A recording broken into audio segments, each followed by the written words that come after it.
the next chapter. No live stream found after 3 attempts for 3 minutes. Stopping search.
Set 2.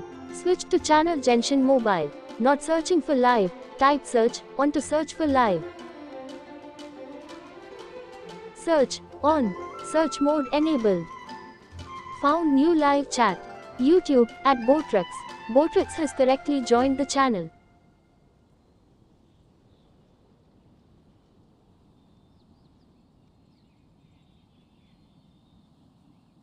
YouTube at Grandong67. Thank you bro for helping me do Imaginarium Theatre before. Yeah, I was just about to come find you. Let's see what it says.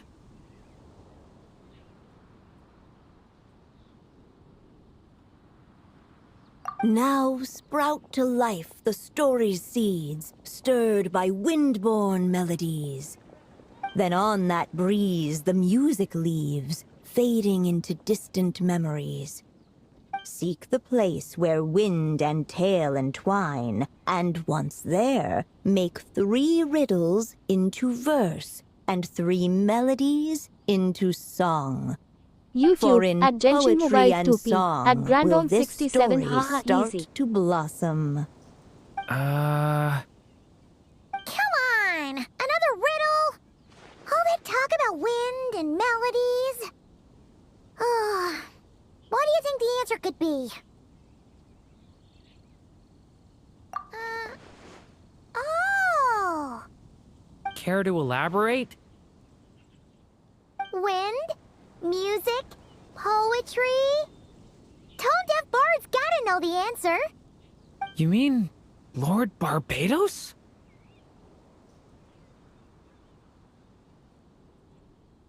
Albedo introduced us when I first arrived in Mondstadt. I mean, someone like me was bound to catch his eye sooner or later. It's better that it's out in the open anyway. Now, how should we track him down?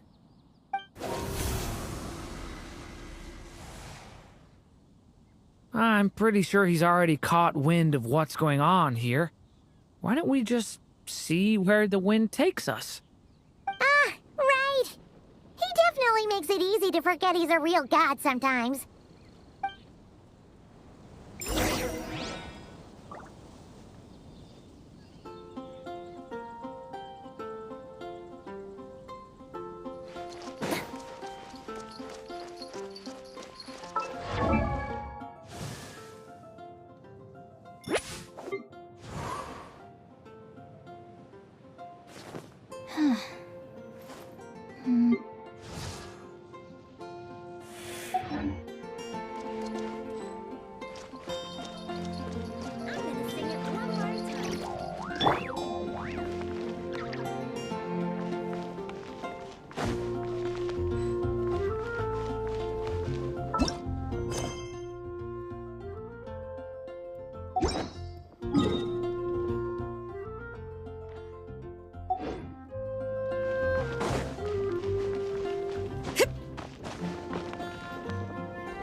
Traveler, Paimon! What a sight for sore eyes!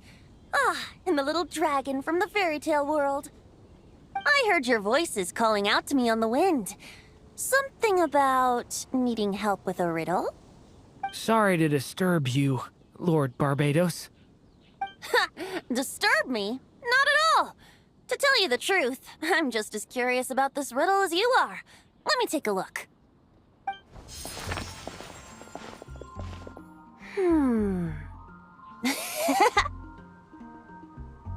What is it?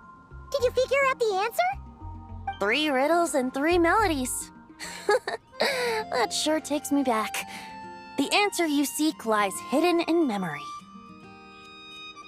Looks like running to Tone Deaf Bard was the right call after all.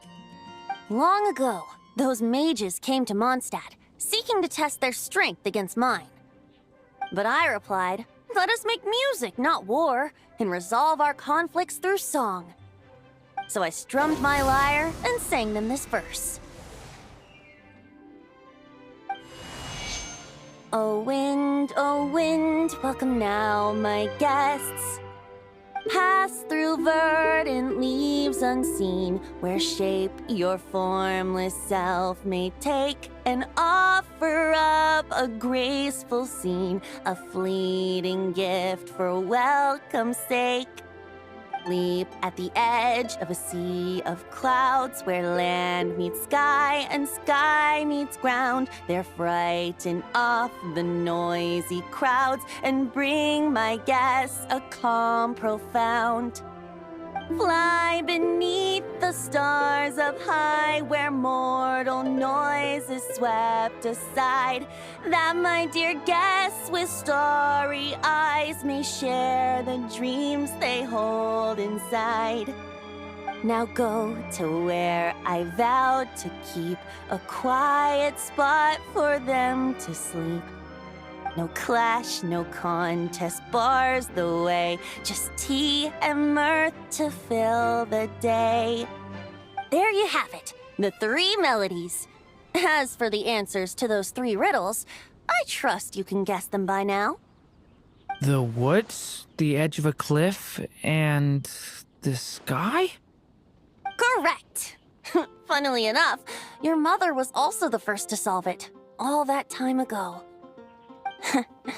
There must be some kind of special rapport between those who write stories and those who sing them. The woods, a cliff, and the sky. Oh! So that's where it is!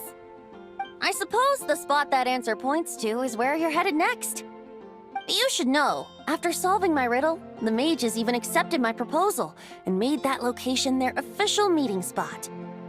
And going by what your book is suggesting, once you found it, you might want to try playing the melody I just shared with you. Guess you can be pretty reliable when it counts, huh? Great animal Archon? Thanks for the help, Lord Barbados. Still got questions for me, huh? Yeah, you must have read countless tales in your time, being a wandering bard and all. In your experience, why might an author consider a story unfinished? Unfinished? Well, I guess if there's something left to accomplish in the story, or, if the last line goes, to be continued. Huh? Wow, your helpfulness lasted for like 1 second. In all seriousness, I would think the answer to that question lies in your mother's story itself. It's not my place to pry any further. All right then, we should get going.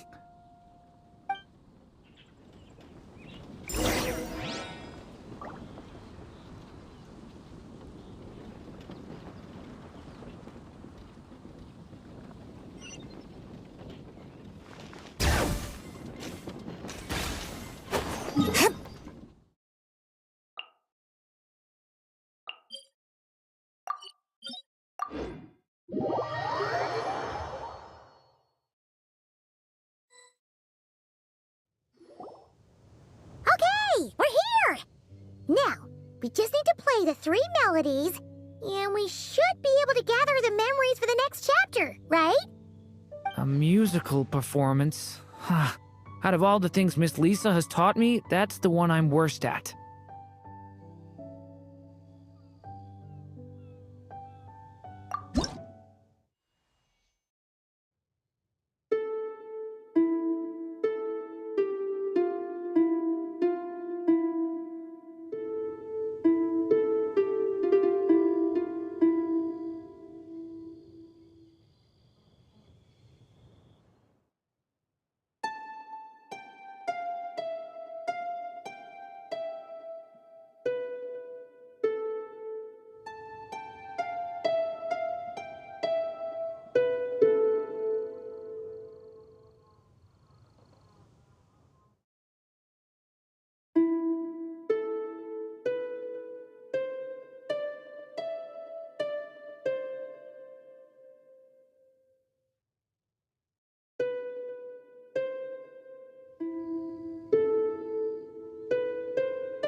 Even a war that shook the world could not halt the witches' gatherings.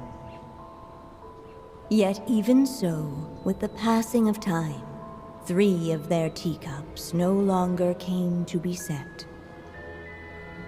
The witches did not linger long in sorrow, for the Story Witch had brought glad tidings of her own. Born was her dragon child, safe and sound. Her fellow witches offered up their blessings, eagerly debating how to celebrate the child's birth.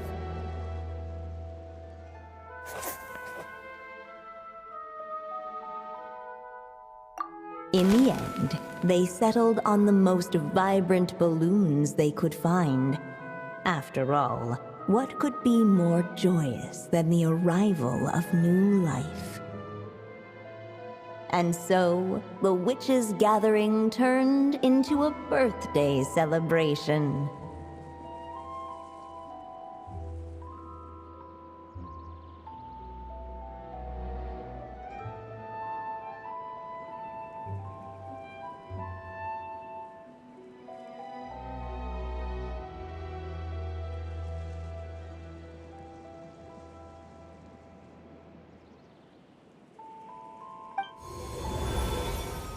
So, we're back in the story world, huh? As if from nowhere, new guests appeared at the witches' table. Perhaps they too had come to celebrate the dragon child's birthday. Yet while everyone else was busy thinking about what kind of gift to offer, these 3 seemed to have come empty-handed. Hardly the recipe for a warm welcome to a birthday party, now is it? A gift? Hey, what's this all about? We only just found out this was a party. While the guests voiced their complaints and grievances, perhaps they should have been wondering what kind of gift to give instead. So, we need to bring a gift to advance the story? But where are we supposed to get something like that? Perhaps it would be a good idea to have a look around. Why didn't you just say so?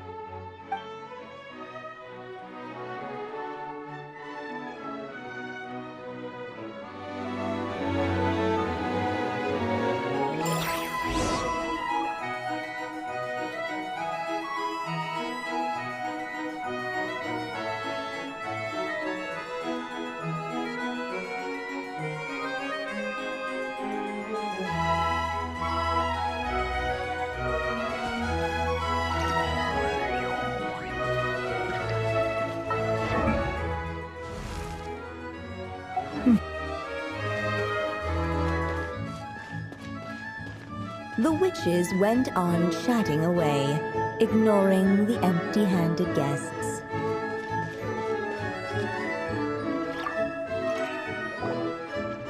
Hey, is that the other Durin?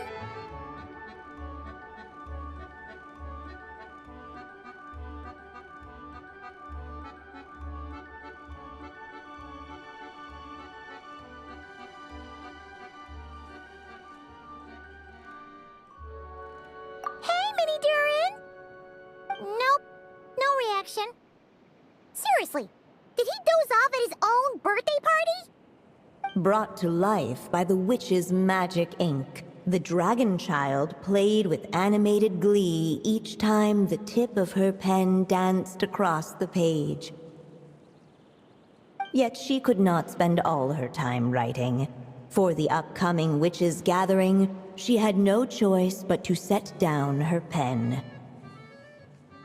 But before doing so, she wrote one last line. So did the child drift off into blissful slumber.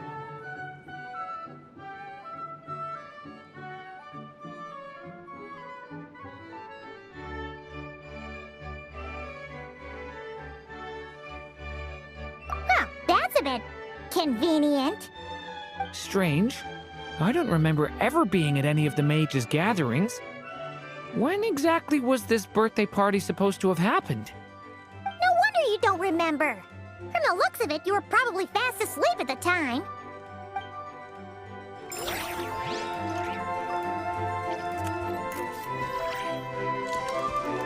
The witches went on chatting away, ignoring the empty-handed guests.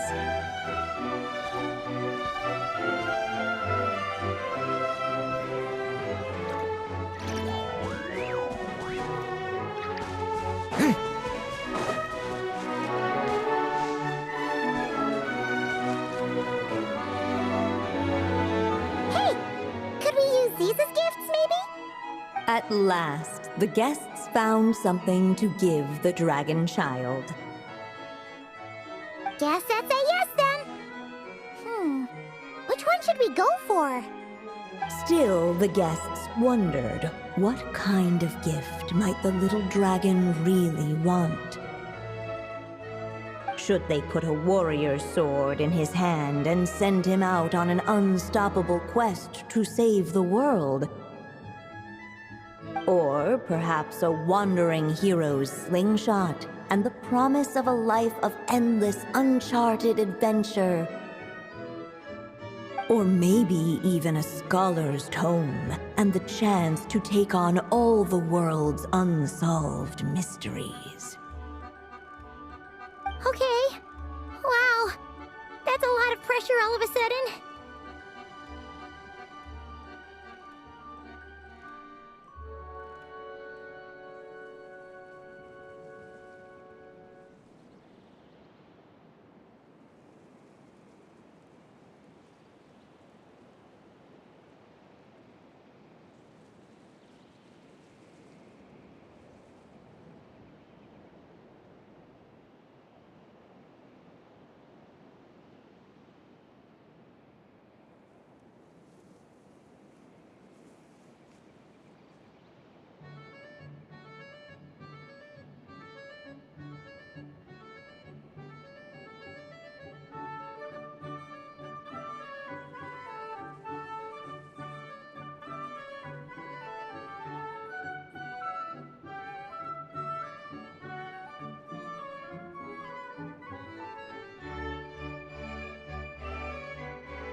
technically, we're actually picking a gift for you. So, which one would you prefer? You want me to choose? Wow, this feels kinda special. How come? For as long as I can remember, I've spent most of my time living in the stories my mother created. I always thought my mother had everything written out for me already, just like the toy figures in Constellation Metropole. What I wanted to do with my own future. That's something I've never really thought about. What did I want back then? This is the first time I've ever asked myself that question. Sounds like this is the perfect opportunity to answer it then. It's been a while since you left Simulanka, and after everything that's happened, it might be about time to start thinking about your future. Then let me give it some thought.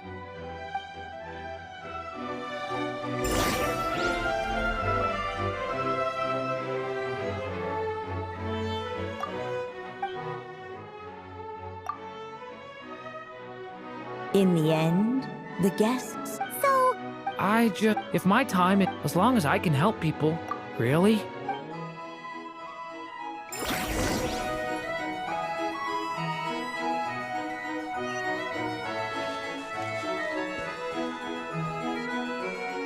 alright. They should let us in now that we've got a gift, right? Hello there. Brought a gift this time? The newly arrived guest presented his gift, wishing the little dragon a future as accepting the guest's blessing. The story witch invited him and his friends to take their place around the table. Finally, she could introduce them all to her dragon child, telling all in attendance about the moment of his hatching, and of course, the name he'd been given. It was then that the seer witch, diviner of the stars, withdrew her gaze from the heavens and turned a sorrowful glance upon the little dragon. You gave him the same name as that evil dragon? That's right. But the life I intend for him shall be very different.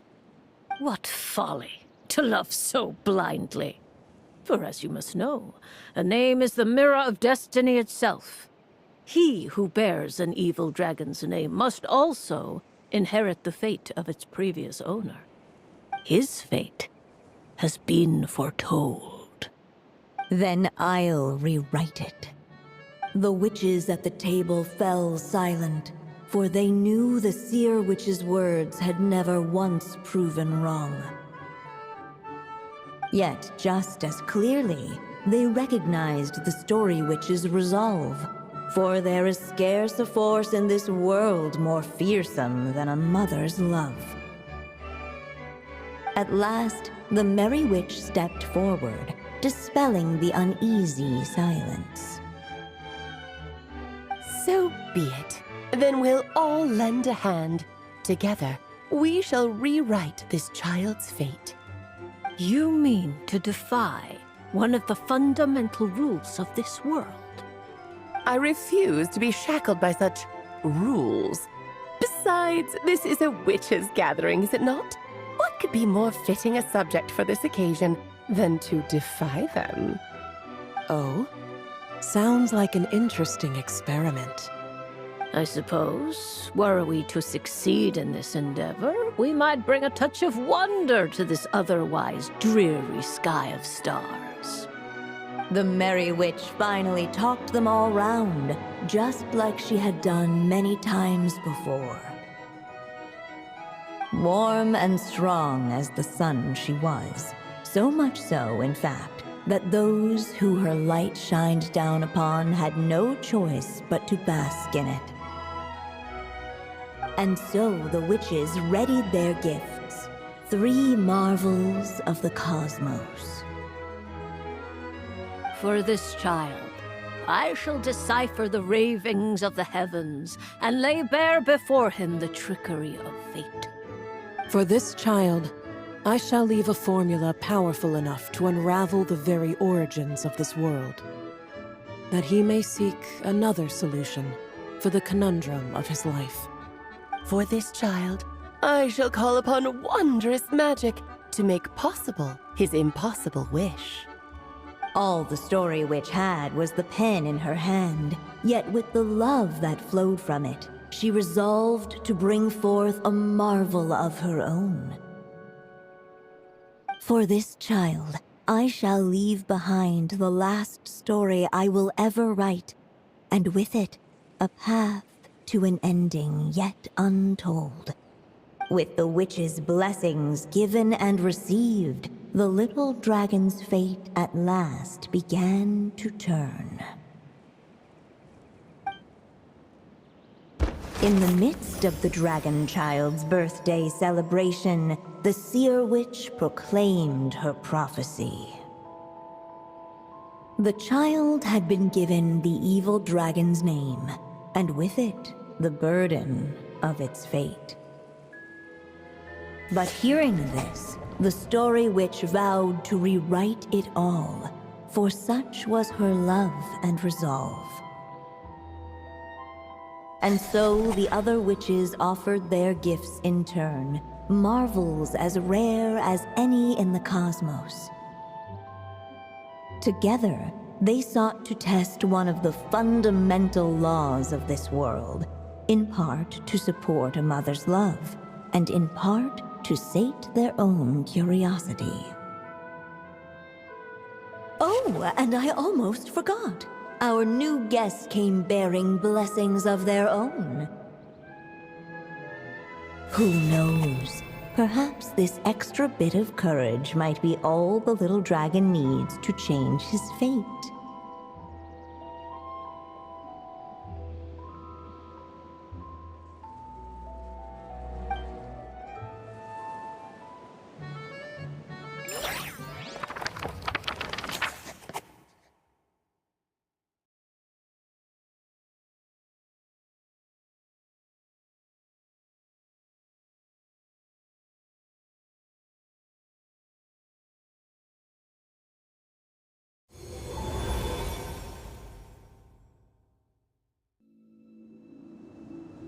Yep, looks like we've completed this chapter too. Those witches in the story were the mages of the Hexen Circle, right? They sure seem to care a lot about you, Durin. But, Paimon kinda had trouble following their conversation. Just a bunch of mystery, as usual. The evil dragon's fate. Oh, is that what you're worried about? But didn't we already take care of that?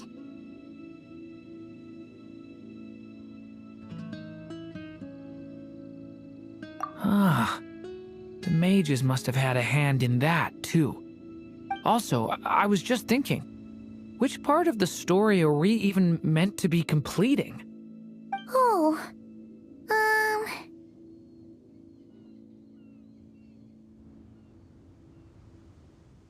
It feels less like we're filling in the gaps and more like we're adding something new altogether.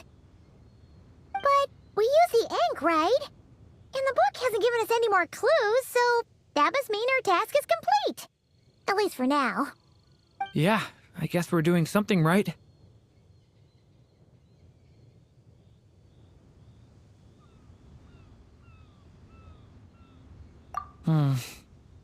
Maybe I'm overthinking things. It's just, this is my mother's final wish, so I don't want to mess it up. Anyway, thanks for all your help. I'll let you know as soon as the book reveals a hint about the next chapter. Okay then. See you in the next chapter. At Icarus 9 Namaste bro.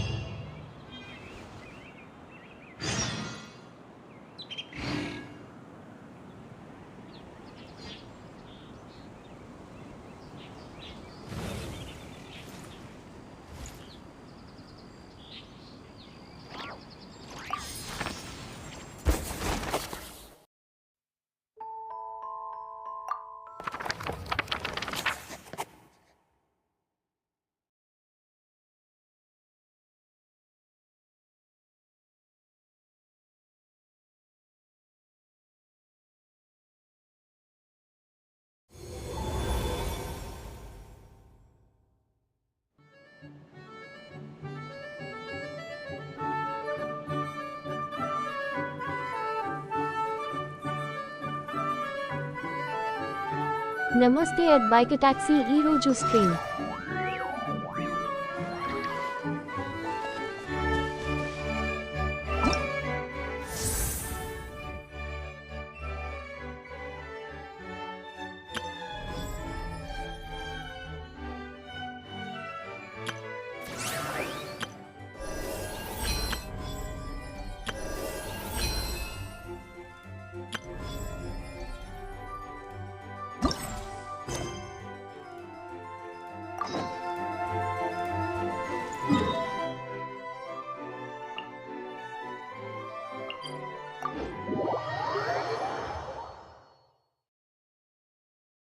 I did 2 hours on YT.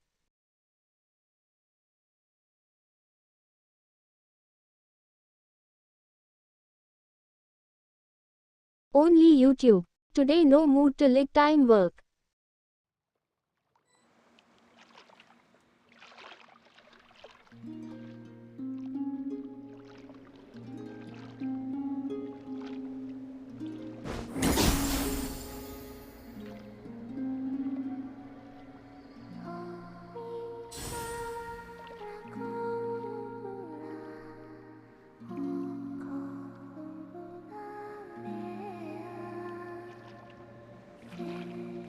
Uber, you have to do how many days a week?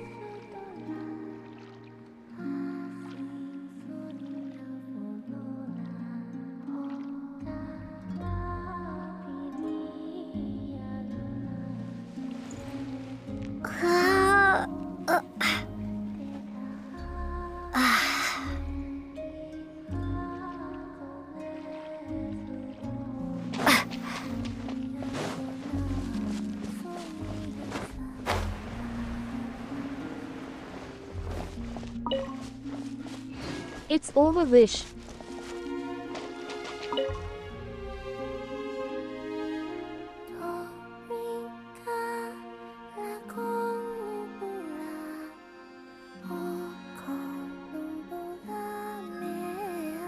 You can 7 days or no work 7 days.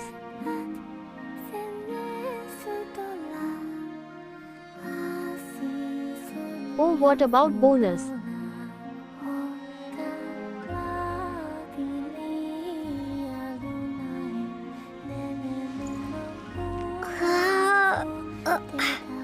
Do you get bonus if you work every day?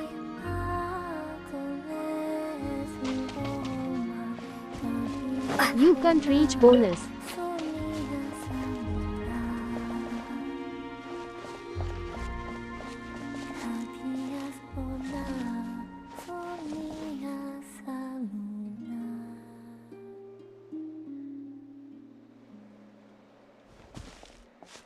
Hey, she's sitting up! Is me sitting here a rare sight? No, we just thought you'd be resting. Can't. Perhaps I would have been, were it not for the sudden arrival of some unexpected guests. 120 orders for Not that I 7 days, consider but it a we get 40 disturbance. orders in 7 eyes. After all, you are the only ones who are free to enter. Would it not be a little unfriendly of me to lie down while we speak? I didn't realize you put so much thought into little things like that. Exclamation mark. So at Bike a Taxi. Only sometimes. There have been moments lately where I think about you and your Thanks, bro. companions. They are warm, At mysterious, Bike a and Taxi, cozy oh, it's not memories. possible to get Very 120. few of my past memories are anything like that. They say that travelers return home bearing bags full of souvenirs. But my luggage was empty, and I believed it would stay that way. You need Return work home? daily 12H. So, you're still planning on At returning to the Icarus moon? 9 Yeka skill issue. Yes. This planet continues to reject me, reminding me that I do not belong here. If I remain into that, there will come a day that I disintegrate. And I don't mean reduced to dust, or turned into food for the flowers. JK. I mean, I will cease to exist entirely. Alright then. Well, we're sure gonna miss you. But It sounds like we'll have to say goodbye. How do you intend to return? At Bike Taxi, The did moon you prayer ever get night the is soon bonus? to arrive. On that day, the moon will be closest to Devat. The Kuvaki in this land will reach its peak at that time. I merely need to grasp the tide, and with relatively little effort. One time get that Paimon last gets it. hours. It'll work like a 600 slingshot. rupees. You make it sound like she's gonna get blasted up to the moon. If I did that, I suspect I would crash into the false sky. I will be using a much gentler approach. But I do like the analogy. It's fun. 120 orders that's bonus is Paimon's sense of 600 humor. rupees. In the blink of an eye, the time has come to part ways. It does feel that way, doesn't it? Yeah. Time seems to fly fastest when you are enjoying it. At I have always Icarus thought 9, of that's a myself as a steal. wanderer on this earth, and it has never expressed any Wow, desire to difficult keep job. me here. Yet, just as I plan to depart, it tugs at my arm. One order bonus 5 Is rupees. this a gesture of affection? Or is the world mocking me? Oh. Were you hoping I can answer that? Yes, you are a traveler, so you must have a lot of experience in this area. Then, what I would say is, enjoy the moment. That's right! Don't overthink it! Happiness is happiness and joy is joy! The If point you is do to 119 enjoy it, order, not you can analyze get it. bonus. I see. Then what I would say is, even though I am very tired right now, I am still happy. I can't tell from the tone of your At voice. Bike Taxi in 1 Oh, week. really? You don't think I sound happy? I'm just kidding. Yeah. I could tell you were in a good mood today from the moment we saw you. Ah, a joke. Albeit not a funny one. Well then I Anyway, won't be that hard I lord. assume you're here I about did you 10 know what. order in 1 day. Give me your hand. Actually, it's not that. There's something else we wanted to discuss with you. Oh. Then, do you still want to give me your hand? Or not? Sure.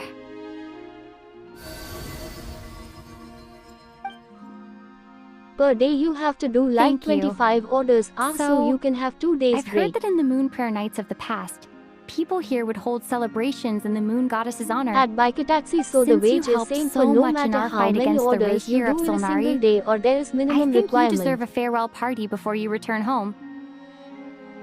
I haven't asked everyone else for their opinions on this yet, but I'd like to invite you to join the upcoming moon prayer night. I've never joined a moon prayer night before. I'm not sure what I would even do. Oh, don't worry about that! We take care of everything! All you need to do is show up! Of course, there's no need to force it if you're not feeling strong enough. It's just, That's it's why kind of never like a focus golden on that. opportunity! But they call me Kutar, and the Fatui have an arrest warrant out for me. I shouldn't appear in public right now.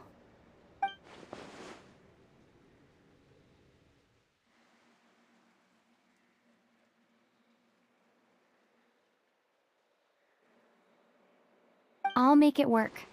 You have my word. Yeah! We got your back! Well, she does. Paimon's actually not too sure what she's planning. All right, if you're sure. I will not refuse your invitation. I suppose it wouldn't hurt to pack a few more sights from this world into my suitcase before finally learning what my homeland looks like. Oh, if you see Lauma, please tell her that my answer to the question she asked me is neither yes nor no. Rather, it is, there is no need. That was kinda cryptic, but sure. Guess it's between the two of you. We'll pass along the message. Bye for now!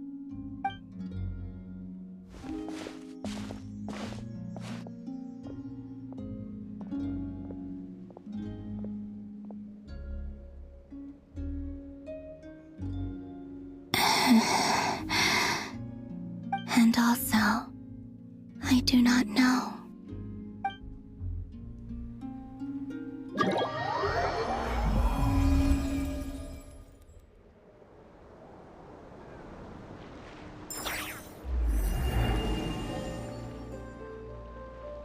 Since she's agreed to join the festival, let's go see who else wants to take part.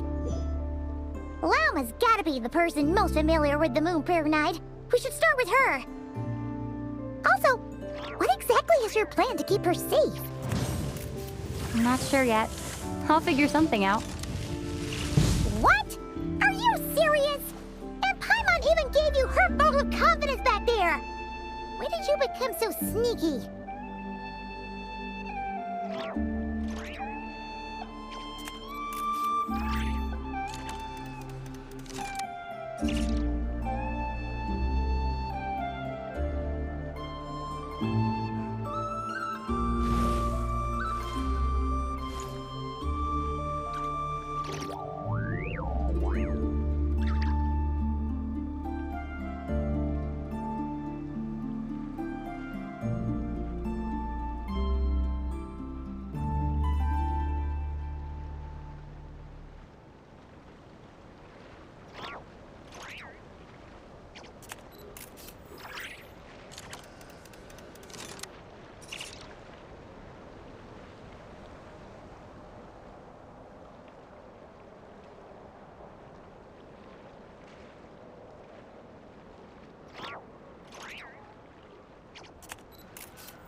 Many insects have a compulsion to follow the light, and humans are the same.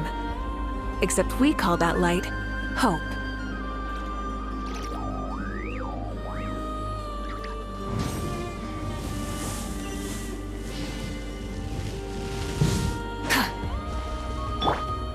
Bring it!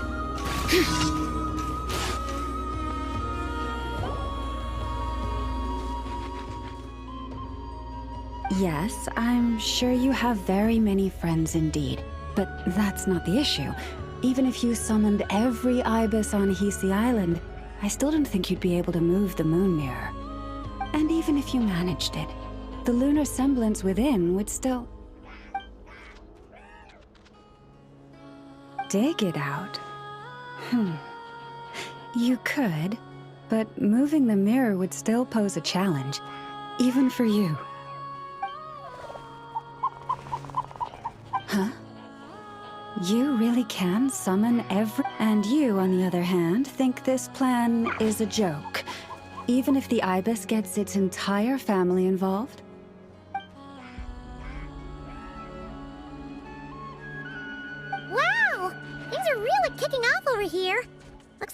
weasel thief in a heated argument with a bird? We're plotting and scheming, to be precise. I'm told we have to get all our ducks in a row before moving forward on this job. But my co-conspirators disagree quite strongly on the best approach, and they're not exactly being diplomatic about it. Choice words have been spoken. All right, I believe you. I'm sure you do have friends in high places. Although, where did you learn to speak like that? From a short girl with a metal arm and... Oh, of course you can keep talking like that so long as you enjoy it. But be sensible around her, okay? Don't copy everything she does. I'm going to have a little chat with the Traveler and Paimon now, so be good and pipe down a little.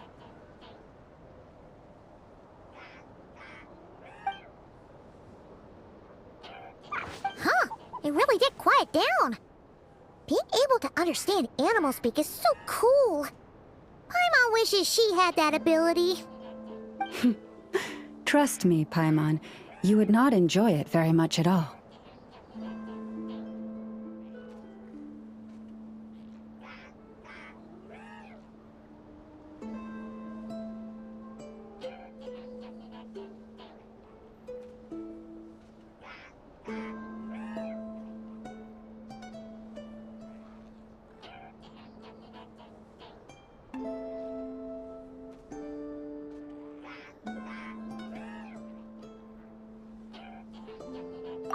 Don't misunderstand. Nothing terrible would happen, and it doesn't drive you insane or anything like that. Although, that being said, I do sometimes find it quite overwhelming. I was overjoyed when I first discovered that I could understand animal speech, but I quickly realized that it came with a downside. This ability is always active, and I cannot control it. Oh. Yeah, that would be a problem. And if you can't control it, that means...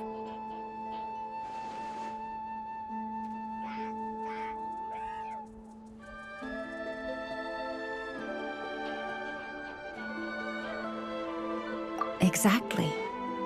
People say that listening to the bird song deep in the woods gives them a profound sense of peace and quiet that lifts their spirits. But no matter where I go, I can never find peace and quiet. When I stand in the forest, I hear the chatter of the wildcats, the rabbits, the rhyme-horned deer, the chic badgers, and the long-plume ibis. They argue loudly about who's to blame for damaging whose roost, or which part of the woods the best twigs come from. Alright. Guess talking to animals isn't all it's cracked up to be. Waking up to the sound of birds chirping is pretty nice, but replace that chirping with bickering, and suddenly it doesn't seem so appealing.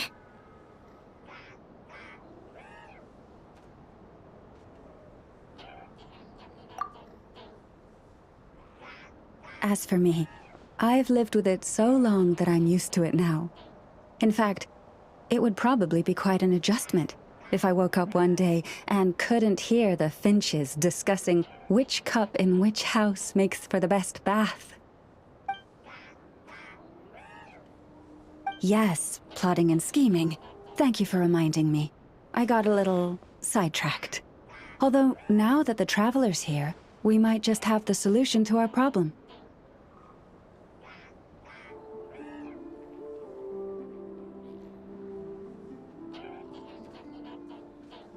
No, just you will suffice. This job involves breaking into a storage room by undoing the seal created with the moon mirror by a previous moon chanter. But for someone of your talents, I'm sure it will be a simple task.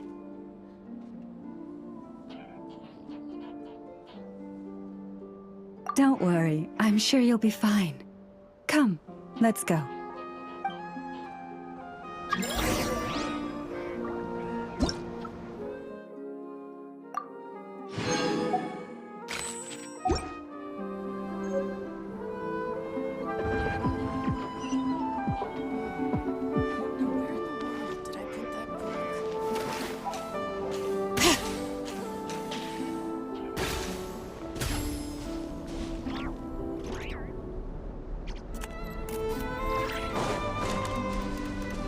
Here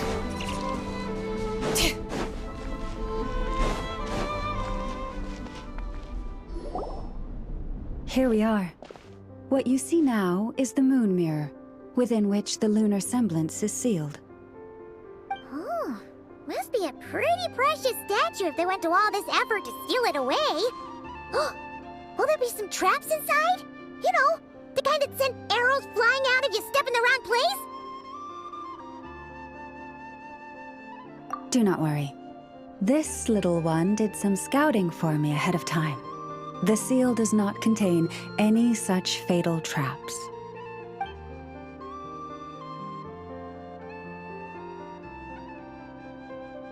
Oh, nice. That's good to know.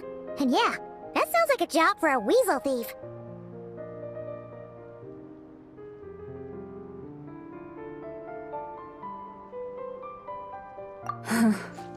That's true. Each time I ask it for help, I have to pay it 1 mora more the next time we meet. Huh, what a thieving little weasel! Oh wait, that tracks. But considering that it's helping you keep watch on the lunar semblance, it might need a name change. How about...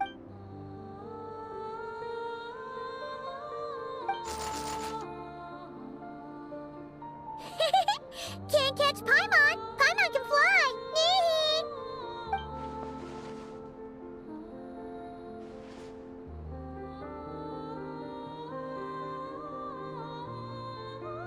Come on, be nice to our guests.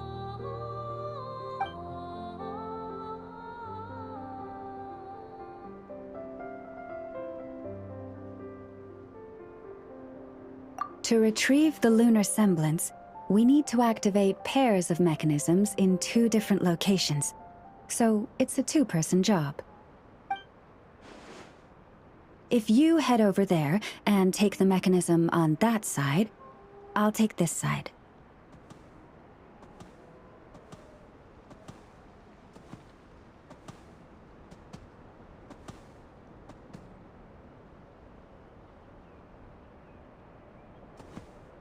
That won't be a problem. I have eyes in the sky. It will keep me updated on where you are and which mechanism is in front of you. Don't worry. All you have to do is follow my instructions.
Understood. I will retrieve the lunar semblance now.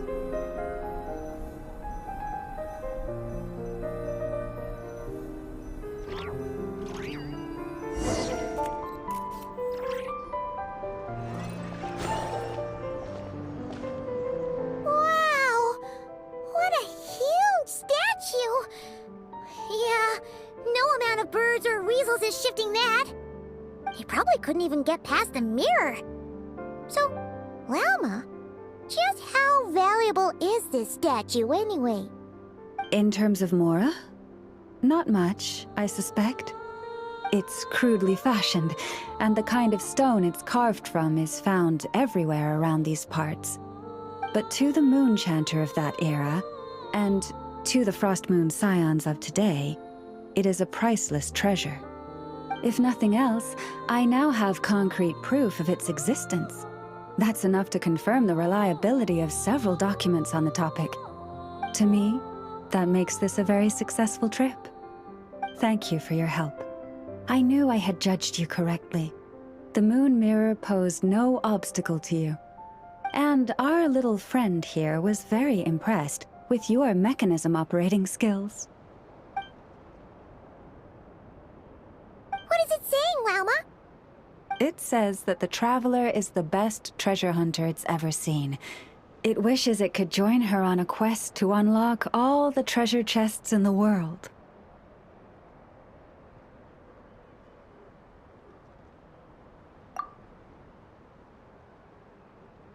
From now on, I'll call on you if I ever find a treasure chest I can't crack. Okay. Bye then. Didn't even give us a choice in the matter. Don't worry, it won't come knocking on your window every day with a Mora coin in its jaws trying to drag you off on a treasure hunt. And it certainly won't be visiting your room in the dead of night, moaning about locks it can't pick. Uh-oh. We better make sure to lock all our doors and windows before we go to sleep tonight. Relax. That weasel's only a child. It means no harm. It's just more talkative than most. All right, let's head back. It's almost time for dinner. Oh, and we still need to figure out how to get this statue back to our library. It seems like I'll need a little help from my friends, after all.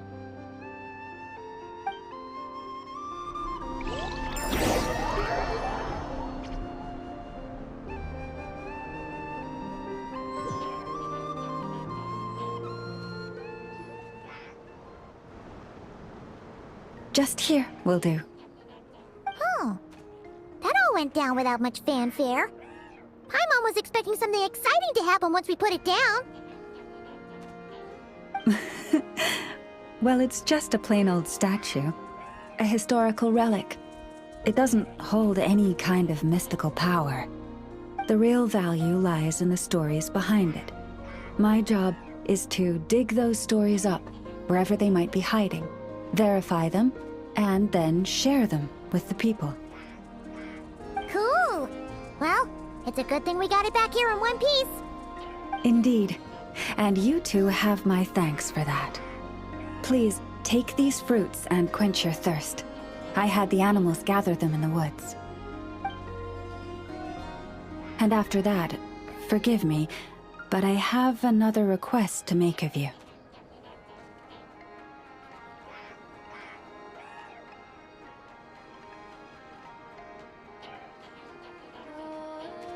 I apologize if this is presumptuous of me, but I've seen how well connected you are, and I've heard of your many travels into secret and forgotten places. On your future travels, if you ever come across any texts about the Frost Moon Scions, could I borrow them and make a copy with which to enrich our library?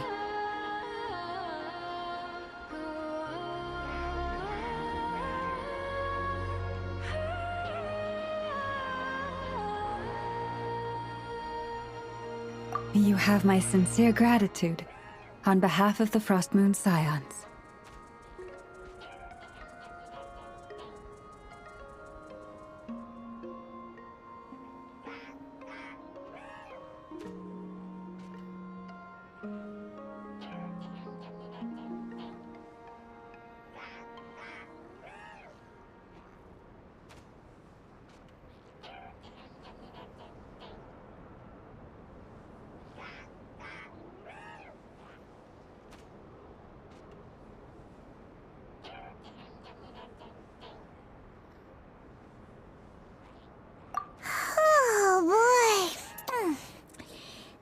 Some seriously tasty fruit. So much better than Paimon's used to. These animals have lived their whole lives in this forest. Naturally, they're the ones who know where to find the best fruit.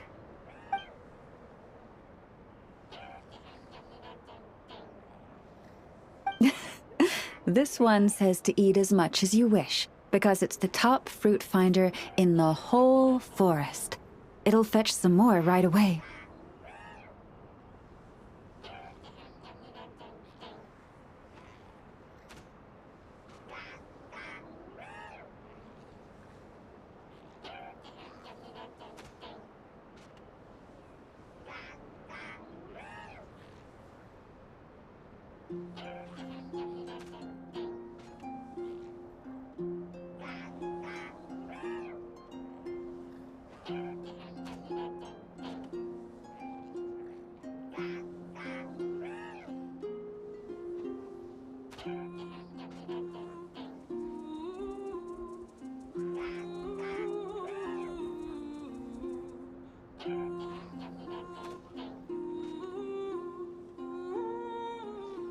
Awesome! Thanks so much!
Bring it!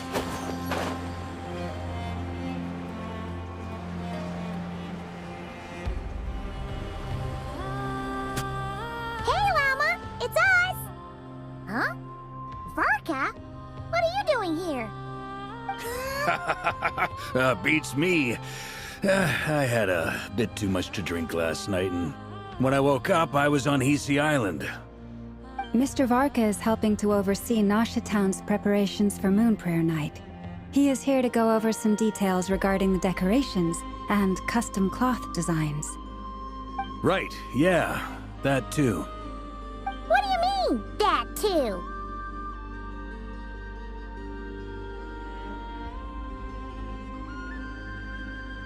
Yes, celebrating this festival is a long-held tradition here in Nodcry. On this day, the crescent moon at the top branches of the verdant crest turns into a full moon, and the moon prayer blossoms bloom with a special radiance. Our people take these to be blessed omens. It's an especially welcome event coming off the back of all that nasty business with Rare. Everyone got put through the ringer recently, and now they're looking to turn their fortunes around. The big shots in town all agree that a big, lively celebration is just what we need to rebuild people's faith in this place. No wonder Catherine said the people weren't so bothered about the religious element. That's right. It's become more of a local custom by this point. To celebrate, even the Frost Moon Scions are eagerly awaiting the coming of Moon Prayer Night, despite now knowing that their past beliefs were founded on a falsehood. That's fair. It's a bit like the lantern ride in Liyue. It's a chance for people to enjoy themselves, not debate the existence of the Adepti. Oh, one other thing! We just went to see Columbina. We went ahead and invited her to take part in the festival this time. Hope it's okay. Wait, so... you mean she agreed to it? Huh. That's quite a surprise. Then, I suppose that she intends to return to the moon on that day. Oh, yeah! It's kind of a complicated process, but basically, it's like a slingshot. I understand. In truth, I had a feeling that she might make such a decision. Well, if Kuthar has decided to participate in the festival, we should prepare accordingly. Yeah, exactly. She was saying how it could be risky for her to show her face in public. We were wondering if there was any way we could hide her. Unfortunately, the people who carved the statues did an excellent job of capturing her likeness. It will be very challenging to hide a goddess whose face everyone is so familiar with. Darn! We may have bitten off more than we can chew here. Nah, don't sweat the small stuff. We can handle that. Huh?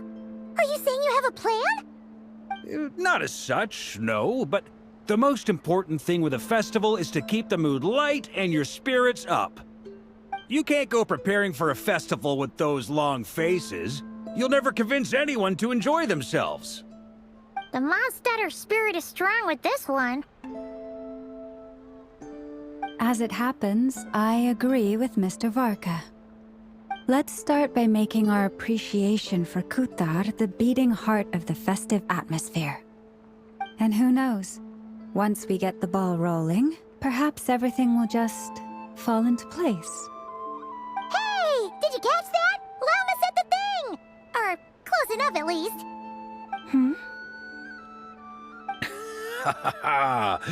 I'm looking forward to the Moon Prayer Night already. We have a festival in Mondstadt called Windbloom, and you can always tell which couples are celebrating it for their first time by the smiles on their faces. Big, beaming smiles like their whole face is glowing. And I have a feeling we'll get to see that same smile on the Moon Goddess's face at this festival. Not quite the same, surely. Anyway, I'll take care of business in the city, but I'll have to leave the decor up to you and the Frost Moon Scions. No one else can capture that traditional aesthetic quite like you guys. But lastly, there's the final key element that brings the festival to life. Companionship.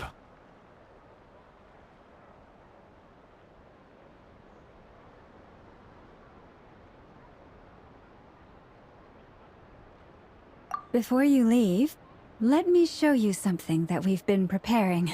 Mr. Varka had asked to see it already, so you may as well tag along.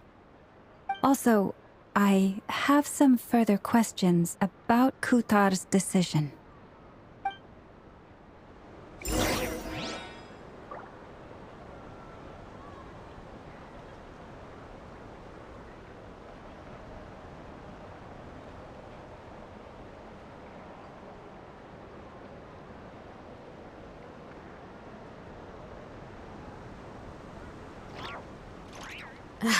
My potted plant on the porch has died again.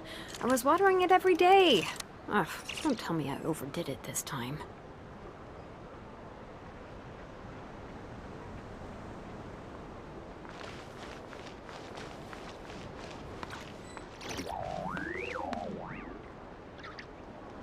Huh! What's this? They sure look like they're having fun. I believe so.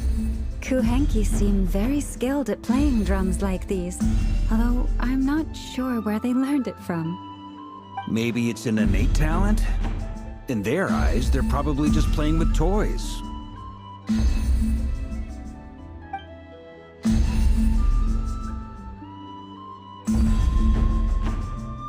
Wanatar! You want to play too?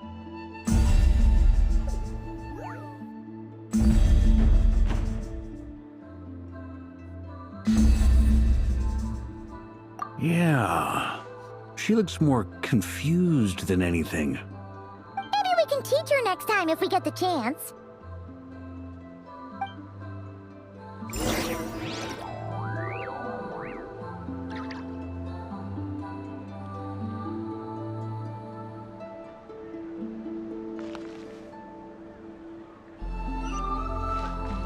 What are these floaty things? Moon veils. We hang them from buildings in the city during the festival. When you look at the sky through them, Everyone seems hard at work. they're preparing items for Moon Prayer Night. For instance, the sculpture being made over here, Mr. Varka and I were just finalizing the details of where it will be placed. Ah, there she is. I didn't know the finished article would be so large. Not to worry, though. All the necessary arrangements have been made. Just let me know once it's ready, and I'll get some people to ship it over. You have my thanks. And over here, we are preparing a very traditional confection. Oh, look at all these colors! It looks great! Can Paimon try one? Of course. I have a feeling you'll like it a lot. You bet! Sweets and treats are Paimon's favorite! If you included those in the Feast of the Moon, I bet Paimon would have joined the Frost Moon Scions by now. There will also be verdant crests like this present in Nasha Town during the festival. The timing of Moon Prayer Night is not completely set in advance. We make a rough estimate, then observe the changes in the verdant crests and moon prayer blossoms to guide us. As such, the wait itself is a fun feature of this particular festival.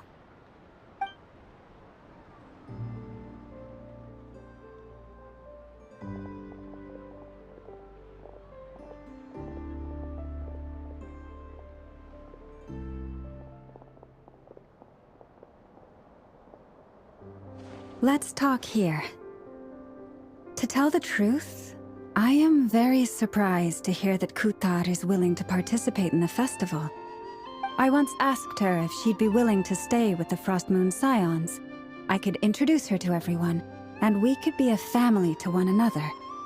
She did not answer, but she has not appeared here since.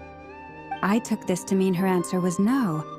But if that were the case, she would not have accepted this invitation.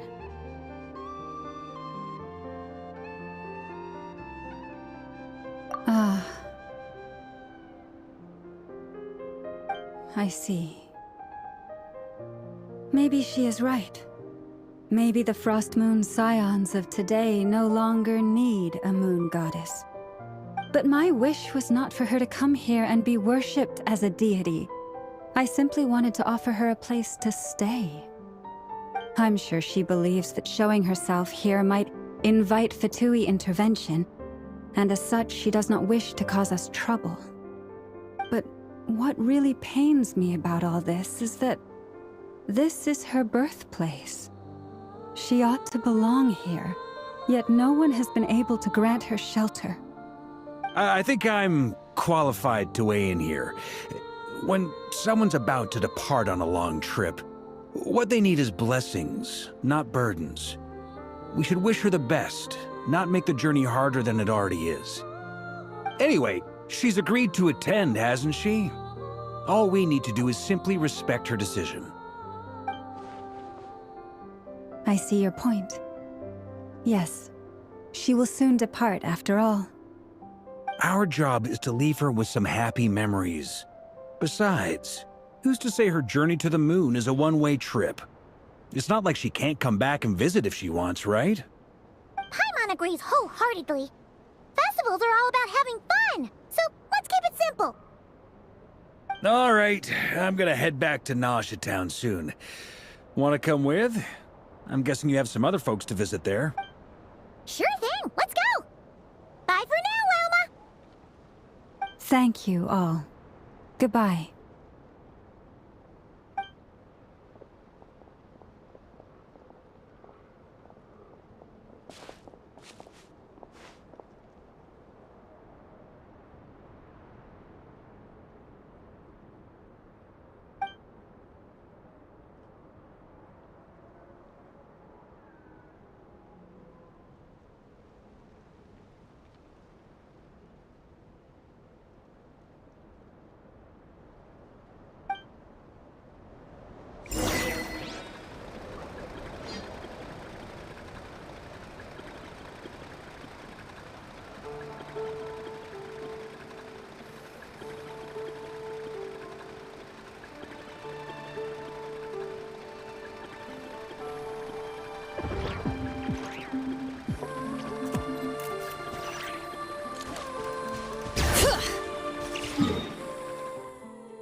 Albedo with Flints. What could they be chatting about?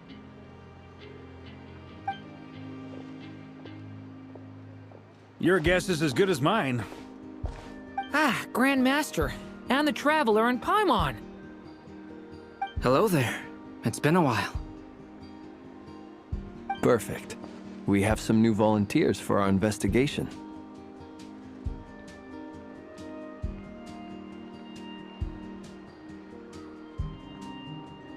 Wait, let me guess. The righteous Lightkeepers are finally ready to hunt down the Abyssal Dragon? Yes, that too. Yeah, right. Oh, wait. Why does everyone keep saying that too? Well, to be precise, the facts match, but not the causality. Wait, so I guessed right? Half right. Don't act so impressed with yourself. Maybe I can explain. At that time, we just noticed a few abyssal creatures out in the wild, but the strange thing was, I didn't detect any traces of abyssal energy on them at all. On closer inspection, we realized that they were not real monsters, but something akin to reflections in the water, or perhaps a mirage. Huh? What do you mean? Like, you could see them but not touch them? Exactly. It was very peculiar. They roared and tried to attack us, but we could not make any physical contact with them. I think I've heard of things like that happening in Yes, it's a known phenomenon. From a distance, I myself thought that Misters Durin and Albedo were locked. But after sharing intel and investigating a little further, we can confirm that these... All the mirage stories I've heard are either animals, rocks, or small houses. Abyssal monsters, though? That's a first. It's a first for me, too. So I'm planning to look into it further just to be on the safe side. I intend to inspect a few more locations. What about you two? Any plans? Alice contacted me a few days ago. She'd like me and Durin to assist her with an experiment. But we lost contact shortly after receiving the message. I'm sure that comes as no surprise to anyone familiar with her. We don't know when the wind will blow, yet when the wind blows, we will know. That, in a nutshell, describes how Alice operates. Yeah, that tracks. Okay. Well, I suggest we investigate this mirage business in the meantime. It's piqued my curiosity, and I'm pretty sure I know someone who will already be 10 steps ahead of us. Well said. Right?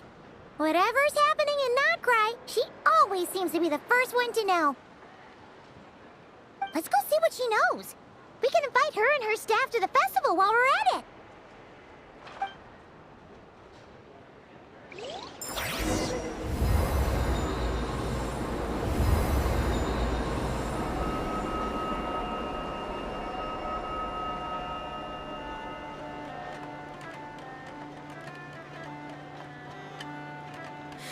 Oh, how many forging commissions do I still have to finish? Let's see. 1, 2... not so many as I thought. I'll get to them tomorrow.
Bring it!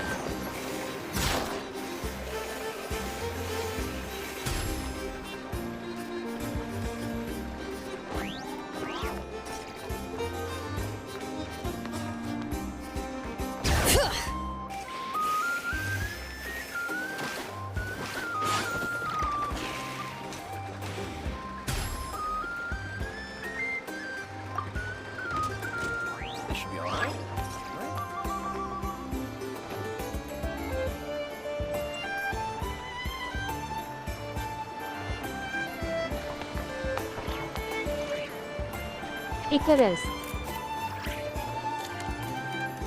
I have missed you, man.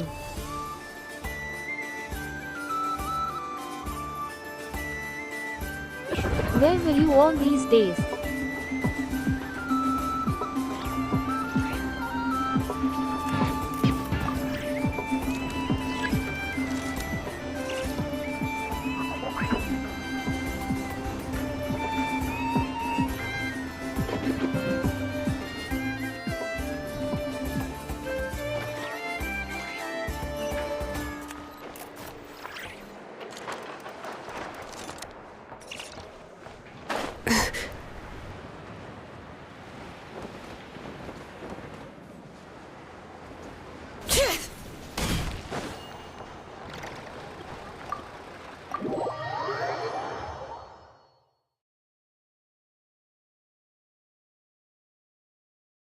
What?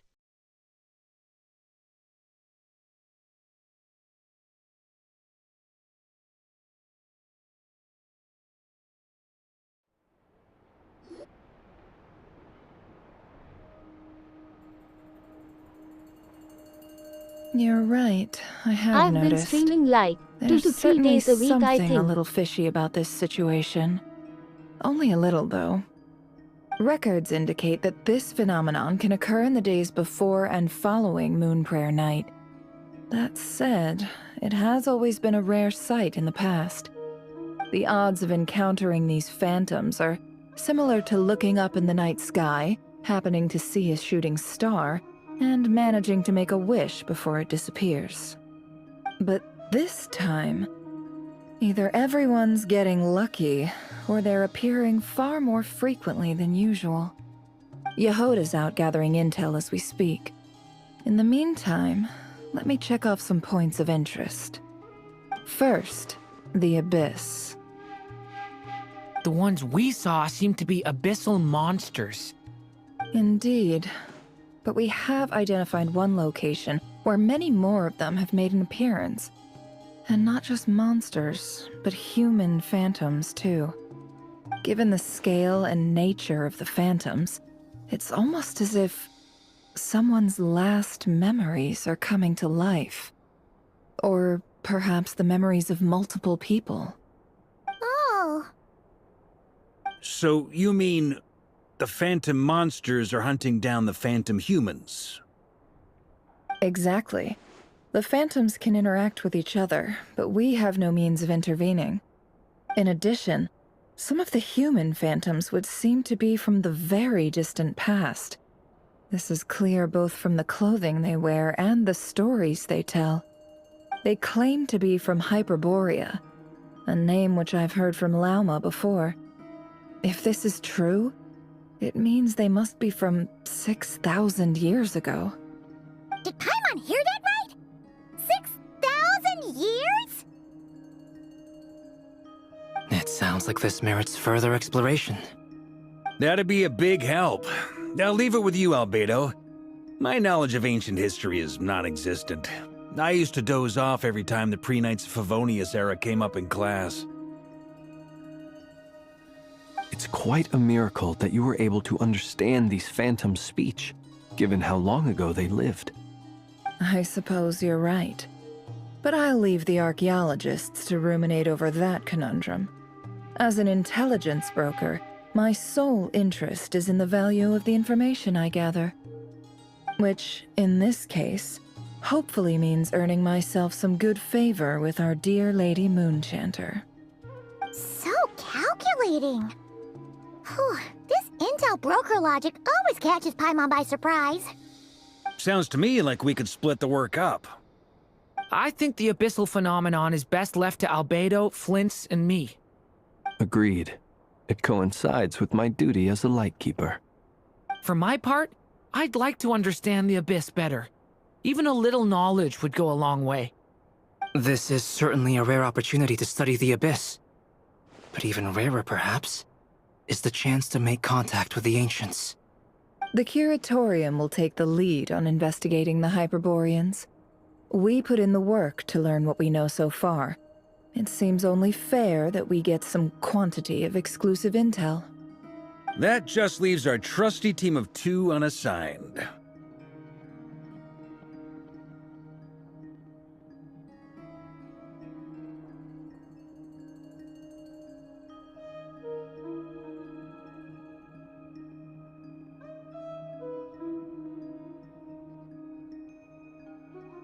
Since you became an honorary knight, of course. This was part of my grand plan all along. Ha ha ha! Oh yeah, by the way, we managed to convince Columbina to come to the Moon Prayer Night celebrations. Would you and Yehoda like to join too? She agreed to that? Huh. Quite an achievement. Never underestimate the I'd be happy to join. No point shutting myself inside when the streets are all decked out. I doubt any clients will be visiting during the festival in any case. And Yehoda loves a party, so I'm sure she'll jump at the opportunity. No. No. No. No. No. No. No. No. No. Way to contradict me in front of... Wait. No, that's not what I have bad news, boss. So many people. All right, everyone inside, quick!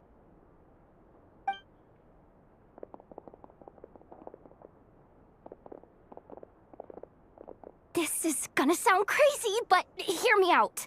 I saw one of those phantoms at Star Sand Shoal, and it was some sort of flying ship.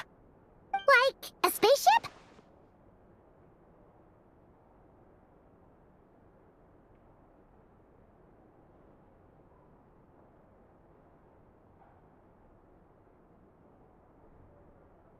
That's gotta be you came to Tibetan. You said you saw the same thing through the moon marrow, right? Huh? You already know about it? Ugh, I thought I was gonna blow people's minds. Turns out I'm the last to find out. Wait, back up. You came here in a spaceship? Now my mind is blown! What's it like on the inside? Was it like flying through space? I want to know everything!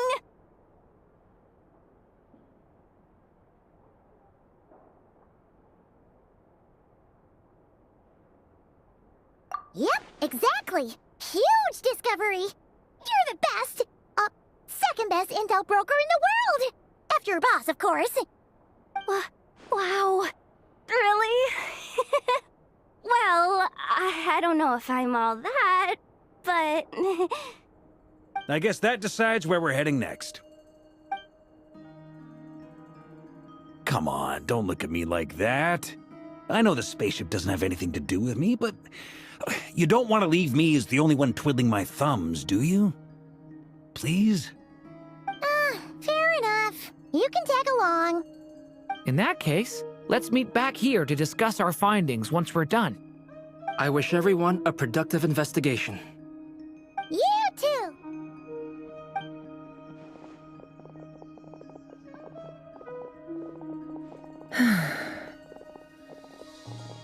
What's up, boss?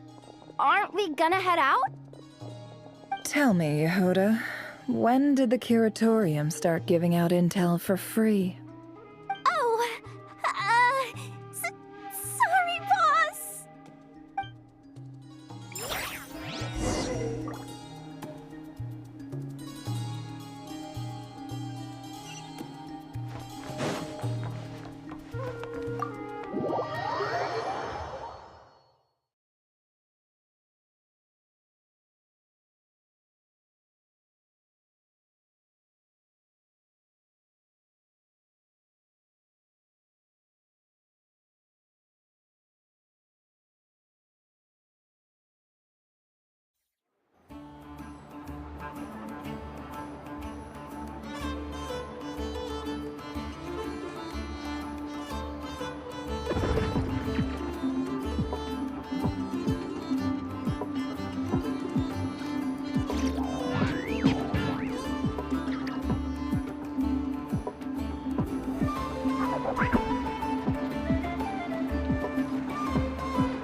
Yehuda was right on the money. This Phantom really is your spaceship. But that's so weird. Why would it show up here? Is it some kind of projection? Or a ghost? Like, maybe it no longer exists, but somehow it left an afterimage?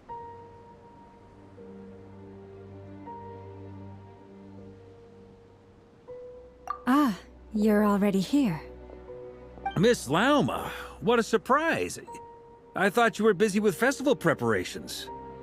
I was, until one of our people informed me that a strange sight had appeared at Starsand Shoal. No one's ever seen something quite like this before. I thought I should see it for myself. Same here. Oh, so we heard that these things appear around the festival period. Any idea why that is? Unfortunately not. We have very limited information about them, since they can't be interacted with. And no human phantoms have ever made an appearance before now. The most we've been able to deduce is that these sightings appear to be connected to the increase in Kuvaki energy around this time.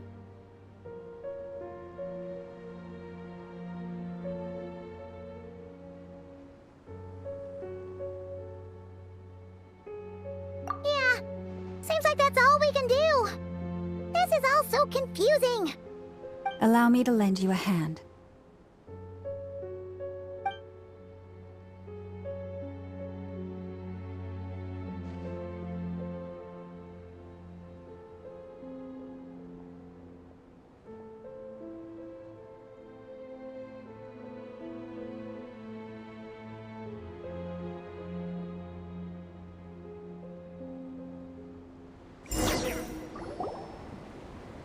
Everyone, our friend here should be able to provide us with some information. Is that a phantom Rhyme-horn deer? I've heard about how the Frost Moon Scions live in harmony with the animals and can even communicate with them. That's coming in handy now, for sure. Okay. Yes, I understand. Then how about this?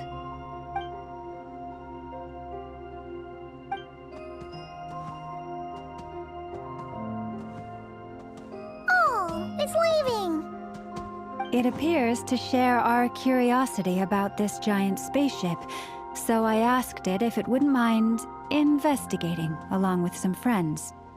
In return, I told it about some nearby spots where the wild fruit grows abundantly. We may live in a different era from these phantoms, but I trust that the terrain, climate, and ecology here are more resistant to the effects of time than some things are. Let's give them a moment and hope for the best.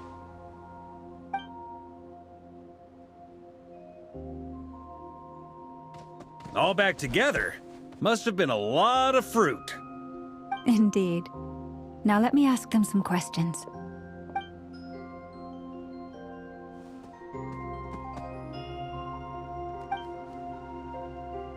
It did find a lot of wild fruit, enough for them to feast for a long while. This puffin circled in the air several times, but didn't spot anything out of the ordinary. Certainly nothing to do with the spaceship. Huh. Well, it definitely makes sense to get a bird's eye view. Indeed. Other than that, I was also thinking that the world these phantoms see is also different from ours. Oh, I get what you mean. The wild fruit exist in both times and spaces, but there might also be things that only exist in that space-time, which we can't see.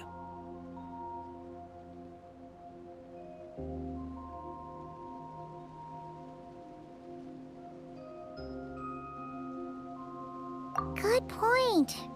Great thinking, Llama. Blunthorn rhinos can use Kuvaki to shift great rocks, but this one says it couldn't get that ship to budge by even an inch. The sniffer mole tried too, but despite being a skilled digger, it could not get through. They say that the spaceship looks robust and undamaged. It seems completely impervious to any and all attacks. Whatever lies within is well defended from harm. So, just like us humans, there was nothing they could do about this spaceship either. Yes. Still, they deserve our thanks. We are grateful for all your efforts, dear friends. Now go, and enjoy your feast. I've noticed some other human phantoms gathered nearby. Come on, let's go talk to them.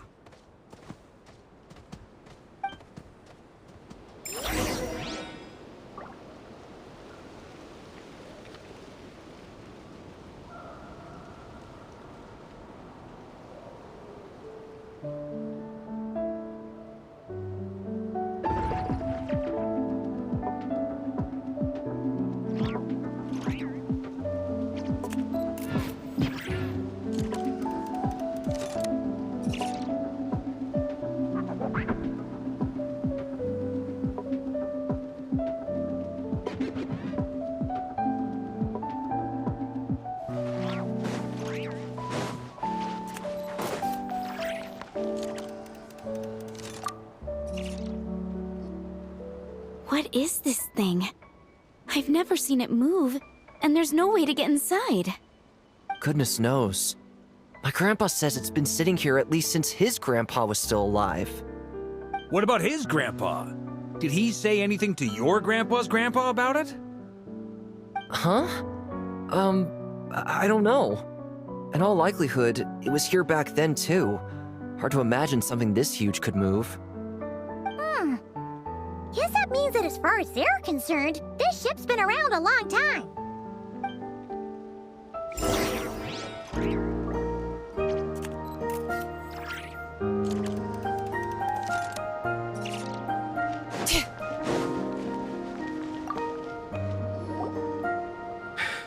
Come on, brothers. If we can get even a small chunk off of this thing, it's gotta be worth a fortune. Today is the day we strike it rich. Huh? You mean Paimon? Yes, brother, I shall join you. Let's make our fortune. We should go with... What the? This thing is crazy tough. I can't even scratch it. What's it made of? Sorry, brother. Looks like we'll have to seek our fortunes elsewhere. Enjoying yourself? I was just seeing if I could influence this phantom's perception by playing. But nope, no dice.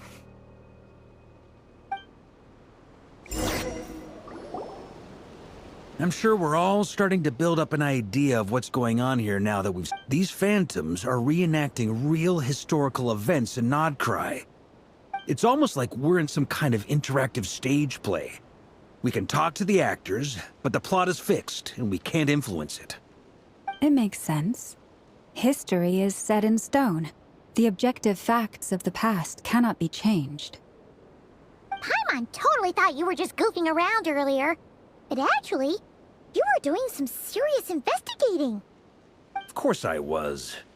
Anyway, at this point, I think we're forced to conclude that although the Phantom spaceship is right there in front of us, we aren't going to learn much about it from these people.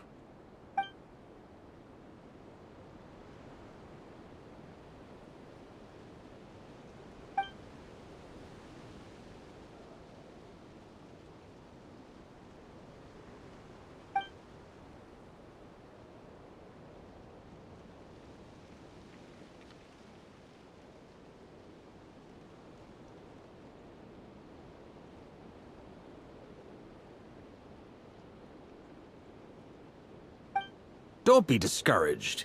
If nothing else, this is proof of the ship's existence. And think about it. So many people tried to hack their way inside, but no one could get the door open.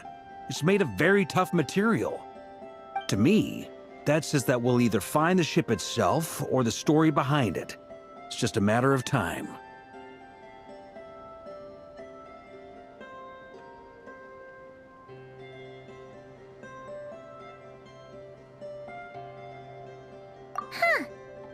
Every now and then, when Varka gets serious, he actually does seem like Grandmaster material for once. I wonder how the others are doing.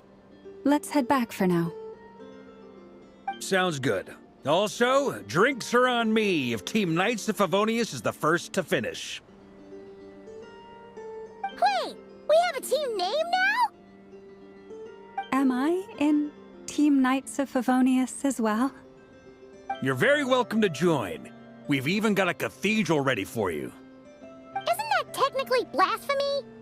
You wouldn't dare make a joke like that if Barbados was in earshot.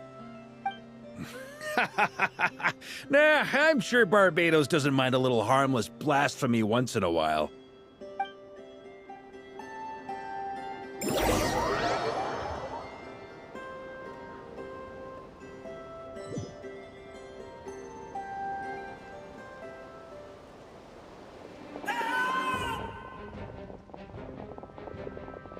Oh, no! Get away! Oh.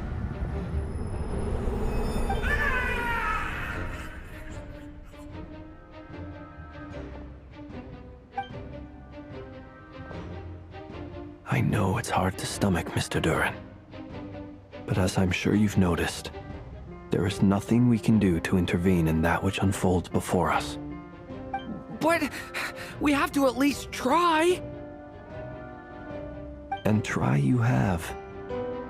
But are you aware of how many unsuccessful attempts you've made now? I wasn't keeping count. I'm afraid this is the 39th failure so far. Or the 5th if we're only counting this particular victim. There are no indications that these phantoms may be altered in any way. You seem to have calmed down a little. I'll make us a fire. You should rest and have some water. Feeling any better now, Mr. Durin? May I ask a few questions? Be my guest. What exactly are we witnessing here? What happened to those people? My guess would be that we are seeing Nodcry during the Conrian Cataclysm. Would that be accurate? Conria. That is correct. As you know, once the Abyss senses even the tiniest crack, it floods in and spreads like wildfire. There was a time in the distant past when it permeated all of Nodcry, causing immeasurable harm. The people paid a terrible price to heal this land. Then, 500 years ago, the whole of Tevat suffered an abyssal disaster.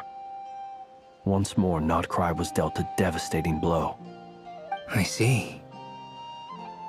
In the face of the abyssal onslaught, all were like grains of sand tossed around by a tidal wave. Be they human, fae, or god. The moment you witnessed is but one drop in a whole ocean of catastrophe. All right. I guess that answers my second question, too. I wanted to know why there's nothing I could do to help them, and that's because what we are seeing is history. That would be my guess as well. As I understand it, history and fate are not all that dissimilar.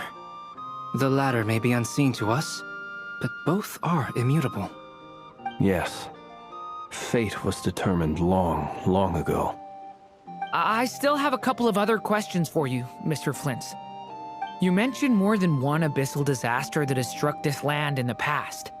How can you be sure that what we're seeing is from the Conrian incident? And also, how are you able to stay so calm when you're talking about these events? From everything I know about you, you're not cold or ruthless, and you're not indifferent to the suffering of others. Alas, I am forced to show my age. I must be 600 or 700 years old by human measure. Wait, so you... One is not easily moved by history when one has witnessed the truth firsthand. I'm sorry. You needn't apologize.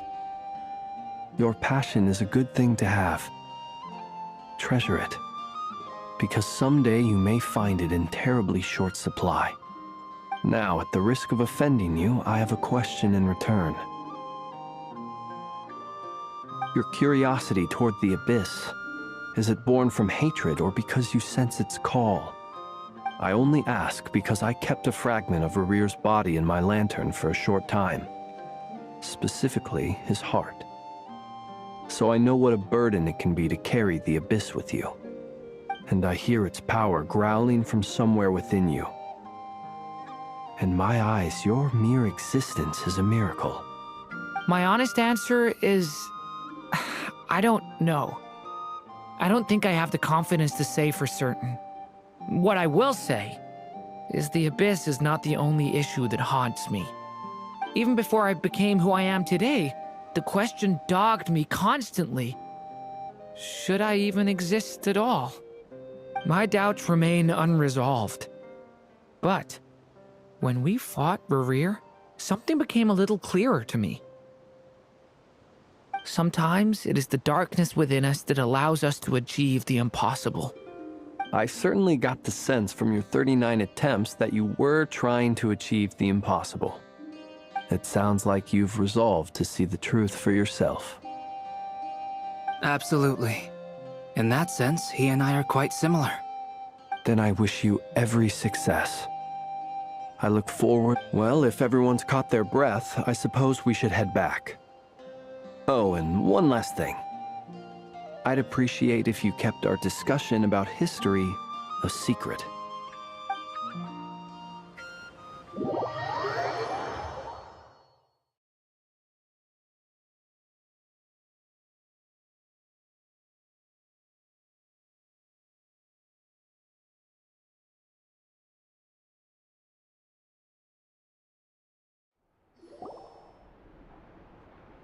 Incredibly, our separate investigations led us all to the same conclusion.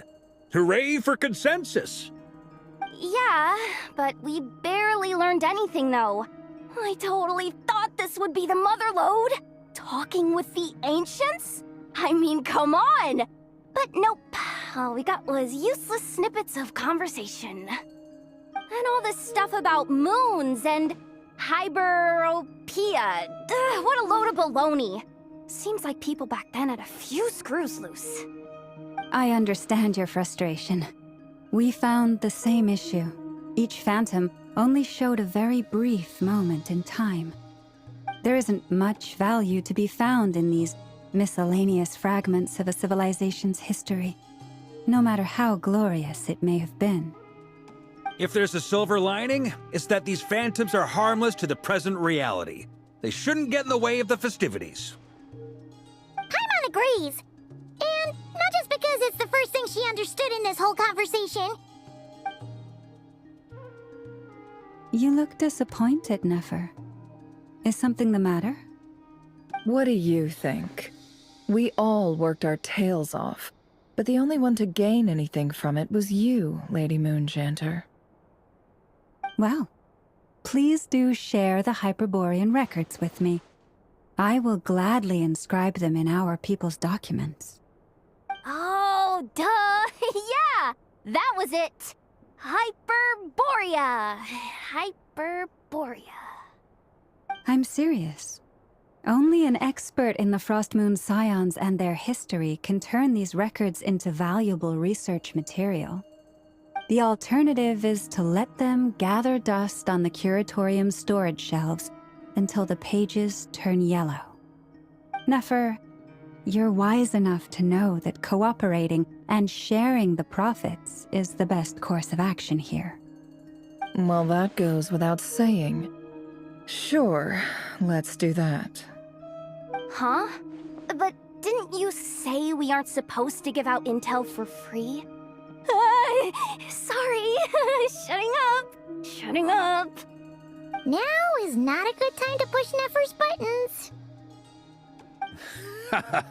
Anyway, back to Moon Prayer Night. I'm thinking that we should prepare something a little special, aside from the usual decorations and so on. You mean a parting gift? Can't go wrong with food. Although, does food go bad on the moon? Perhaps a lantern would be a better choice. It might be dark up there. It could prove difficult to light a lantern on the moon. Magical stones might serve that purpose better. What about a clockwork mecha model from Fontaine? I've got a whole bunch at home. I use them for fighting practice in my free time. None of these sound like things she would be even remotely interested in. But we don't interact with her enough to know what she likes. Yeah. It would really save us the guesswork if someone could find out what she's into. Wait, what the? Traveler? They're all looking at you.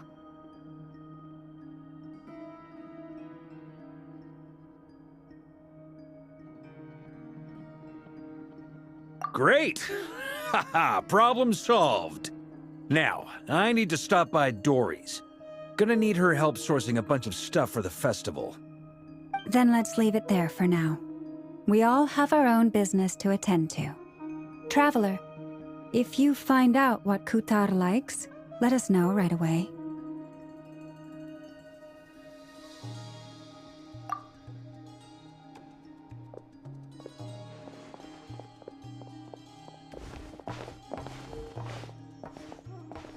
Is something the matter?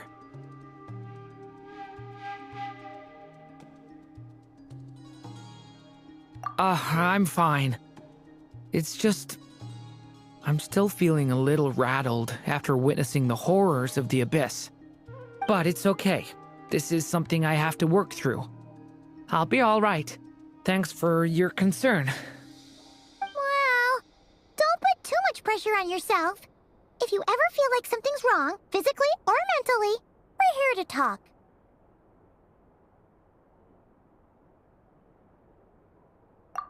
Come on. Stop treating me like a kid.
Columbina, we're back! Huh? She's not here.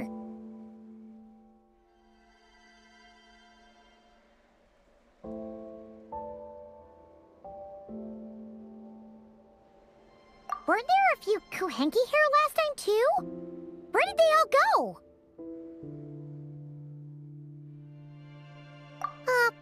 Walkies? For Kuhenki? You're not pets, you know. Oh, well. Looks like we just came at a bad time. Let's try again tomorrow. There's still a few days until Moon Prayer Night, so we're in no rush. Besides, she needs time to rest anyway.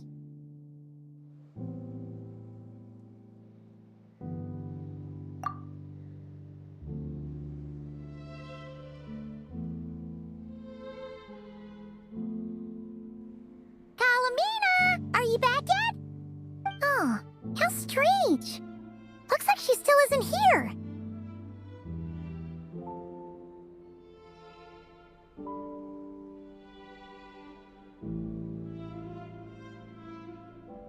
Right?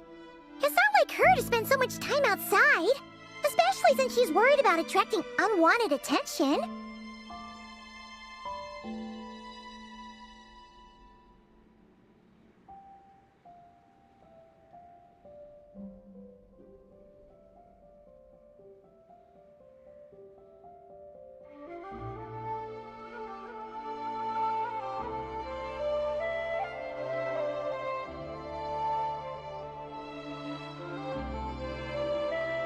What about Luonatar? Luonatar, you there? Hey! Do you know where Columbina went? Sorry, didn't understand. But if you know where she is, could you take us to her?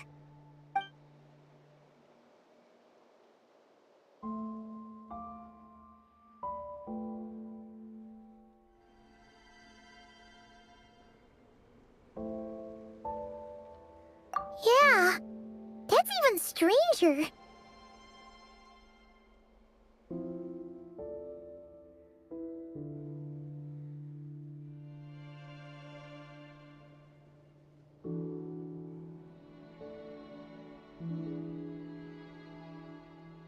What about him? Oh, that's not good news. They change color when Columbina gets weaker, right? And they look super pale right now. Good idea. She might know what's happening.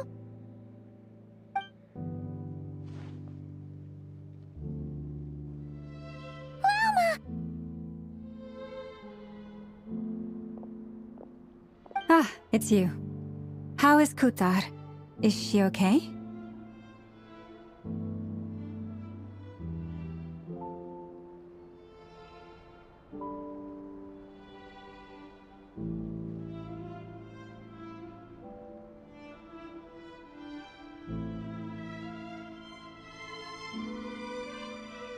No, she hasn't. I came here to check on her after I noticed the flowers had changed color. Based on past precedent, she must be very weak right now. Even getting up to walk would be a struggle. It seems unlikely that she wandered off outside. Not to mention that she doesn't do that at the best of times either. So yeah, this is super weird.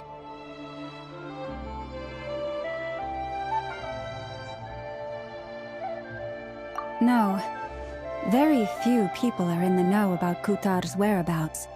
And if anyone suspicious had visited, they'd have left some sort of evidence. Come on, let's go to Nasha Town.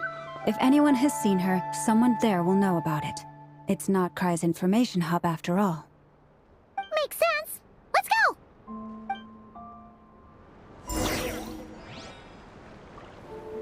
Bring it!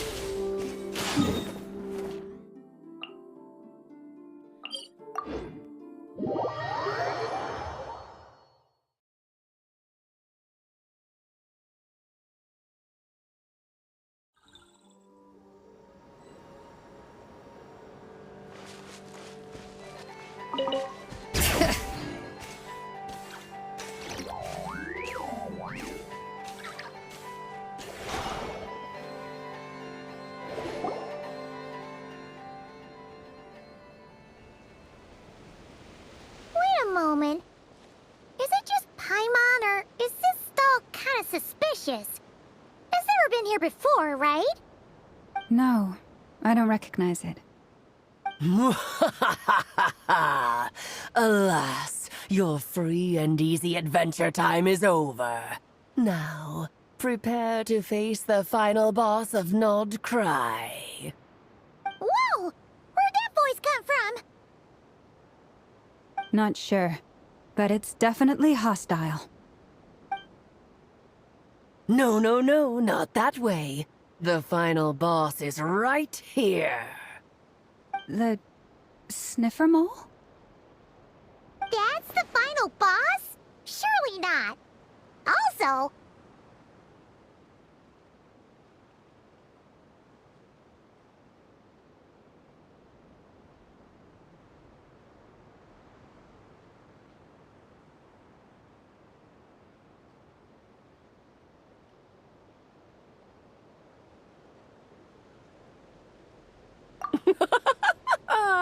Okay, the jig is up. I'll stop teasing you. Turn around. I'm right behind you. It seems I've managed to leave quite an indelible impression, even though you've never seen my face. Oh, nothing could make a great maid more pleased with herself.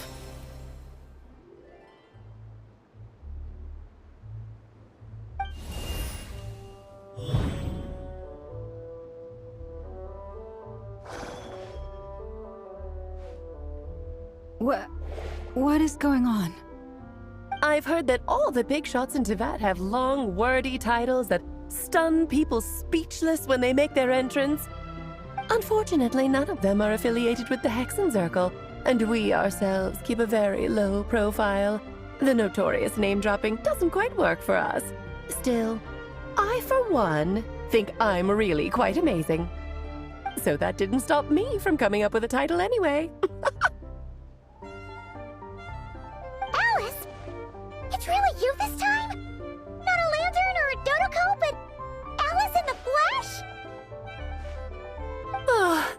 right. So, what do you think? How does it feel to finally meet me? You look like... Oh, that's the first thing you thought. A little surprising, but that actually makes me very happy. Because that means that when Klee grows up, she'll be just as stunningly beautiful as her mother. So she's a friend of yours? Kind of. This is actually the first time we've seen her in person. I see. Madam Mage, that was, quite a powerful entrance. I certainly won't be forgetting it anytime soon. It's okay, Lauma, don't force it. Paimon will do the honors. This is Alice from the Hexen Circle. She's a friend of ours. And of Arcus, too. That's right. She's a good person, just kinda... unpredictable. Well, what is the human heart if not unpredictable? Hmm? If we could not do as we please, how would we differ from machines? I am Lauma, Moon Chanter of the Frost Moon Scions. It is a pleasure to meet you. Oh, I know. Before you got here, I spent a good, 15 minutes getting up to speed on Nodcry's present situation. In other words, I've read the whole in the last episode part, so we can skip the pleasantries. Fair enough. Well, Miss Alice, I can already tell that you have quite a unique personality. You'll get used to it. Paimon sure is. So anyway, what are you doing in Nodcry, Alice? Oh, I thought I told you already. This time, I'm the final boss.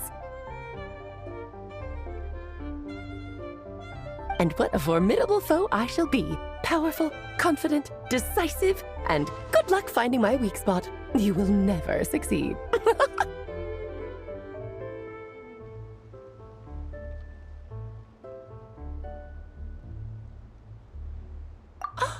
Oh, drat! My one weakness, and you found it in an instant. Thus falls the great Dodo King. Why are you playing along with this nonsense? For funsies, of course. What's wrong, Paimon? Are you disappointed in me? Am I a gigantic letdown? No, it's just... you seem like a busy lady. And this is the one time you've shown up in person. Paimon figured it would be for something more high stakes than just goofing around. You're quite right. I'm here in Nodcry because something big happened. Something big enough it caught the attention of the Hexen Circle. It concerns the 3 moons, Tevat's borders, and of course, the moon goddess you are currently searching for. Kind of. Why don't we discuss this over a pot of tea? My main reason for coming on this trip to Tevat was, of course, to have some fun. But I do technically have a job to do as well, namely, maintaining the stability of Tevat's borders. I'll skip over the complicated parts, but to sum it up, abyssal energies are all that lie beyond Tevat's border. We'd find ourselves in a real pickle if they ever made it through. And the phantoms you've been seeing are a sign that the border has been disturbed.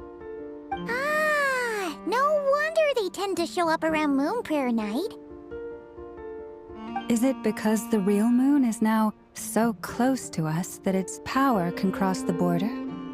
In part, but only a negligible amount passes through. Just enough to influence the verdant crests and so on. And as you've noticed, there has been an unprecedented number of phantoms appearing this year. The influence of the moon beyond the border cannot explain this. No, there is another far greater factor at play. The trilunar syzygy. A trilunar syzygy? Eons ago, before the heavenly principles came to Tevat, it was the then 3 moon goddesses who controlled the laws of this world.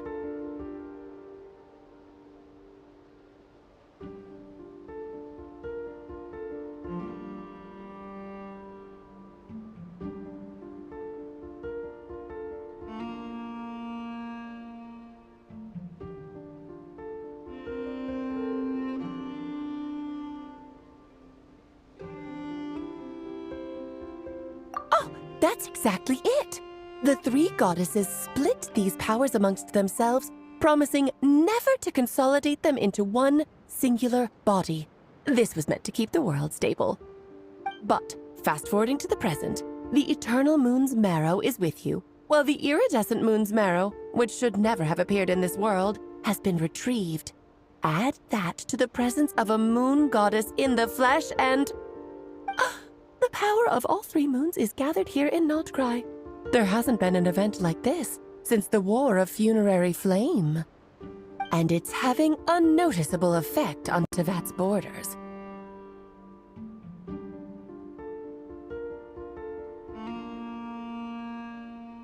Because I wish to give my darling daughter a peaceful, sunny environment to grow up in. Is that a good enough reason? Kinda sounds like you're dodging the question, but it does make sense. Well, that's one reason anyway, and the most important one. The others are a little complicated to explain. For instance, cleaning up after dearest Miss R. Albedo could tell you more about that if you're curious, but right now, I have a more important question to ask you. Why are you collecting the moon marrows?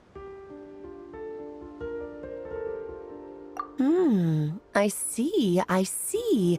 Nicole told me about that legend once. Nicole? You mean Mage Anne? Oh, so you remember. Ah, yes, of course. That was a story about fate, her area of expertise. But back to the story of our dear moon goddess. I'm afraid her intended method of returning to the moon is unlikely to work anymore. What does that mean? She may be missing, but she hasn't gone anywhere. She has disappeared.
My body is so heavy. Wait, no. It's my mind that's heavy.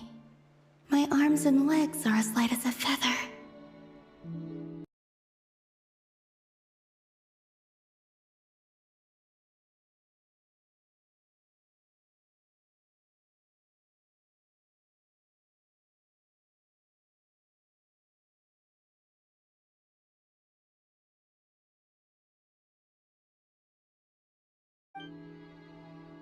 What's happening to me?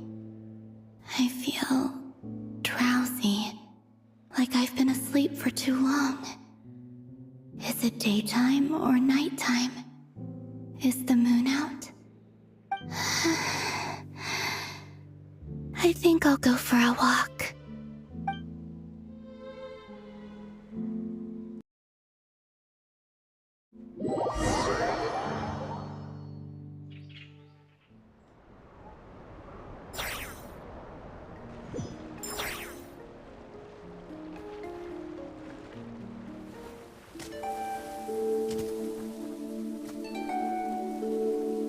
Are you out for a walk too?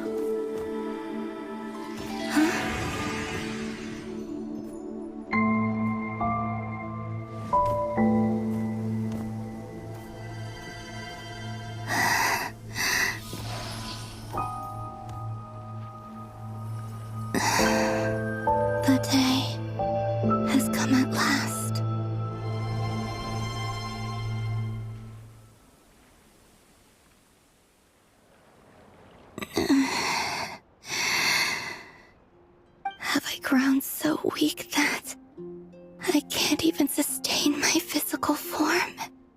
But Moon Prayer Night is nearly here.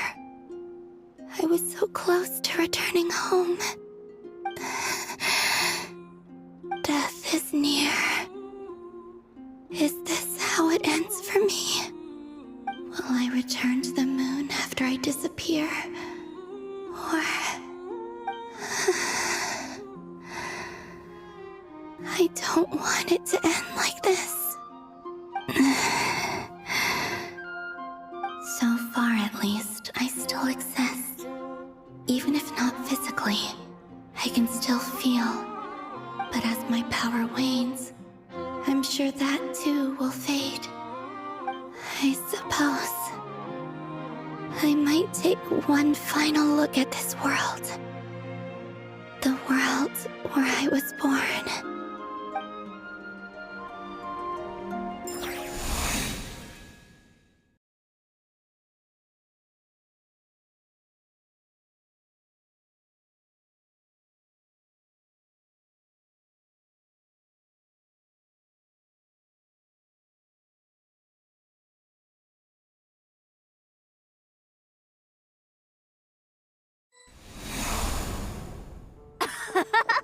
Come on! Come on!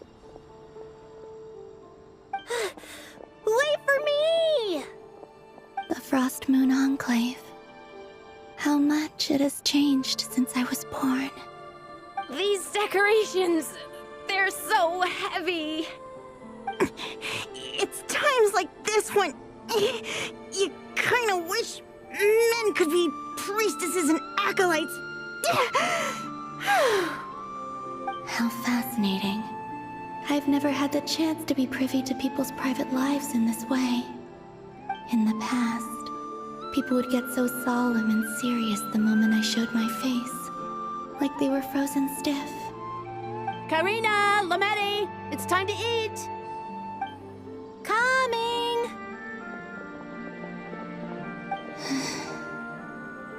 I want to watch them a little longer.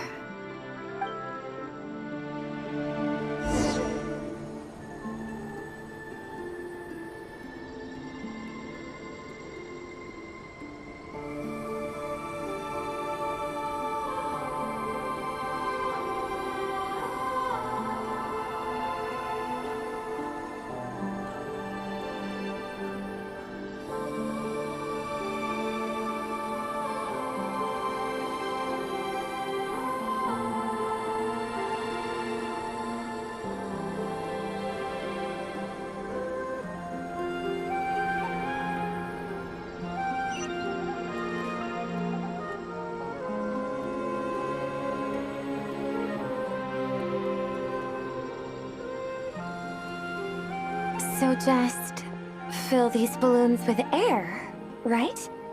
Yep. Try a couple now to test things out. The rest can wait till Moon Prayer Night. Exclamation mark. So. Think fast. Breda! Teasing an acolyte of the Frost Moon Scions? Surely that's a punishable offense. Take this!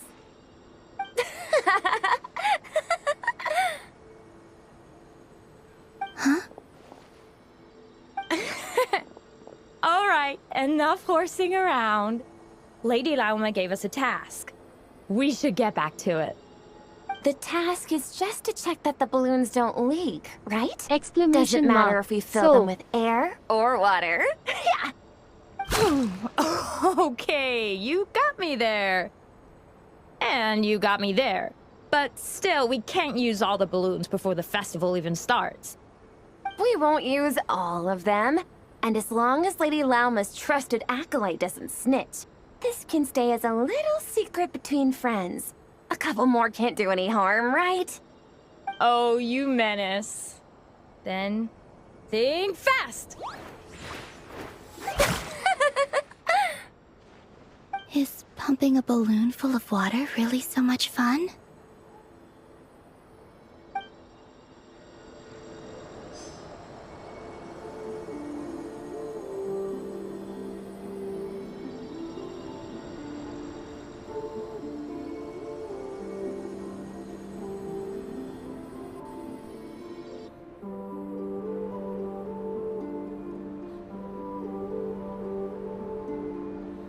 I'm sure you're both tired from playing all day. Come on, eat up.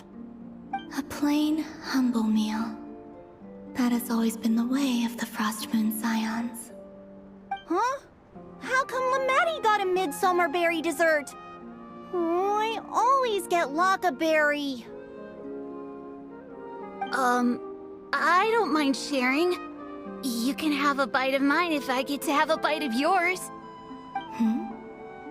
They're sharing food? I've never shared food with anyone before. Even at the Harbinger tea parties, everyone just ate off their own plate. And when I couldn't finish my food offerings from the Frost Moon Scions, they'd leave the leftovers out under the moonlight for the animals to claim. Hey! That was 2 bites! Then you can have another bite of mine. Oh, you too. Oh, don't fret now. Here, have some of Granny's too. So this is what it means to be family.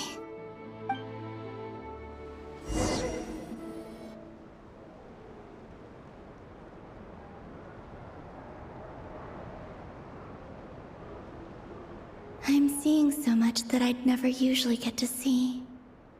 They'd never act like this when I was around. It's nice, being able to just watch people in peace in these final moments. What a rare opportunity. I think I'll go take a look around Nasha Town, too. Maybe the Traveler will be there.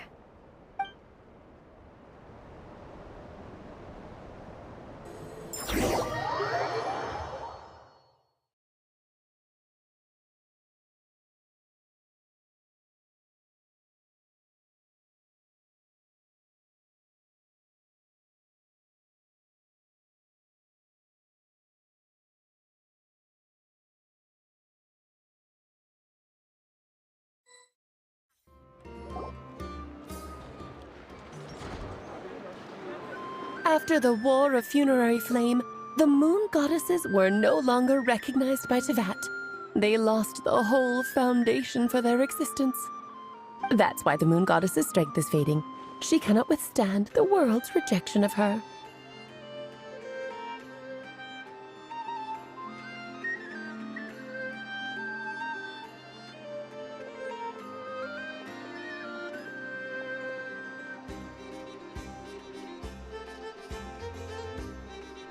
To be more pedantic about it, the Moon Goddesses did something to offend the heavenly principles, and that's why they were ousted. Something of a recurring theme in Tevat's history. Theoretically, speaking so candidly should put me in their crosshairs too, but they can't tell me what to do. I'll say whatever I want. Anywho, the Moon Marrow energies were but a drop in the bucket for her, and that battle against the Ray Hair of Solnari only weakened her further. Fortunately, it happened close enough to Moon Prayer Night when the Kuvaki concentration here is high. That's the only reason she managed to survive this long. What do you mean, fortunately? You said she disappeared. We're too late. Ugh, what a headache. I thought this was all common knowledge. I guess I have some more explaining to do. Okay, buckle up. It's time for another lecture.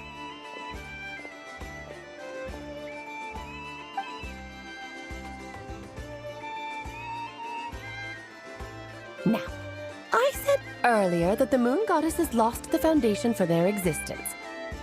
The reason for that has to do with the natural order.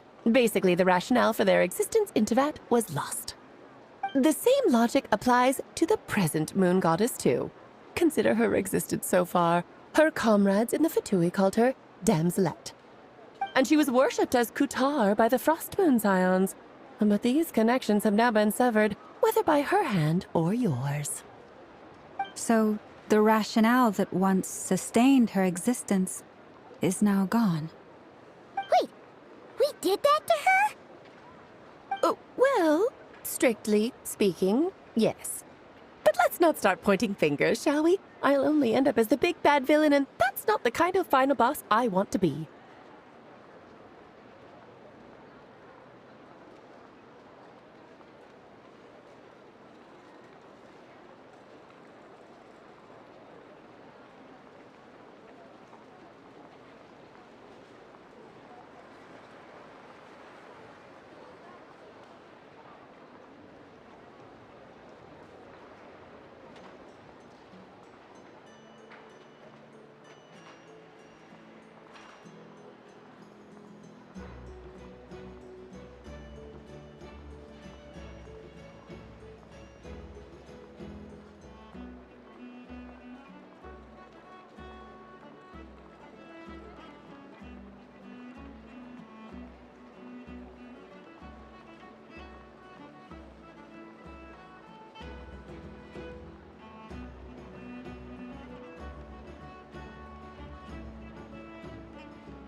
Of course I do. I'm only the greatest mage in the whole entire world.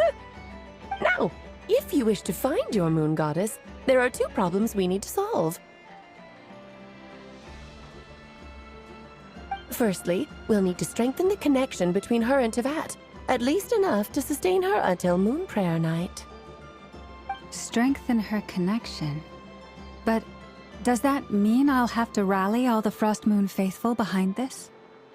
I'm afraid a bygone faith and a former home won't be of any help to her now. Do you know her name? Her name? Yes. Names are very important things. A name is a fundamental concept that anchors one's entire existence.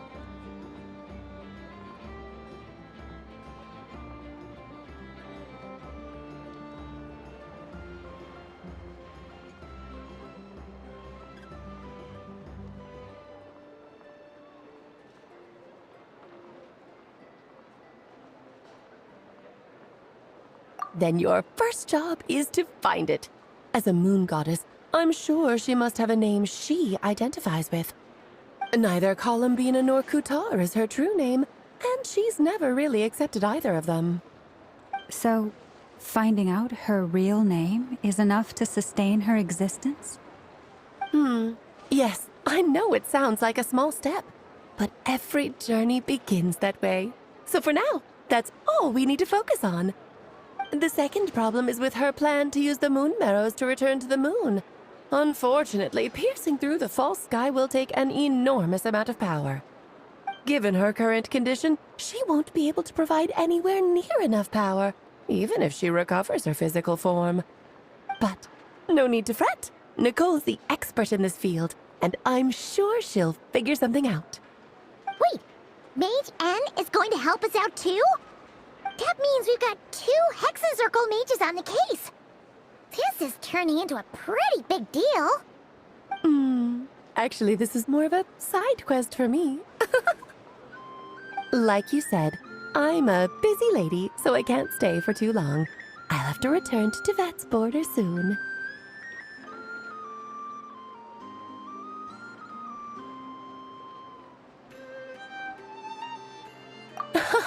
That's the upside you get for looking out for my little Klee.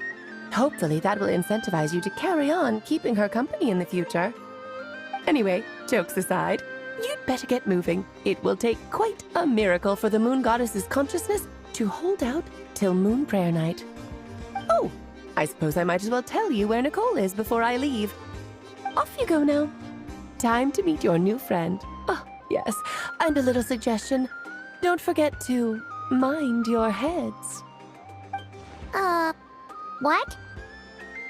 I wonder how Durin's doing. I should really go see him before I head back. You really are super busy. I most certainly am. There's so many children I have to keep tabs on just in Mondstadt. Durin, Albedo, Venti, Varka.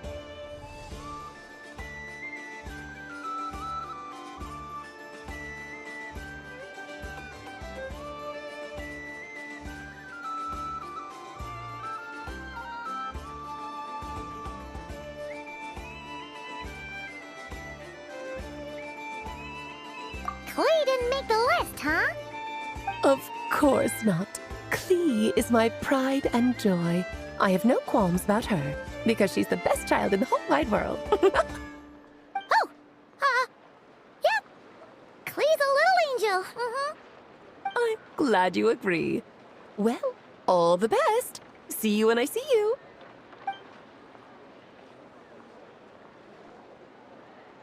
She left in a hurry. Yeah, she didn't pack up her stall. Should we handle it for her?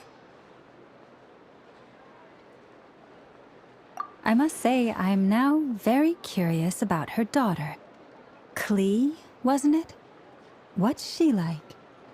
That's a long story. Come on, we'll fill you in as we go.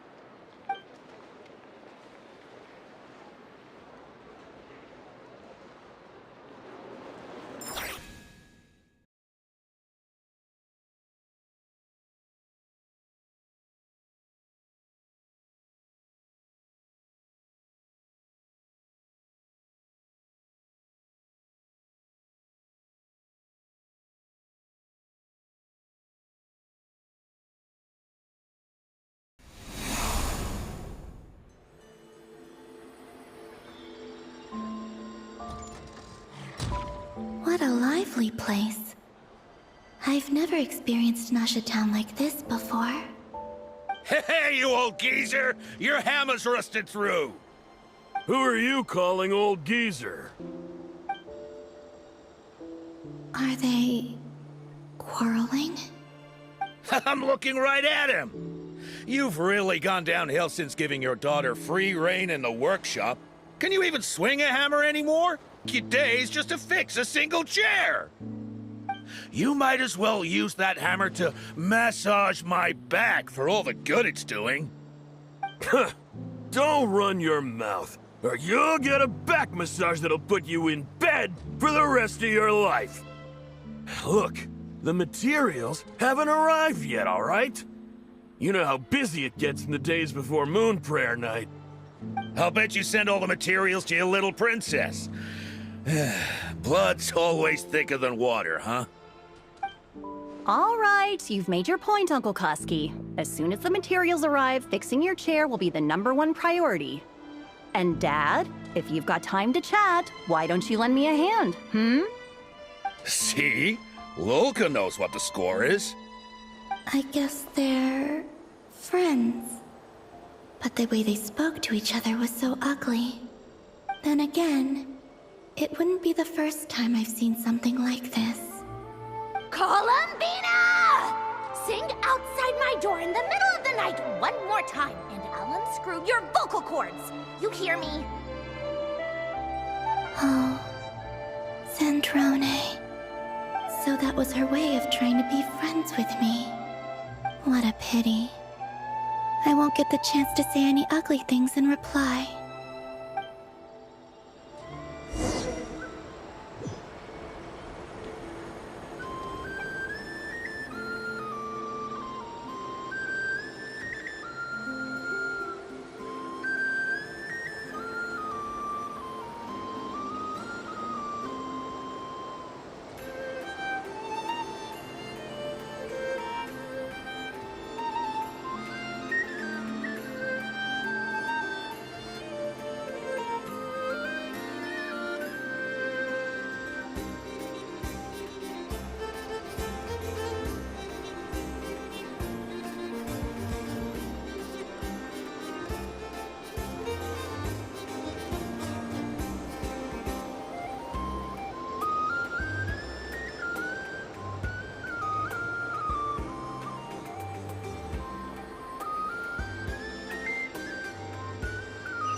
Hey, have you decided what to give her for Moon Prayer Night? I sure have. She's gonna get the surprise of her life when she's least expecting it. Then I'll whip out the ring and pop the question. The surprise of her life. What a fun turn of phrase. Cool, I get the picture. You can spare me the gushy details. Ooh, looks like we have a customer. Hello there, ma'am. Would you like some Moon Prayer Night candy? Huh? Is he talking to me? Can he see me? Here you go.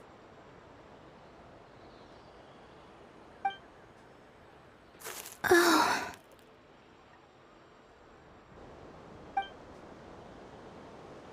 Come back anytime. Right. Now, where were we? I don't know why, but I still held out hope.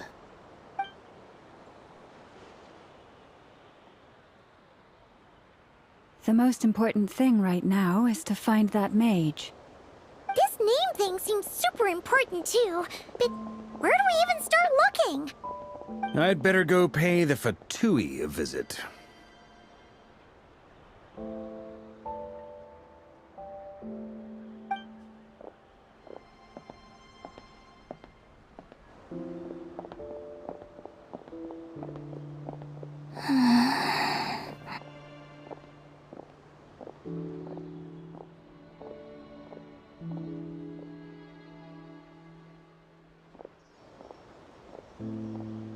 Columbina?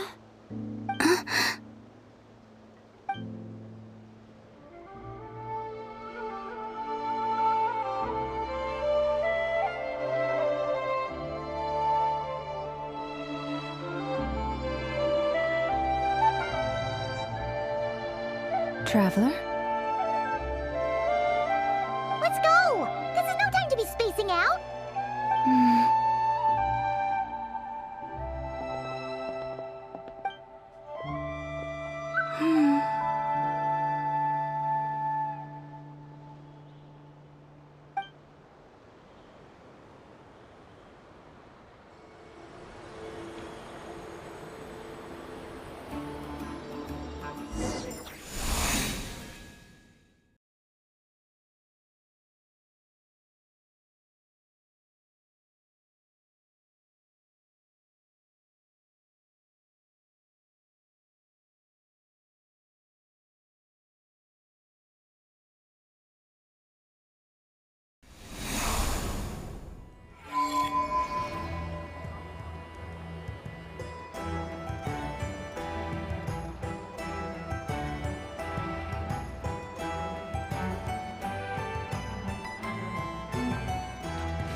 Where are they going? They mentioned a mage and... a name? So, Mr. Varka, are you acquainted with this Nicole? Or should I call her Mage N? Ah, not really. We've never met, though she has come up in conversation. From what I've gathered, Alice kinda took Nicole under her wing. Taught her how to speak in a more ladylike fashion, that kind of thing. Huh. Hard to imagine Alice as an etiquette coach. If I remember... Hey! Don't go around making promises on Alice's behalf! I wouldn't dare. I'm just trying to paint a picture of the Hexen Circle for you. Okay, sure. Anyway, since none of us have ever met Nicole, how are we supposed to find her? We can't just go up to every woman in sight and ask, "Hey, are you Nicole?" Maybe something she's wearing will give it away? Like, a windbloom pinned to her chest or something. Wait a minute. Alice never said Nicole was from Mondstadt. Oh, true.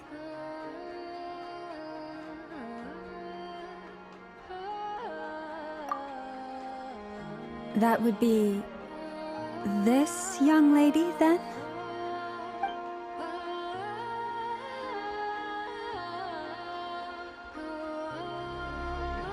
Hey there!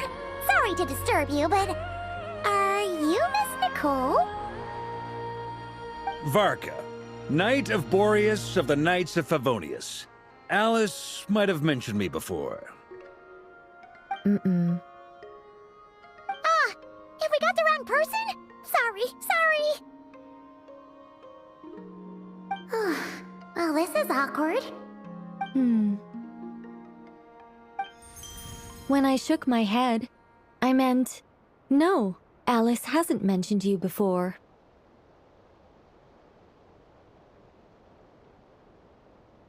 Huh? Where is this voice coming from? My apologies. For certain reasons, I am unable to speak. This is the only way I can communicate with you.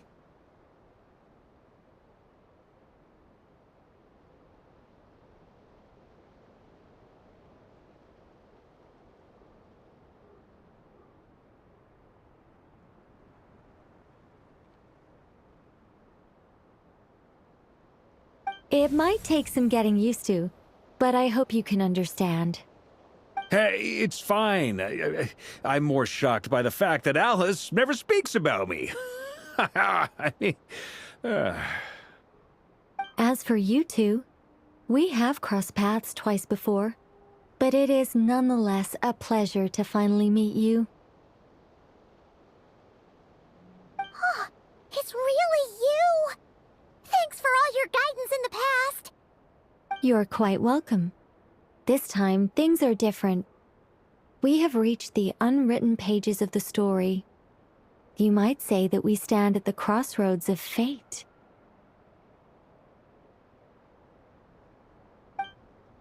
Now then, allow me to formally introduce myself. My name is... No, stop! Alice! I can't believe it! I had a whole speech prepared. I'd agonized over every single word. She always picks the worst moments to ruin other people's plans. I'm so sorry about that. Alice took the liberty of devising some bespoke self-introduction magic for each member of the Hexen Circle. But I could have sworn I deleted all of the triggering conditions for it. How did it bypass everything? Oh gosh, this is so embarrassing. This is a very different side of Nicole than what we're used to. Is she not used to face-to-face interactions? Don't worry about it. We've seen that introduction magic once already, so it wasn't too much of a shock. Please go on, Miss Nicole. We'd love to hear what you have to say, or, well, communicate. Huh? Are they talking to this lady? But... Will you all promise to forget that horrendously embarrassing introduction? Sorry? Embarrassing? When?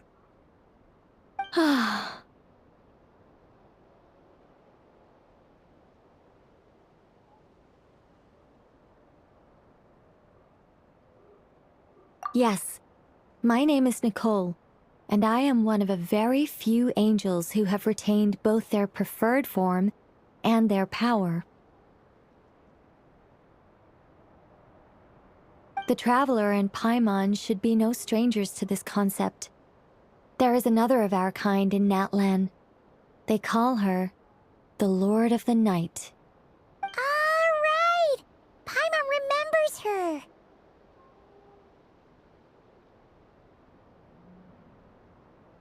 Yes. Well, I have retained more of my power than she.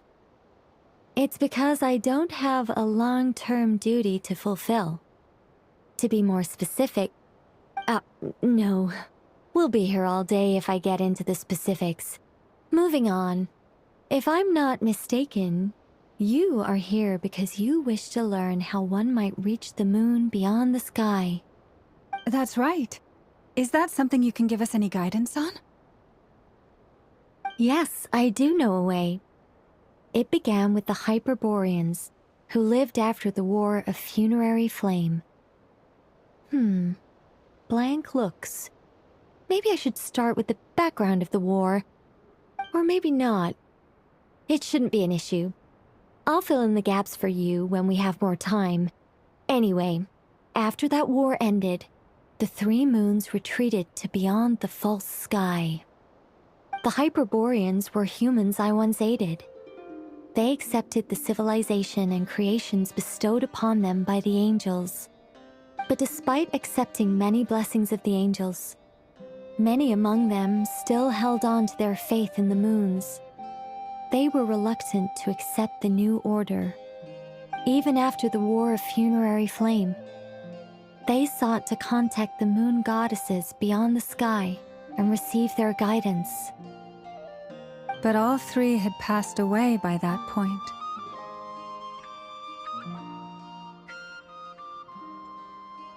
This mage has a unique method of communicating. Is she talking about the moons? Yes, but they did not know. And so, still they prayed for the moon goddess's mercy. After building titanic structures that consumed vast amounts of Kuvaki, at last they glimpsed the moons and heard their voices. But of course, they were gravely disappointed. For it was then that they realized the three moon goddesses were dead. Oh, that's such a sad story. It is. Humanity was in a very sorry state at that time. The angels who had once aided them were gone, and the War of Funerary Flames had left them homeless and destitute. Just a second, I gotta ask. How relevant is all this history to the task at hand? Well, I mean, it's... Okay, it seems we've drifted into irrelevant narrative waters. It's been a while since I've had the chance to speak inside someone's head. As soon as I got started, I lost control and the words just flowed out like a waterfall. What I'm trying to say is... Right, yes, that's it. The relevant part is the ritual created by the Hyperboreans. The fact that they bypassed the false sky and saw the true moons implies that they successfully built a connection between Tevat and the outside world. Which means, with enough Kuvaki and a sufficiently stable connection, it should be feasible to send one person over the border. Okay, so they built some kind of portal? Oh, yes. A portal. Yes.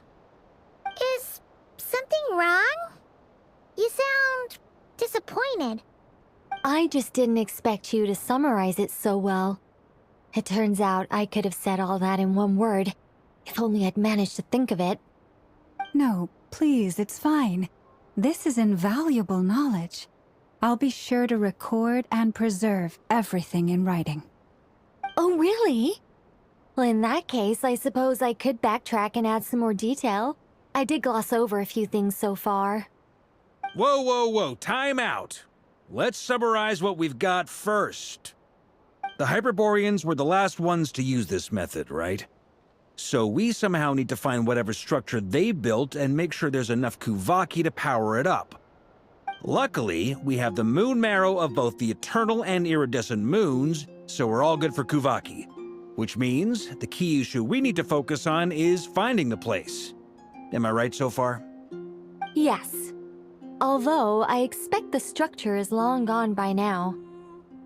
That said, what if we could take advantage of the phantoms to travel back to a time when it still existed? Well, travel back isn't quite accurate. It's more like we'd be creating a handshake between 2 points in space-time. We wouldn't even have to pick a time when it still existed. It could just be a time when it still appeared in phantom form via projection, or we could project our own phantoms, fold them together, and... You look lost. Was that too hard to follow? Yeah, things got a little, technical there. Paimon's brain is reaching capacity. All right. Let me think about how to put this more simply. Okay, got it. Over the next few days, I'll search for phantoms that we can use. Once I find one that meets the criteria, I'll let you know and we'll regroup. By completing certain rituals, specific individuals will be able to enter the phantom and make it to the Hyperborean structure. If everything checks out and it looks feasible, we'll just need to wait for Moon Prayer Night, and we can send the Moon Goddess back home. I'm really skimping on the detail here. Is this making any sense at all? I think so. For now, we'll just wait to hear from you. Yes. Basically, yes. Great. Counting on you. In the meantime, we'll focus on finding the Moon Goddess's name. My name? Are they looking for a way to stop me from disappearing? Excuse me, Miss... Go on, Miss Nicole. This conversation was a little all over the place. I didn't catch your name. I am Lauma, of the Frost Moon Scions. Ah, I did wonder. I noticed that you listened very intently when I spoke about Hyperborea and the moon's history. If you'd be interested, I'd love to visit you this evening and go through it again in greater detail. Also, if you were serious about making a record, it would be too risky to simply write down the raw details as is. I would suggest some tweaks. Maybe rewrite the stories as fairy tales or fables, perhaps even prayers. Anyway, we can cross that bridge when we come to it. So, see you later then? Oh, and no need to prepare anything. Just a cup of tea will do. See ya! She seems friendly. It's just... It's so nice to find someone who's actually willing to listen. I've been dying for a chance to finally go through all this systematically from start to finish. Any longer and I'd probably start forgetting it.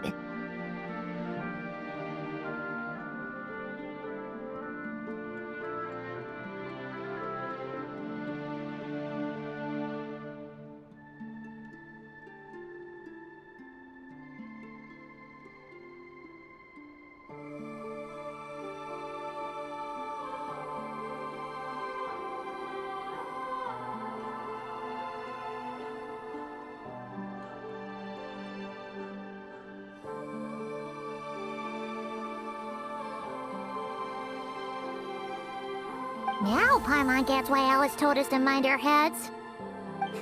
Ha ha ha ha! What did I tell you? A lot of quirky people in Alice's orbit. Now then, the next order of business is... where do we start looking for the moon goddess's name?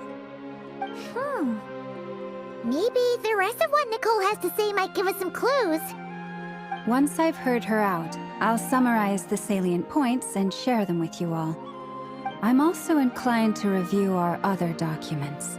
Yes, our faith was first established by our Hyperborean ancestors, but many of the more factually accurate records are from after Kutar's birth.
Sounds like we're gonna follow Columbina's journey through Devat, huh? In that case, we'll start by heading to the Frostmoon Enclave. Sounds like a plan. Take this with you. I'll see about getting in touch with the Fatui. It'll probably just be Arlecchino and Sandroni again. They're the only ones who would want to help. Thank you, Mr. Varka. Ha ha ha ha ha! Don't mention it. Honestly, I'm more comfortable dealing with the Fatui than prying into the details of a young lady's childhood. Catch you later. I should follow them, just in case there's some way that I can help.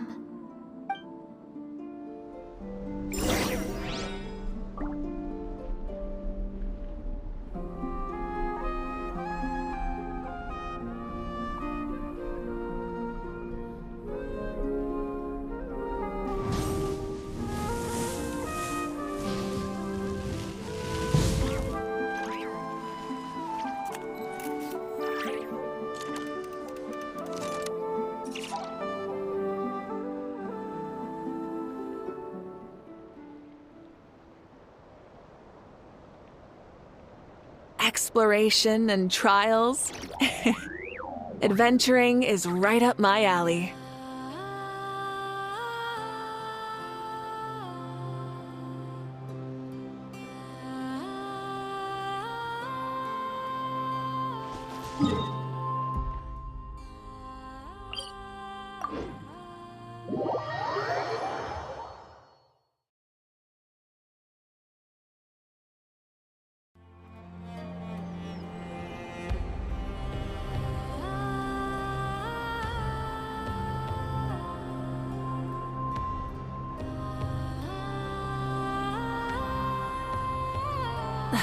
Instead of confining themselves to the heavens, God should broaden their horizons in the world below.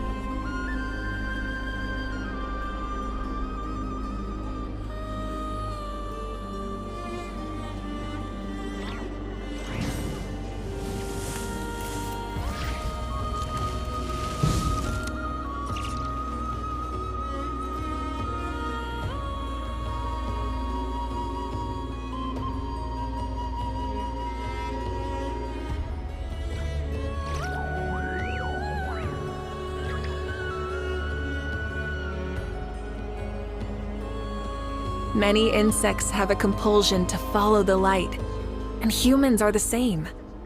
Except we call that light hope.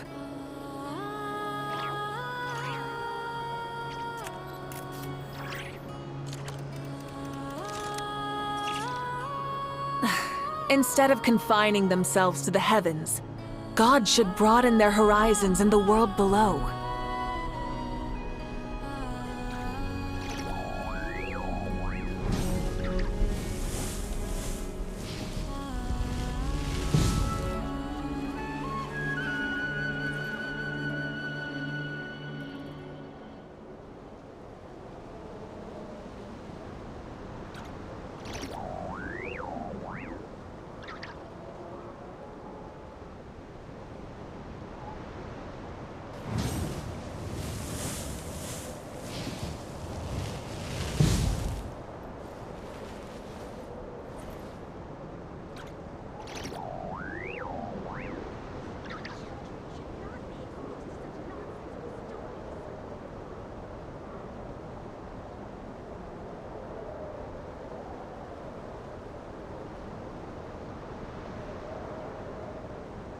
Exploration and trials.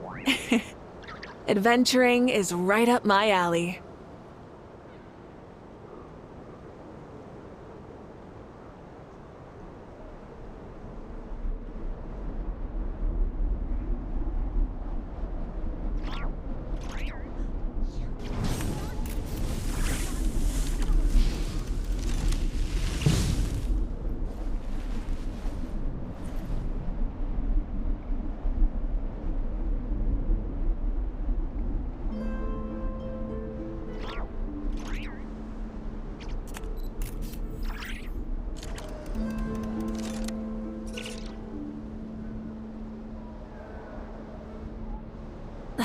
Instead of confining themselves to the heavens, God should broaden their horizons in the world below.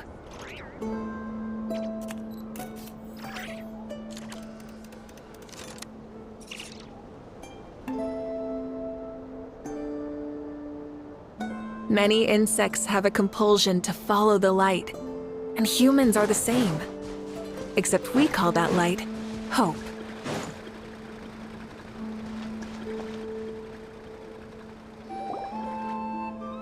A while ago, I took the time to organize all documents in our possession that pertain to Kutar. What you see here is the material I consider reliable. You're saying there's unreliable material too? Yes. Most of the information we have was transmitted through an oral tradition. Inevitably, some of her stories were mythologized and deified over the years through countless retellings. That's why I organized them into reliable and unreliable. There's no sense seeking answers in history unless we can ensure the veracity of the historical record. Makes sense. All right, let's take a look through.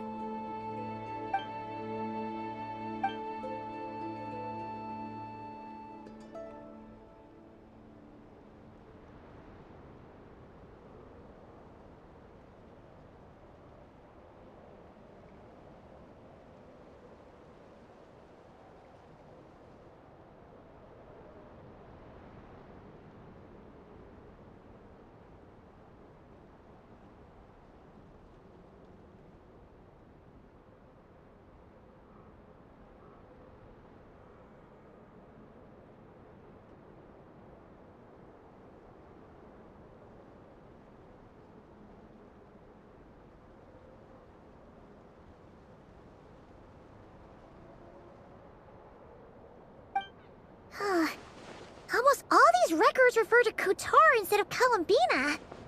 Although neither of those is her real name. Paimon's not sure what point she's trying to make.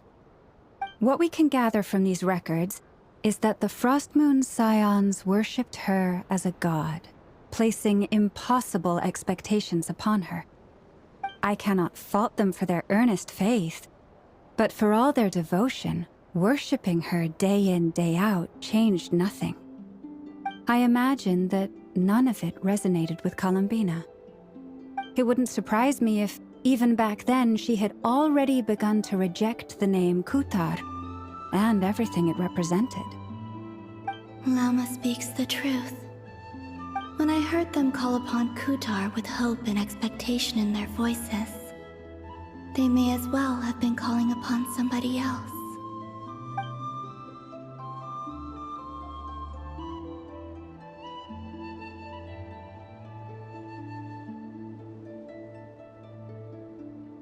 Well, that's a bit complicated. I looked at the level of detail, perceived authenticity, prose style, and how realistic their portrayal of Kutar seemed to be. Amongst the Frostmoon Scions of today, only I know of her existence, and I alone have spoken to her face to face. As such, I know that there are certain things she simply would never do. That being said, I have sensed some changes in her lately. Changes? Me? Oh, seems like this is getting us nowhere.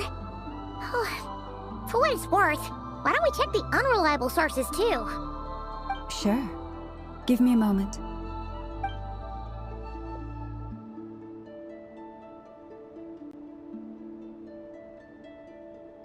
Exerting but a fraction of her divine might, Kutar sheared a great mass from the snow-capped mountain and cast it into the sea, upon whose surface shone the mirror image of the moon.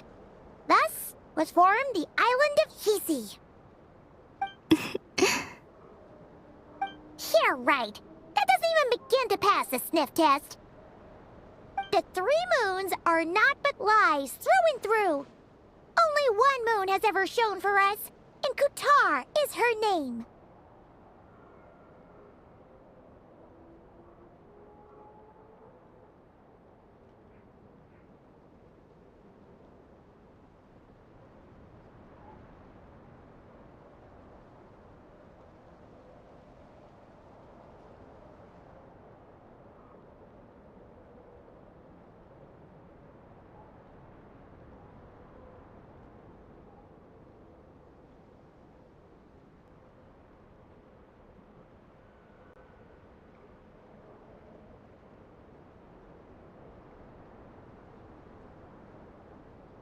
The vast majority of ancient texts are filled with fanciful tales like these. I trust you understand my criteria a little better now. Kutar did not speak, merely gazing into the distance in silence. And where her gaze landed, this was her prophecy. Clearly, whoever wrote this text never even met Kutar. Otherwise, they'd know that her eyes are always closed. What about you, Traveler? What are you reading?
YouTube at go_touch_grass. Go do quest or watch while live.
Let Paimon see. The child wished to build a wooden nest with which to shield a fledgling bird from the cold. But being so young and lacking in strength, the child could not snap the branches from the trees. YouTube Katara at Genshin was Mobile passing 2P at go_touch_grass. I went to brush my teeth. Who built a beautiful nest for the child. I remember that. Not knowing the meaning of Katara's divine intervention, the child dared not to respond, and thus ran home to call their parents. But Katara was gone. The Moon Chanter declared the event a miracle and took the nest as a relic, placing it on high for all to YouTube see. at go_touch_grass. The child was named as Lol. one favored by the goddess, and was greatly respected amongst the people. Yet, no further miracles were bestowed, and this matter was forgotten in but a few years. Huh. Any thoughts after reading that?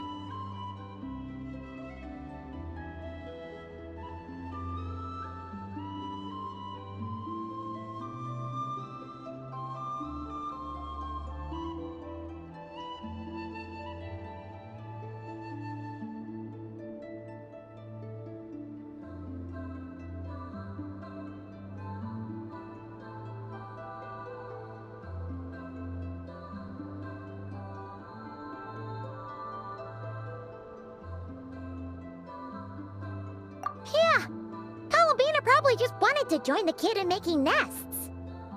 Ah. I'd originally considered this a fabrication, because Kuthar did not perform any similar actions in subsequent records. But now that I think about it, it does seem like something Columbina would do. It's just that... YouTube She at didn't Genshin know how Mobile other 2P. people would Lol interpret her actions. She was probably worried about making things difficult for people. And so, she gradually stopped joining in. Yes. Oh, that's so sad.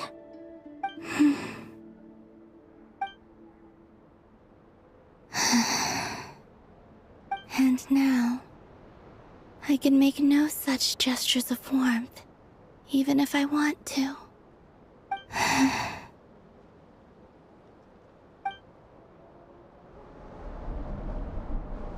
Still no name. That's a bit of a shame. But we YouTube did at learn some interesting stories. go_touch_grass. That's gotta Lucky count I for haven't done something. my dailies yet. Barca said he was gonna set up a meeting with Arlecchino and Sandrone, right? Let's go back to Nasha Town and see how he's doing.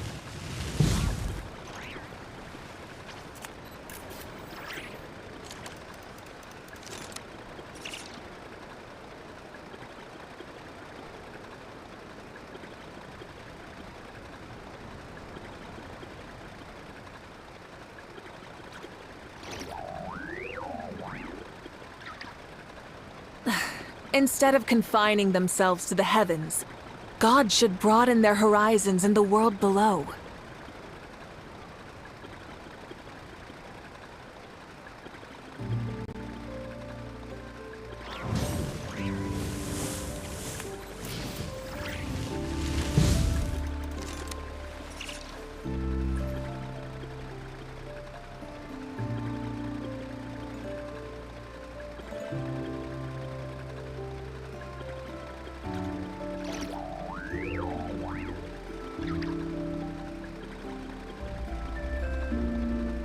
Many insects have a compulsion to follow the light, and humans are the same. Except we call that light hope.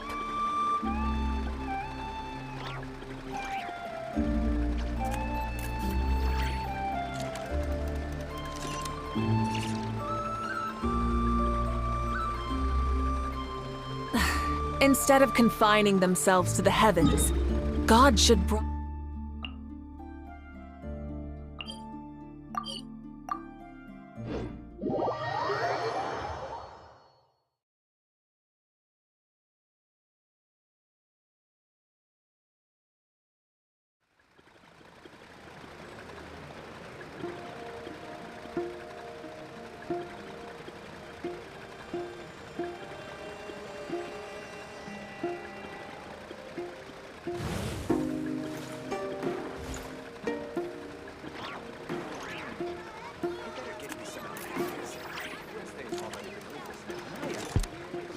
This land holds nothing but promise for adventurers from all walks of life. Wouldn't you agree?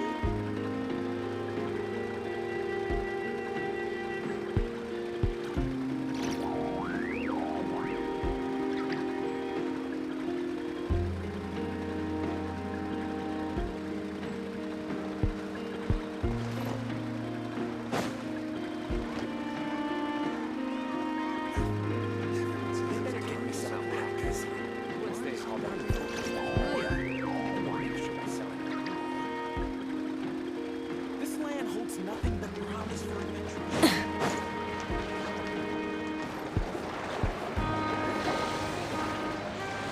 Let's see. There's Varka. Oh, and it's Durin and Albedo too.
Yeah, this is pretty much the same place we bumped into each other last time. I convinced them to stick around a little longer. We were all waiting on people, so I figured having a little company would help pass the time. Ah, so you've been waiting for us? Does this mean that you've already arranged things with the Fatui? Sure does. Now you're back, we can go meet up with them together. How'd your investigation at the Frost Moon Enclave go? Well, we didn't find out Columbina's true name. But apart from that, it went pretty well.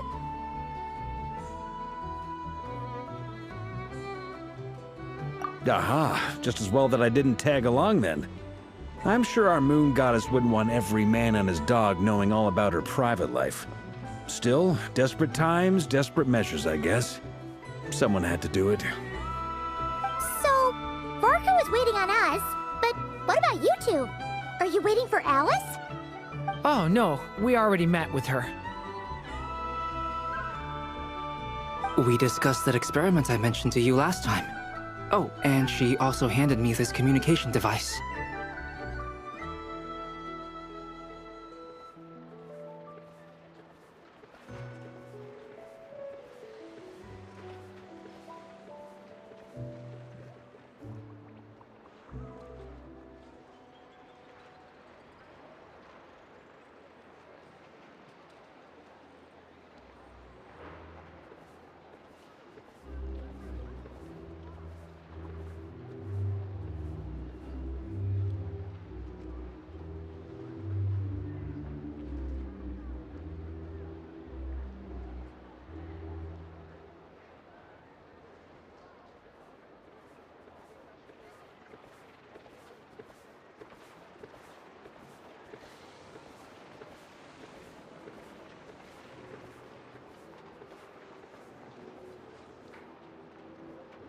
That's right.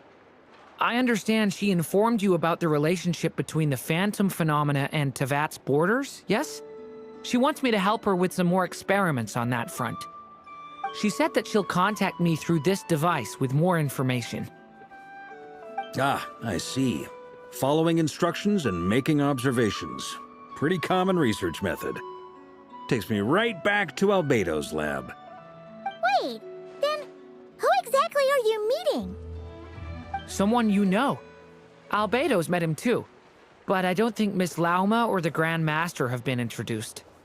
Introductions are overrated, especially in cases like this.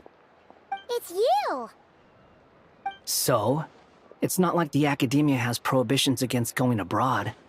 Also, I applied for leave. I've been writing to Hat Guy since obtaining a human form. I've already brought him up to speed on everything that's been going on in Nodcry. Hat Guy? Turns out, I actually have heard that name before. Oh? Then why did you react the same way I did? I only knew the name, not the fella. But since we're all here, let's do some introductions for what it's worth. I'm Varka, Grand Master of the Knights of Favonius. Lauma, Moon Chanter of the Frost Moon Scions. And I'm a Driosh from the Vahumana Darshan of the Sumero Academia. Hat Guy. Good to see you again, Mr. Guy. I believe we last saw each other on the boat ride here.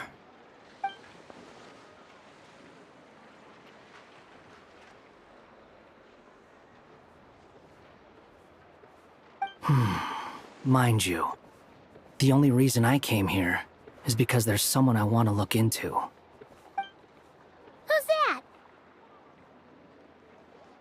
The Doctor, also known as Dottore, second of the Fatui Harbingers.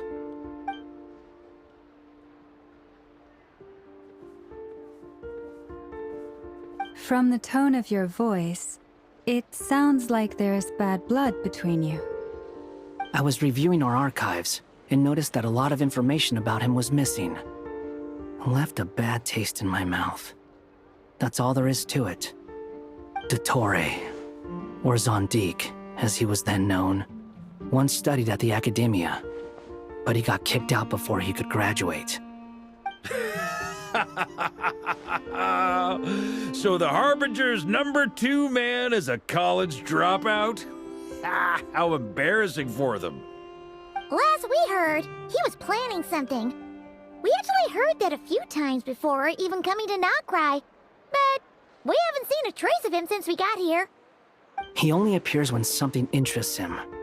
For all we know, he might have left already. But the fact he did something here at all is worth noting. It'll fill a couple extra lines in his file. Why does it sound less like a file you're writing and more like a criminal record? Anyway, we were just about to meet 2 of the other Harbingers. Want to come along? You might learn a thing or two about him there. Sure. Even though they're Harbingers, well, they're old acquaintances of ours, so, you know, when you talk to them, try to be... I got it. The Frost Moon Scions' relations with the Fatui remain tense. Forgive me if I do not attend. In that case, we'll continue assisting Miss Alice with her experiments. Good stuff. Everyone's having a fruitful time. All right, we better get going. I'll lead the way.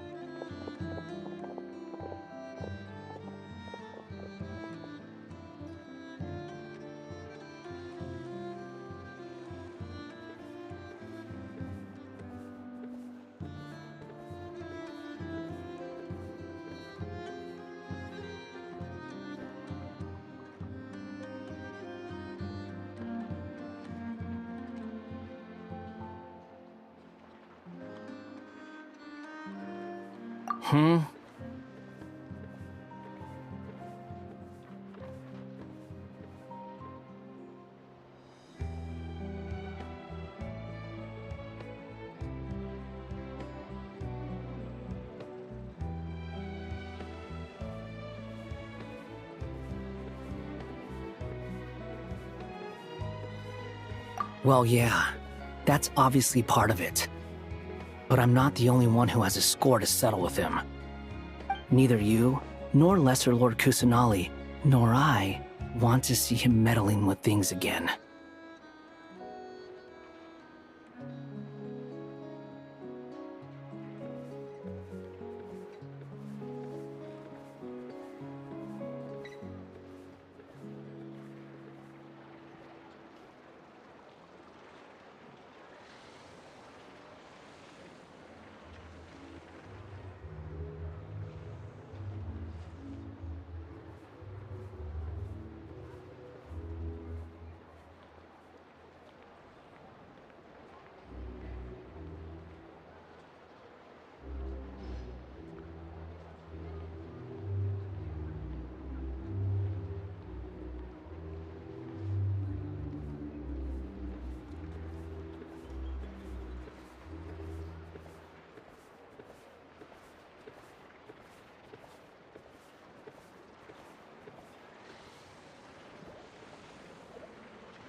What's the hurry?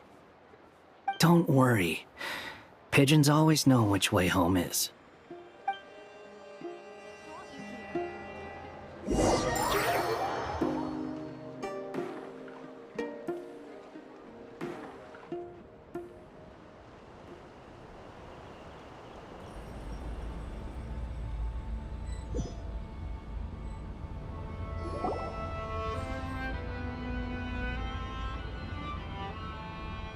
You made it. Who is this? A scholar from Sumeru. They call him Hat Guy. He's an old friend of the Travelers. Wait, this is the academia representative you wrote about? He doesn't exactly look the part. I believe this will prove my identity. You'll notice it bears the seal of the Sanctuary of Surasthana. Well, what do you know? So it does. All right then. My mistake. It's fine. I expected as much. What? So as I mentioned in my letter, the Academia's got its eyes on Dottore. But this matter remains top secret. Apart from those assisting in the investigation, the fewer people who know, the better. If anyone asks, I'm here in Notcry to pursue my personal academic interests. Gotta say, Varka, you did pretty well to keep all this under wraps for so long. Sounds like you got in touch with the Academia about this way back. you flatter me.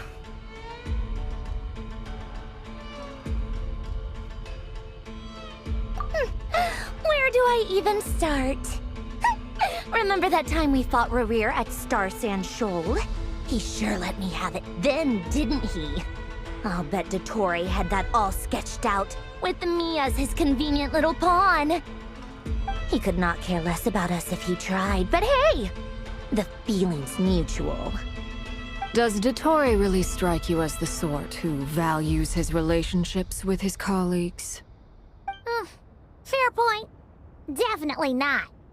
Which is why I always keep my guard up whenever he starts making suspicious moves. To that extent, our motivations align. On top of which, I consider you trustworthy people. Now, back on topic. In the wake of the Reikir of Solnari episode, Sandrone and I grew suspicious about Dottore's complete inaction during the entire affair. So we tried to find out what he'd been up to, but unfortunately to no avail. He never lets anyone in on his plans. The more he cares about something, the more secretive he gets. Indeed. Perhaps he believes that by keeping a low profile, he can avoid trouble. But that trick isn't going to work on his colleagues. Yeah, I mean, he's been researching the ancient moon's remnants. And he's been trying to get his paws on the moon marrows. Only an idiot would believe he doesn't have something more planned. With this in mind, I returned to Snezhnaya and relayed my thoughts to Her Majesty the Tsaritsa, entreating her to have him recalled. That's pretty direct. Did the Tsaritsa agree? Yes. I made it abundantly clear that the Fatui's business in Nodcry is almost concluded, and we do not need 3 harbingers in this territory. Her Majesty concurred. Accordingly, Dottore has returned at her orders. I imagine he is continuing with experiments, which no one besides he would ever have any interest in. Common sense might mean nothing to him, but he's not stupid. He knows that no good can come from opposing the Tsaritsa. Smarts alone won't get him all the way. He needs the Rooster's resources and Regrator's Mora, both of which the Tsaritsa can strip from him by waggling a finger. But doesn't he have a track record of publicly following orders while going against them in private? He probably has it down to a fine art by now. Wouldn't put it past him. We worked together on a research project once. Only briefly, but it was enough to show me that we're fundamentally different people. He has no interest in doing things methodically, stage by stage. His thoughts jump all over the place, and the moment his curiosity is satisfied, or he gets the results he wants, he disappears. The only similarity we share is that, once we set our minds on doing something, we will see it done, whatever it takes. Oh, we definitely saw some of that in your battle with Rerir. You got so competitive. Ugh, do not remind me. Then I believe we all concur. Dottore will not simply give up. Fantastic. Now this is turning into a whole day of unpleasant memories. Ugh.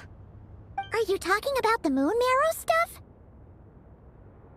He also strikes me as the kind of person to disregard experimental regulations, ruin all the equipment, and go way over budget. Then leave the first person he can find to deal with the fallout. Exactly! This one time, he was running some high-temperature experiment and the substance exploded. But does he care? No! He orders his subordinates to open the device so he can observe the results, which causes the gas inside to leak out. That gas was poisonous! If I hadn't been there, who knows how many people might have died. And after all that, he left, while I was still cleaning up after his mess. What a waste of time, he said. Waste of time? The nerve! He wasted my time! You've been bottling that up for a while, huh? Hat guy, I must say, you seem awfully familiar with internal Fatui affairs. Especially when it comes to Dottore. Thank you, Lady Harbingers, for providing such valuable information. I have no other questions for now, so I'll be on my way. Wait, what? You're just gonna leave? You're welcome to join if you want. Ugh. Just when Paimon thought he'd finally mellowed out. He makes quite the impression. I'll say. I've met tons of headstrong people, but not many of them would join me in bad-mouthing Dottore.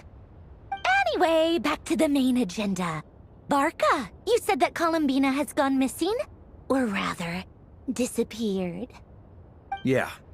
We're working on building a connection between her and this world. The simplest method is to find out her real name. I've actually asked her that question before, but she said she didn't know. Considering our relationship, I doubt she was lying to me.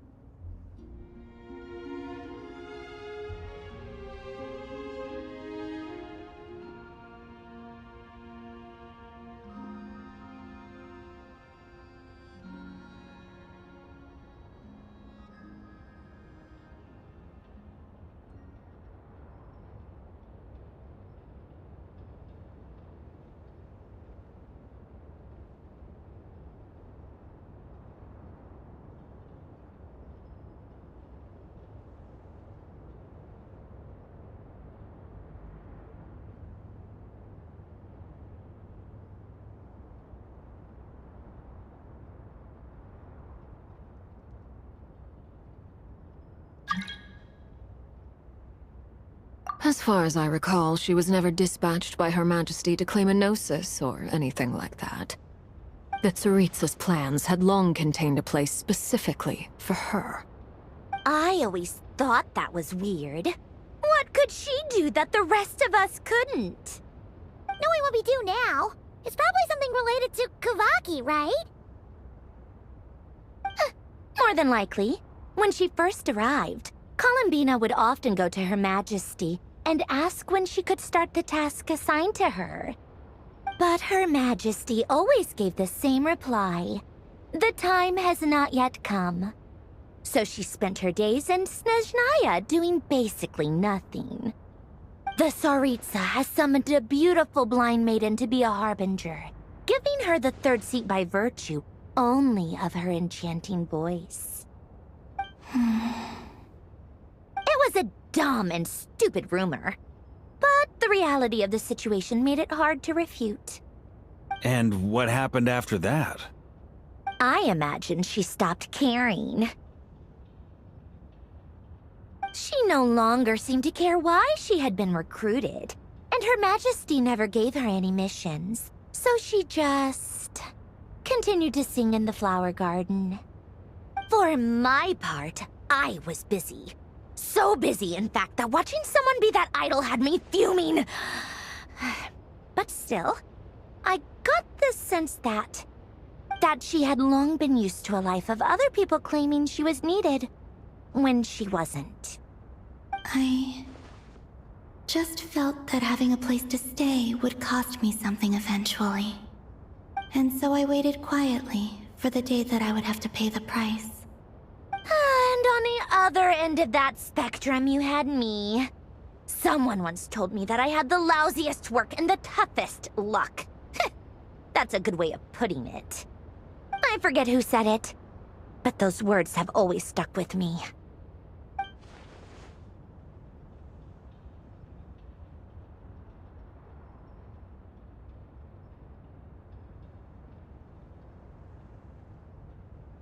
But you've done your job exceptionally well all this time. Because at heart, you are a conscientious person.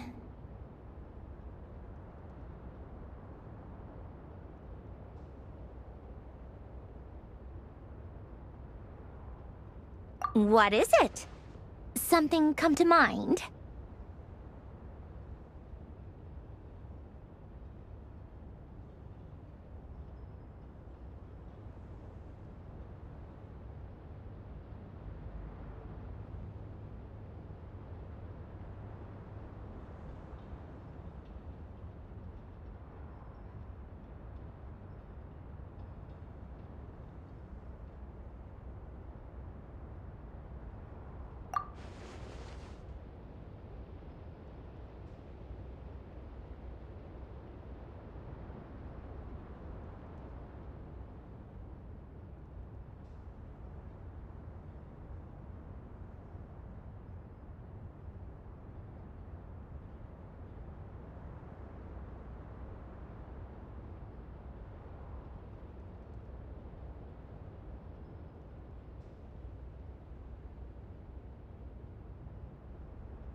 That makes sense. Nothing screams you are needed like your name shouted from across the town. Well, good luck with it. But if you ask me, Columbina is still the most shoutable name. I'm just so used to it now, after all the arguments we've had. I can't be bothered trying to remember another name for her. Nor I. Sandrone. Harlequino.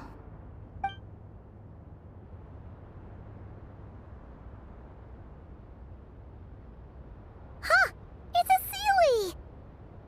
To Does that mean Nicole has news for us? Ladies, I thank you for your hospitality. If the chance ever comes up, I definitely owe you both a drink sometime. I'm sure it will. You can make your own way out. Heck, you've been here enough times, you probably know your way around better than I do.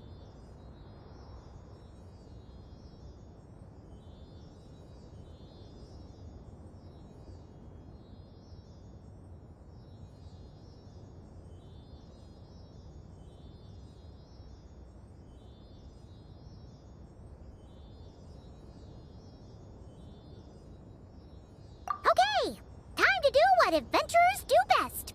Follow that Sealy!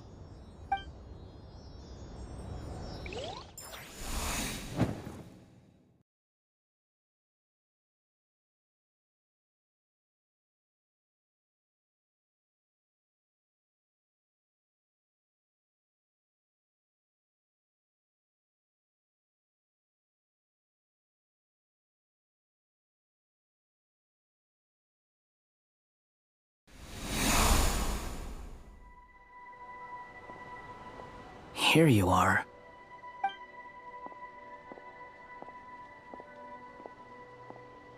Oh, hat guy. How come you're back so soon? Did things go all right with the Fatui? Fine. Dotori's been summoned home by the Tsaritsa. Couldn't get much more than that. How about you? Any progress with the investigation? Unfortunately not. We've tried everything. Different phantoms, different locations, different points in history. But the results were the same each time. Abyssal monsters roaming the land.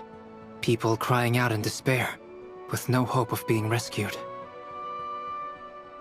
Every time I see it, I can't help but think, is this what it was like in Mondstadt when Dragonspine Durin attacked? And if I fail in the task I've been given, will I create yet another tragedy? That's just meaningless speculation. When we encountered similar phenomena previously, I tried to interfere with those illusions, using sounds and lights to guide them. However, we could not change their fates. At most, we were able to extend their existences. The events of the past are like fate that has been written into Irminsul. There isn't a living thing in Teyvat that can escape its past. But Miss Alice instructed us to try to find ways to change the outcome that these phantoms face. It's an impossible task. Can't you just refuse? Since she asked us to do this, I feel like it can't truly be impossible. Or if it is, well, mages can make the impossible possible. I could not have been born as Durin otherwise. But you also said that your past 39 attempts were fruitless. That's true. But you're still going. Yes. After this many futile attempts, surely you realize that you're not doing this because you still believe what some mage told you. It's because you want her hypothesis to come true. It's something you wish for deep inside. So, think for yourself about what you want to do. As long as you don't believe it's futile, it isn't. Yeah. Previous experience indicates that we cannot touch the phantoms, which limits the effectiveness of our interventions. If we want to clear this hurdle, we need to break this rule somehow. Same thought here. Following the same rules means repeating the same failures.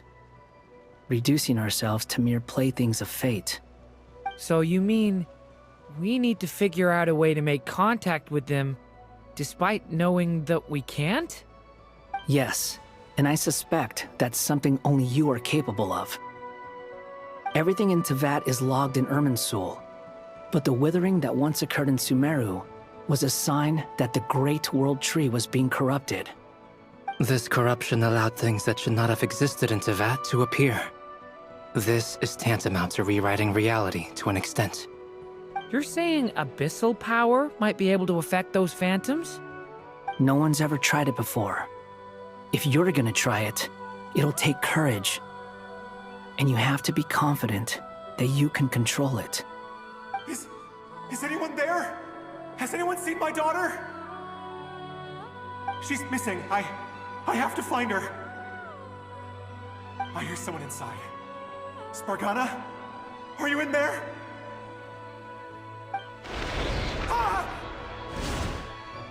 If I can use my abyssal powers to warn him that there is danger here, maybe it'll change his decision.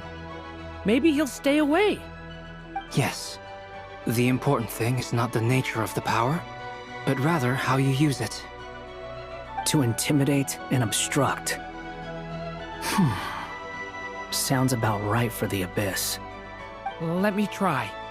I should be able to influence that thing.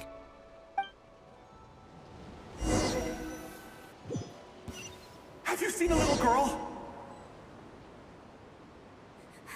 What? This isn't the time for that! Just run!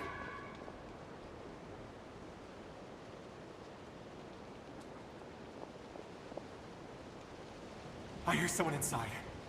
Spargana? Are you in there?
Have you seen a little girl?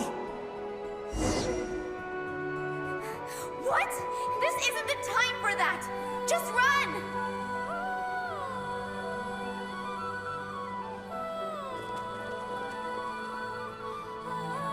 I hear someone inside.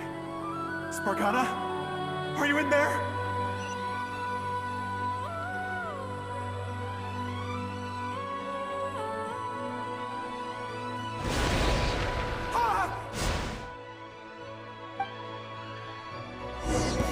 Have you seen a little girl? What? This isn't the time for that! Just run!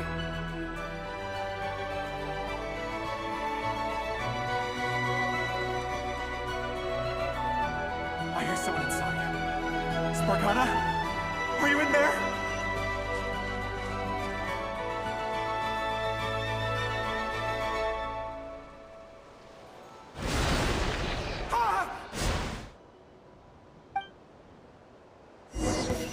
Have you seen a little girl?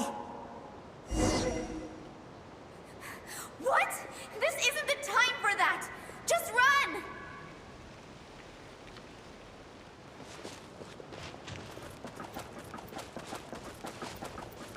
I hear someone inside. Spargana? Are you in there? What is this? Looks dangerous. I should get out of here. I don't want to die!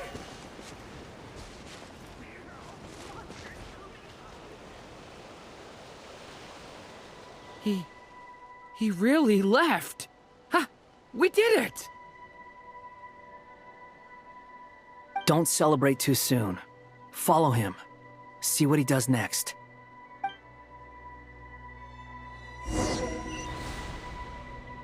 Monsters approaching from the front. You need to stop them and create an opportunity for him to hide.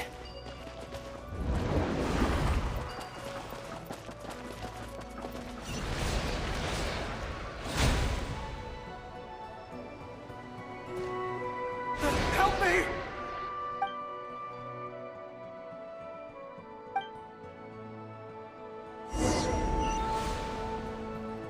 Monsters approaching from the front. You need to stop them and create an opportunity for him to hide.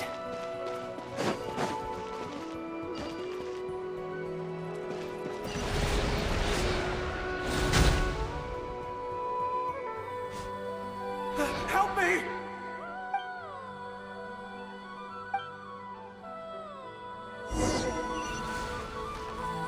Monsters approaching from the front.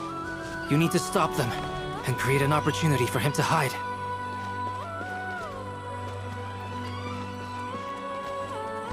No! There's monsters ahead!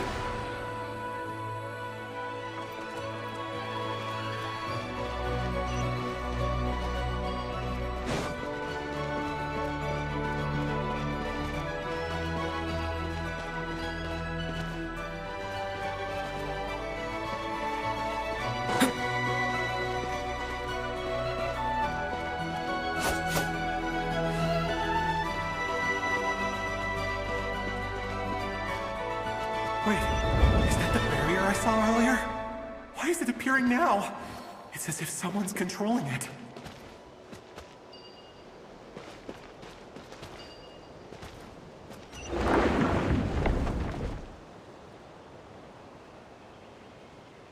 The monsters are gone. Is it safe now?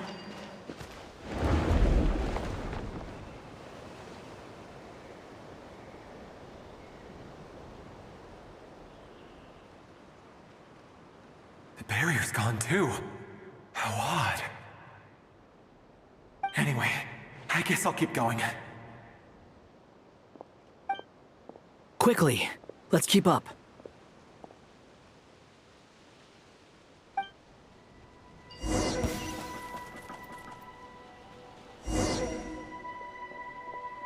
Wait, there was someone else here?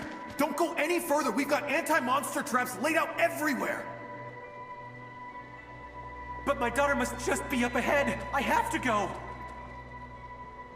This way's blocked.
We might be able to use the explosives over there, but we need to take care not to hurt him.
there was someone else here? Don't go any further. We've got anti-monster traps laid out everywhere. But my daughter must just be up ahead. I have to go. This way's blocked.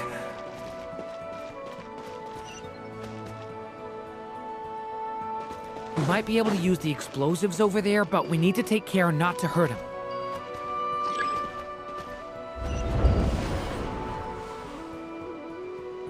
I'll use the barrier to keep him at a safe distance. This barrier seems to be helping me somehow. Hey, wake up! Oh, no good. Gotta keep moving ahead.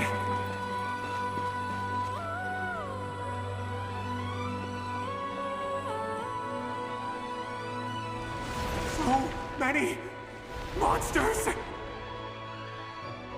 There's still a chance, Durin. Use the traps.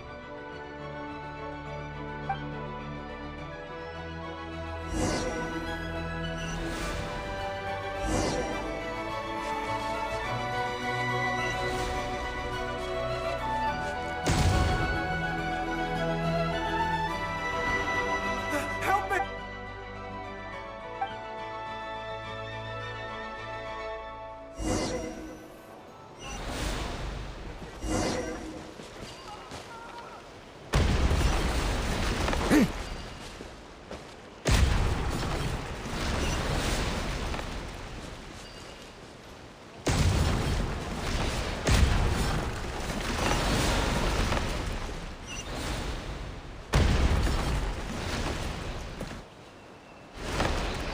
Help me!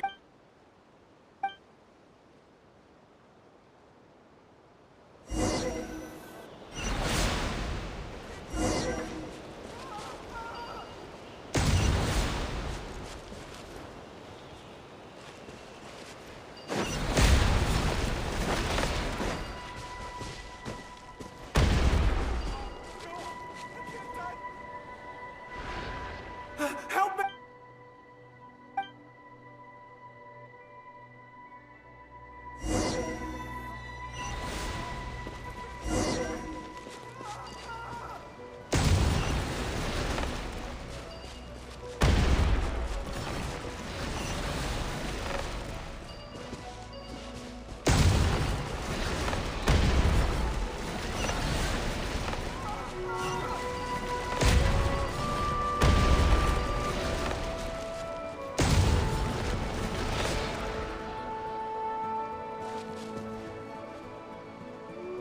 This is a new development. I've never seen this happen before. We might just be able to save this person.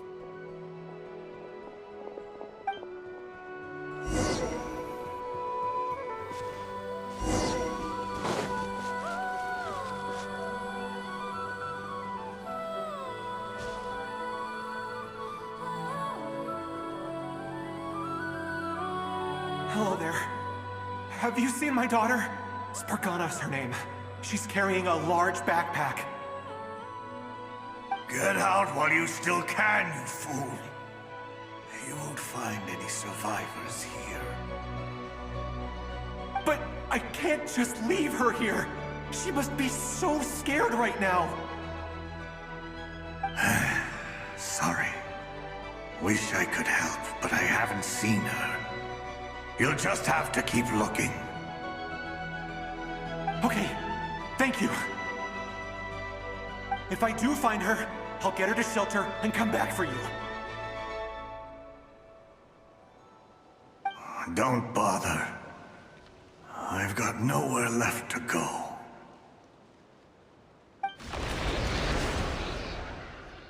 What's that noise? Monster! No, if he goes inside, he'll be walking into a trap. Let's try this once more. This time, we have to stop him.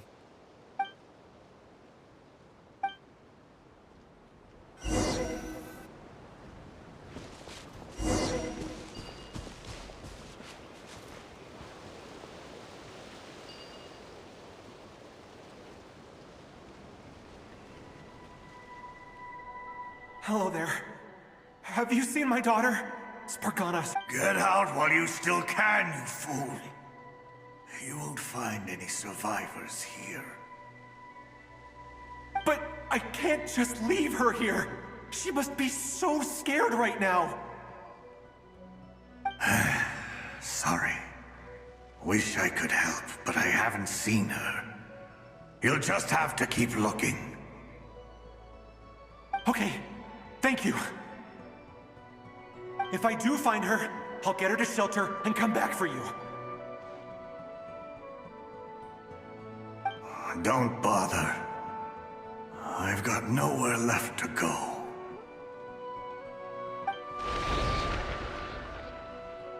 What's that noise? Monster! No, if he goes inside, he'll be walking into a trap.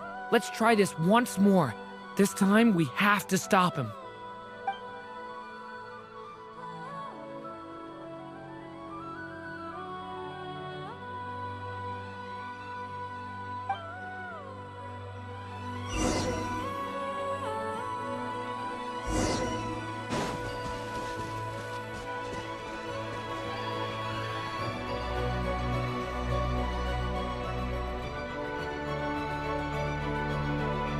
Hello there.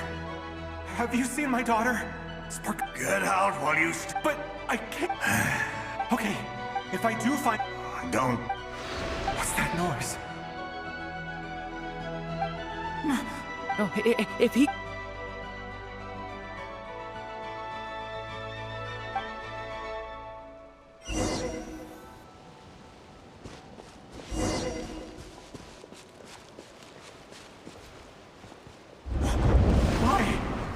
How will I know where Spargana's gone like this? You know what? I'll trust this strange barrier. It's gotten me this far after all.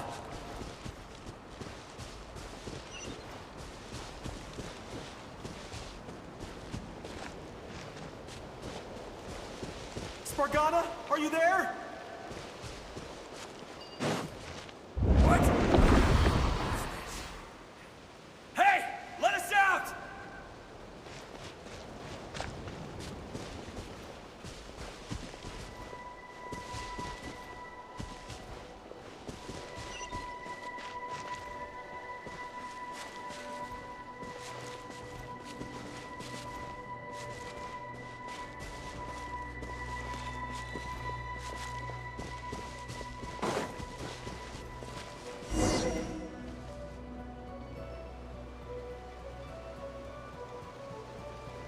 Huh? That looks like one of my daughter's books! Yes, it's one of her... Durin, just like last time. Use the explosives.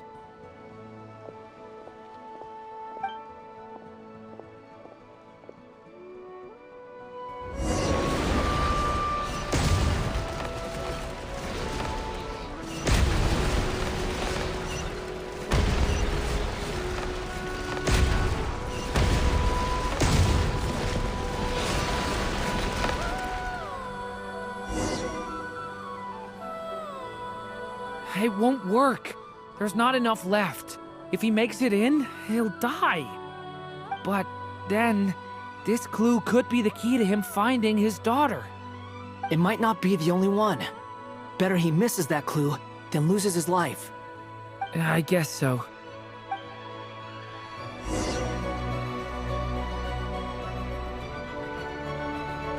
Stop him, Durin. We can't let him get any further in. That's my daughter's book! She's passed this way! Why? Why won't you let me go in? I've searched and searched and searched just for this! But how will I find her without any clues? I no longer have anywhere else to...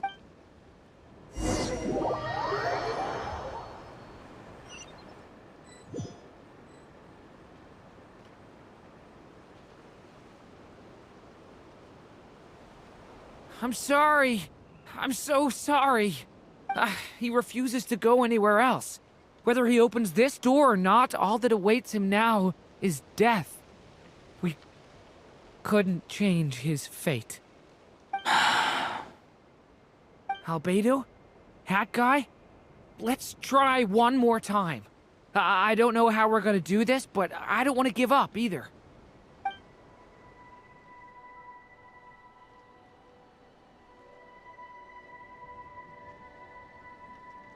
Why am I here? What's going on? All these scenes running through my head. Where are they from? Huh? What's going on? His reactions have changed. How many times have I... What's happening to me?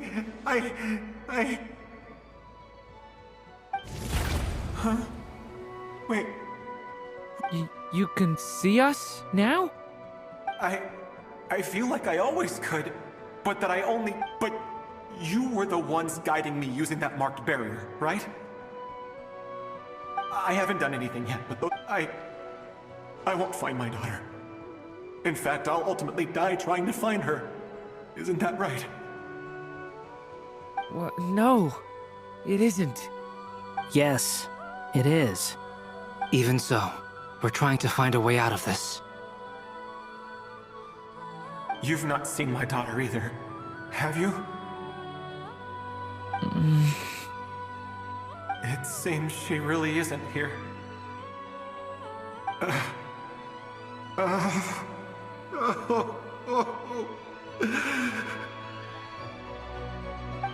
I'm sorry we couldn't help you.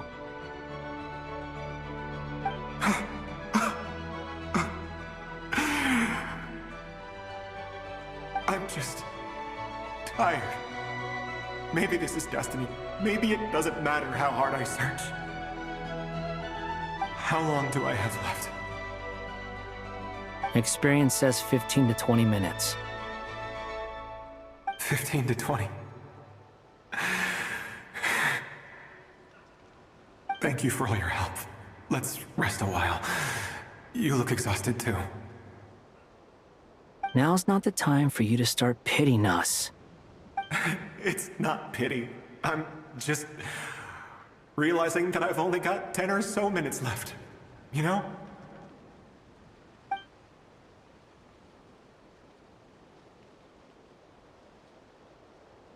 You say you're from Mondstadt, yes? A place with windmills, where people enjoy limitless freedom? And you're from Sumeru, where they've built an academy into a giant tree? Yes. It seems you've never heard of either place. Those names are unknown to me, I'm afraid, yes. Have you heard of Hyperborea? I have, but I heard that it... I see. That was where my ancestors once lived. What about Delphi Pytho? Was it later rebuilt? I've never heard that name. Then what about Sal Vindaknir? I have seen that name on stone tablets on Dragonspine. But I'm afraid the only things left of that place are its ruins. I see. Sure enough, there was no way to turn this around, huh? I'm sorry. I was the one who asked to chat, but it seems like we're too many ages apart. There's barely any common ground to start from. It's all right. We did hear something new, at least. From how you speak of your lives, things must be going all right for you, I guess. They are. Mondstadt is a place of freedom and happiness. There's a lot of good people in the church and the Knights of Favonius, and even outsiders find that it's an easy place to feel at home. We have festivals a few times a year. Everyone gets together to drink, sing, and be merry. Sumeru is a lot more uptight. Not really the kind of place where you can relax. It's a nation fraught with problems wherever you look. But if all you want in life is to seek knowledge, I guess it's pretty much paradise. That's wonderful. In other words, after this all-devouring black tide passed, humanity did not merely avoid extinction, but rose to build prosperous civilizations anew. I mean, I can see you all right now. That must mean the future isn't a total mess, right? That's true. Well, time's almost up. Let's part ways, I think. Might be best if you don't waste too much time on me. The chances are slim, I know, but I'd like to spend these last few minutes looking for Spargana. If things work out, I'd love to tell her about what I've heard. May we meet again. Well, or not, most probably. In that...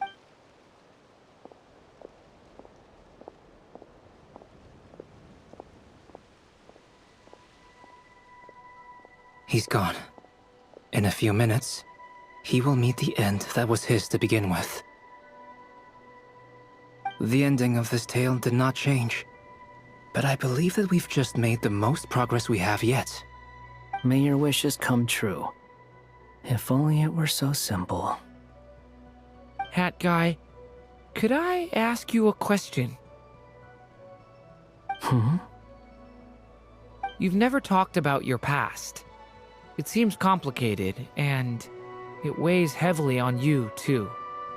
Would you be willing to tell me about it? I mean, sometimes it's better to get things out in the open. Take that guy we try to help, for instance. At least he said goodbye with a smile, right? I know about Albedo's past. Our experiences are very similar, and he created me. As for you, you're my first friend, and you've witnessed every step I've taken. But by comparison, I know nothing about you. Either way, I mean, we're still best friends. But if I knew more about you, I might understand your thoughts a bit better. I've told you about myself. I'm a student at the academia. And what did you do before that? Prepared for the entrance exam? All right. If you really don't want to talk about it, I won't press you any further. I was a puppet built from the branches of a white tree, using technology left behind by the Conrian schools of mechanical engineering. A white tree? You mean an Irminsul tree? Yes. A branch of Irminsul that was once connected to the main tree.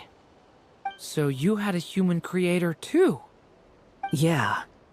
But my creator abandoned me after deciding that I was a failure. After that...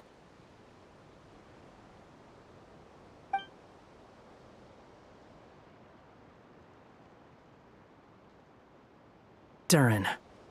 Resisting the influence of the Abyss, suppressing the urge to destroy, trying to do the right thing. None of these things are easy. But no matter how hard they are, trying to rewrite past wrongs is far harder. You asked me if you would create a new tragedy if you failed. I told you there was no point speculating about that. But the real answer is, yes, you absolutely will. Hat guy. But at least you've got people here to help steer you away from the wrong path. So, just keep aiming towards the light. I will. I promise. All right, break time's over. Hello? Durin speaking. Hello, friends, it's me! What have you been up to, I'm detecting some unmistakable fluctuations here at the border. The amplitude isn't particularly high, but they're completely different signals from the ones before, and the scale is comparable to those I've detected previously. Alice, we were unable to save that person. However, he appears to have retained a portion of the memories gained through that cycle, and was able to hold a conversation with us. I see. Well, that is rather odd indeed. It definitely merits further attention. Could I trouble you to keep trying the same approach? I need to gather some more data. Counting on you. I should probably have Nicole come and check this out as well.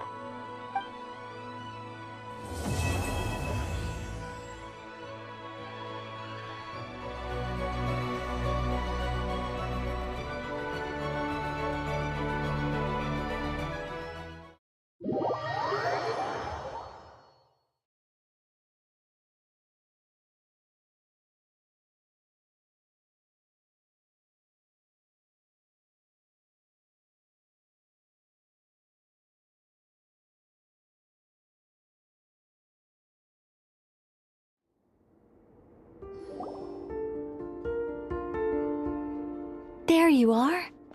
I was worried you might stop to collect treasure chests opened by the Seelie along the way. It would have taken you so much longer to get here. Another conversation I cannot hear. I am delighted to see that you understand what takes priority and that your adventurer's instinct has not swayed your resolve. Really, I must applaud you for it. You should know. Paimon's head. Okay, I'll try and keep it short. My senses are telling me that this is where we shall find the entrance to the ruins. Oh, cool! Well, what are we waiting for? Let's open it up and see! Patience. This was a sanctuary of great importance to the Hyperboreans. A special process is required to open the gate. Oh! Like the place that housed the Eternal Moon's marrow?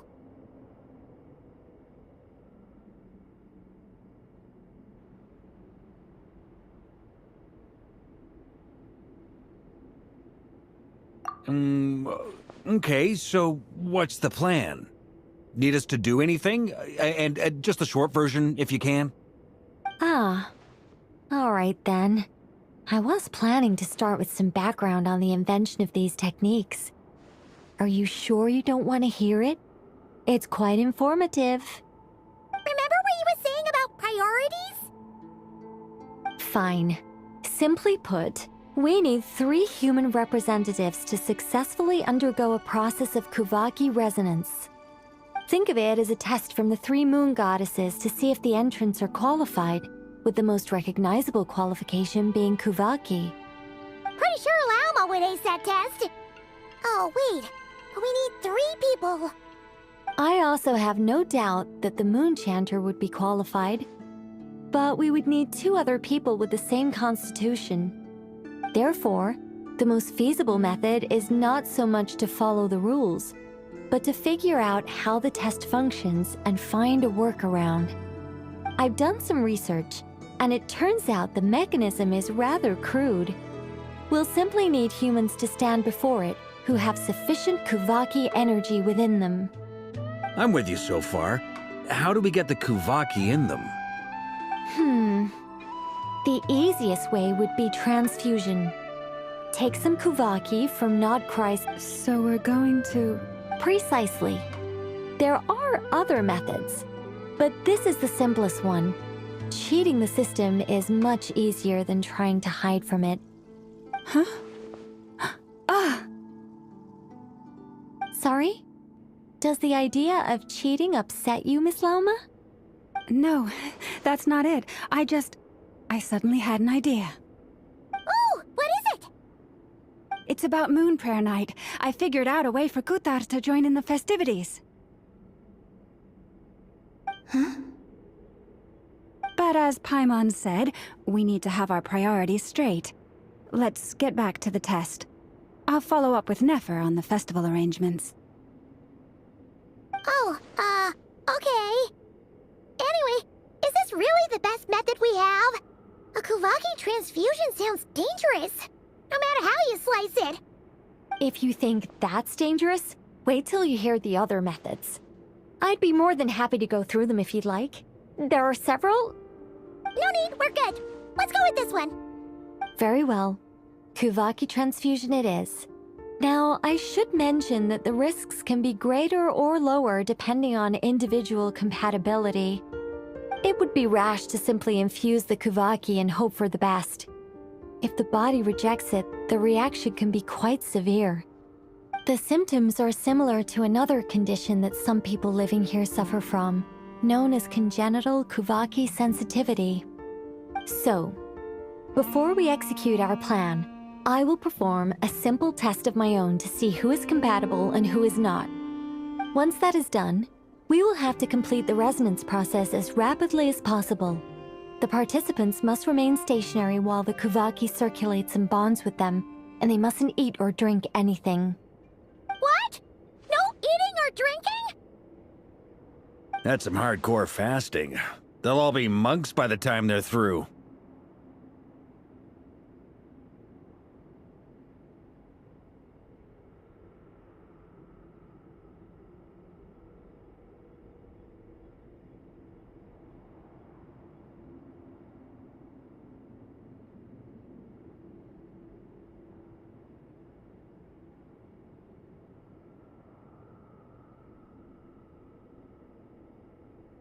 3 days. Oh, that's so long! And we still need to find 2 more people who are not just compatible, but also willing to volunteer. Fasting? What are they talking about?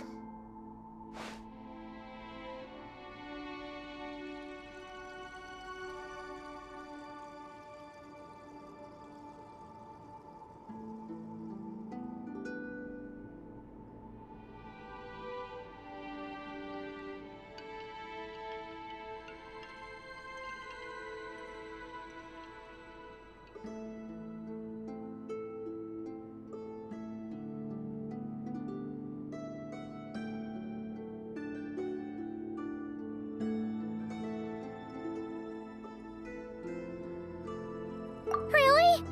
Don't you want to think this through? Haha, count me in too. 3 days without food? I can handle that. Miss Nicole has made it clear that this is the easiest way. The way I see it, there's nothing else to discuss. It's time to step up.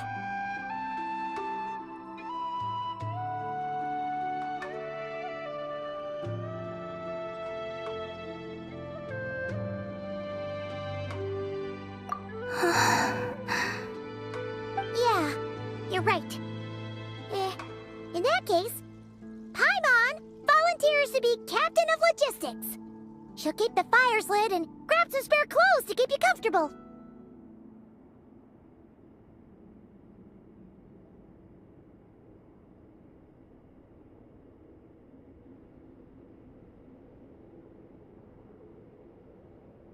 Then we'll start with you first, Traveler. Please step forward.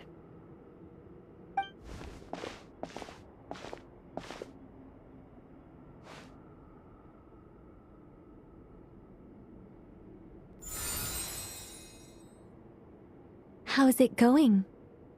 Do you feel anything?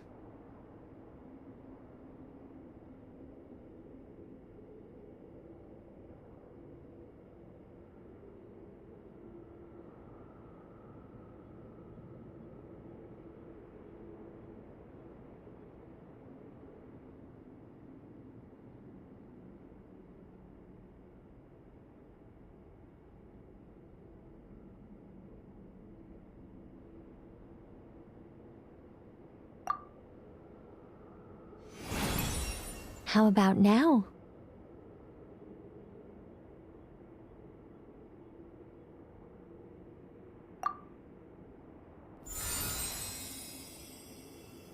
And now?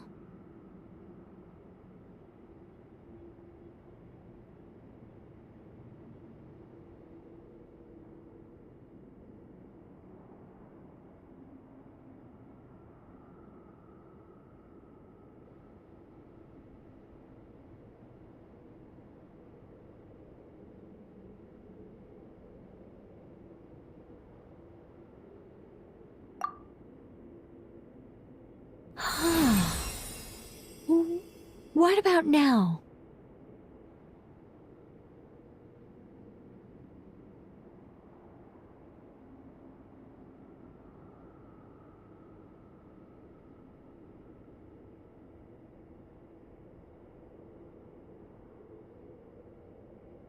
You guys, it's not a competition, you know. All right, I'm officially impressed. Even as a descender, you can withstand far more than I imagined. It's like I summoned a giant stone titan to arm wrestle you, and your arm hasn't even moved an inch. In my last attempt, I infused 5 times the amount of Kuvaki required.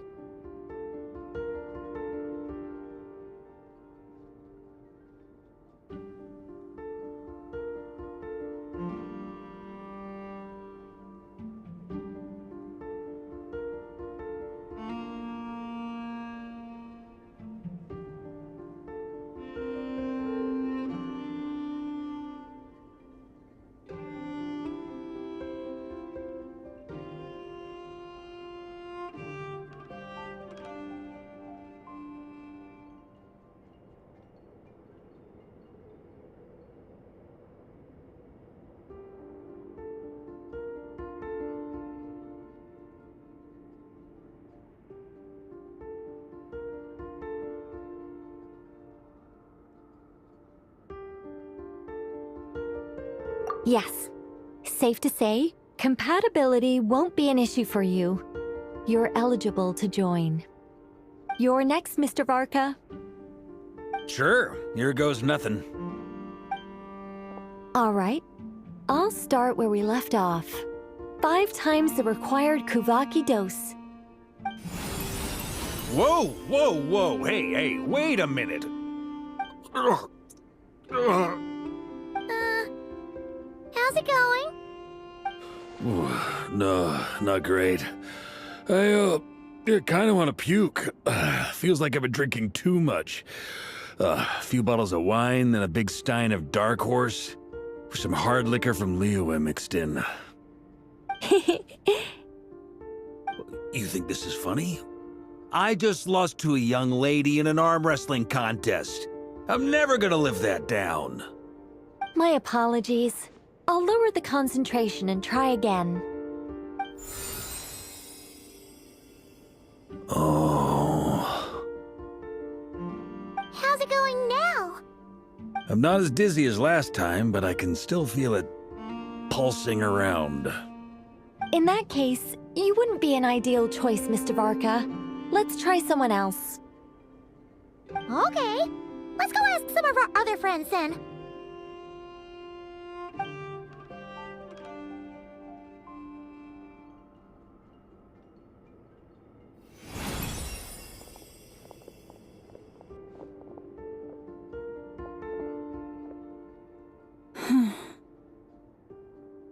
No surprises here, Miss Moonchanter. You're perfectly compatible. You may join.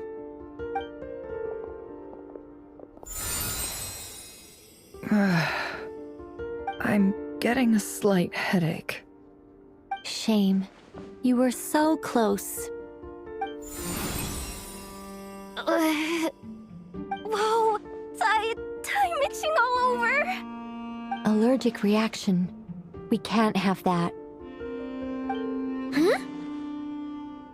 Well, are you gonna start or what? The Hexenzirkel is an organization that cares for and protects children. We will not have them do dangerous things. Not even tests.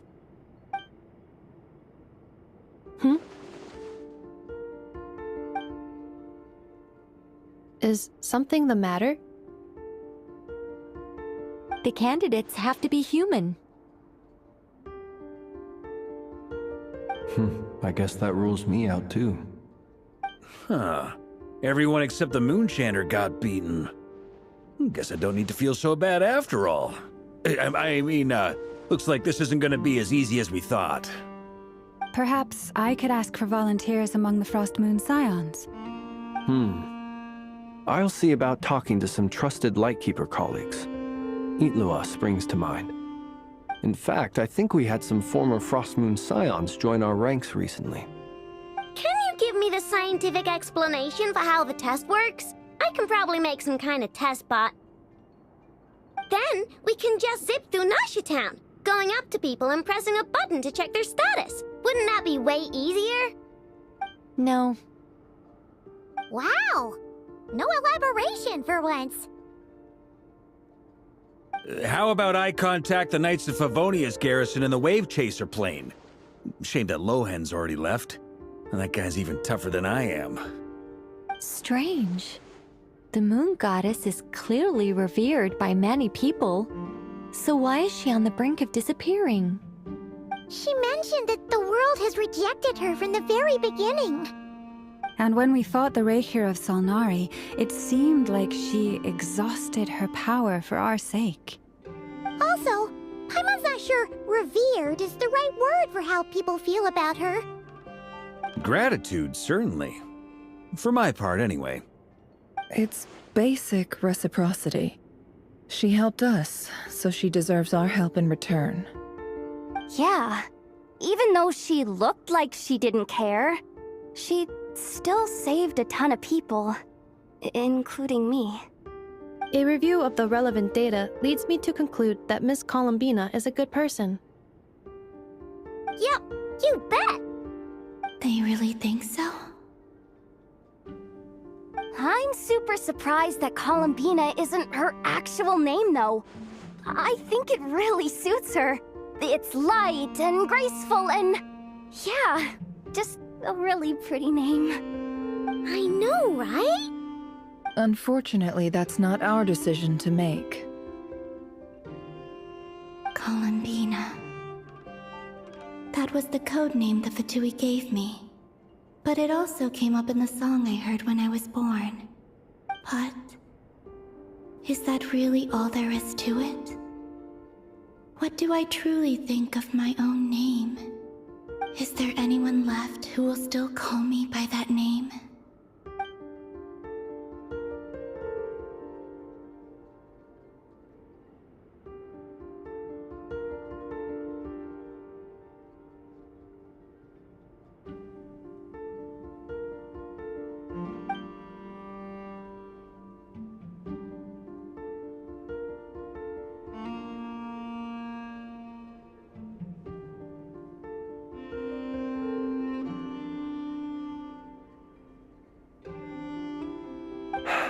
Moon Prayer Night is getting closer by the day.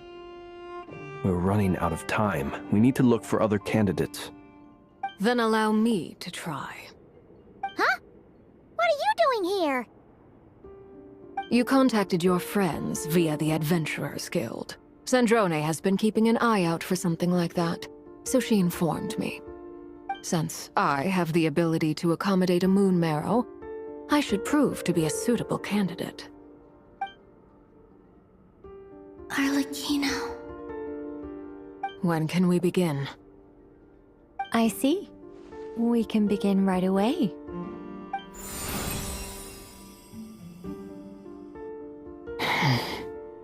How was it? Did you feel any discomfort? Not at all. Then it seems we shan't need to look for additional candidates after all. Great! Cool.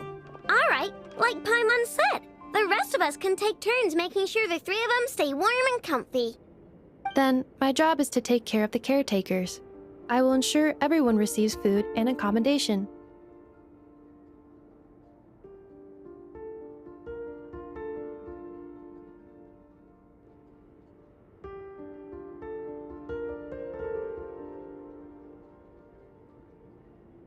I'm ready as well.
The work is done. The sacred scroll shut. The stars grow dim, the people silent. The white sun sets, the silver moon rises. O path to the temple, appear now before us.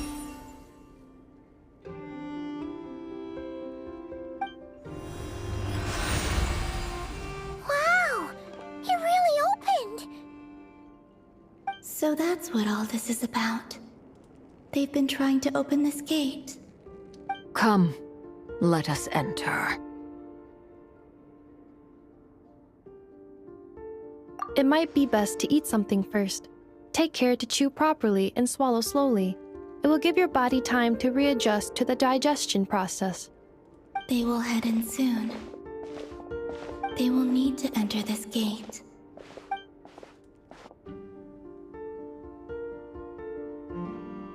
Huh? I cannot pass through. It has been 3 days. My strength is all but completely faded. Can I really hold on until Moon Prayer Night?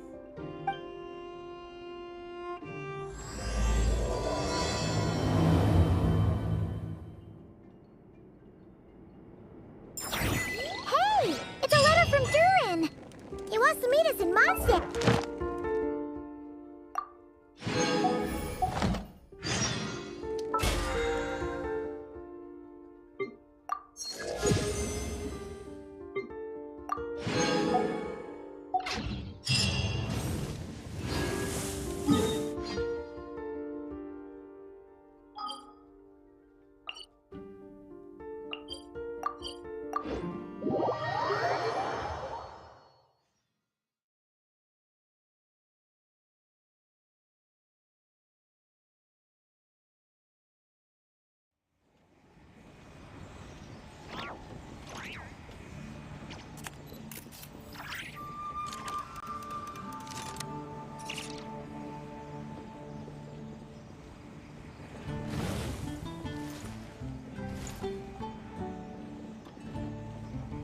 The sky in Natland. Oh, Did you hear what happened with the now? sky in Natland?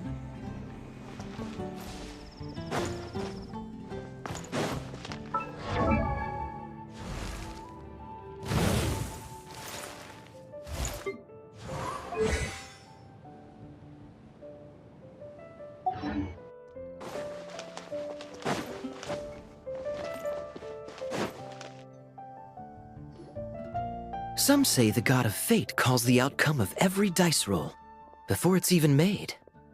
And that's why the secret to winning a lot of games is having that god on your side. Your luck is amazing, Kaya. Your turn. Give it another shot. Fear not, O Crimson Dragonborn, for I, the Princess of Ertelung, have bestowed upon you the benediction of the midnight hour, and with it you shall surely smite this usurper. Mein Fräulein means to say she's rooting for you in secret. Oh, and that you must, at all cost, defeat the one who snatched her limited edition card back.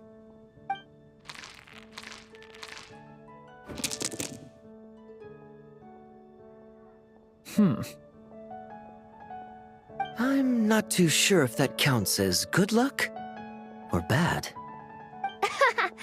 Tis not but the perfidious machinations of fate. Hey, everyone! Miss Honorary Knight and Paimon, you're back! It's good to see you, Honorary Knight. Mein Fräulein is quite invested in the outcome of this match, so please, allow me to extend greetings on her behalf. Of course. But if you're out playing cards, how come you're not over at the Cat's Tail? There's something about our horned friend over there that seems to frighten off little animals. Could be because he used to be a dragon. Normally, the animals just steer clear of him, but in the close confines of the Cat's Tail, let's just say, the feline residents probably consider it their turf. And we all know how dangerous a cornered cat can be.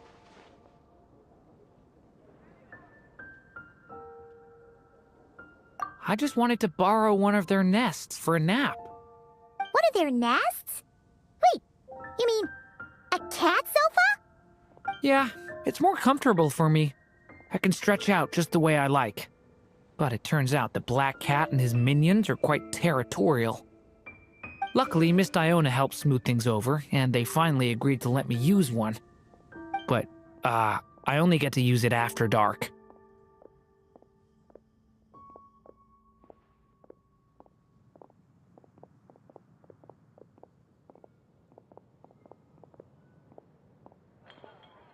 Oh, Diona stepped in! You know, underneath it all, she really does like helping people. The more likely reason is because Durin won't touch a drop of alcohol.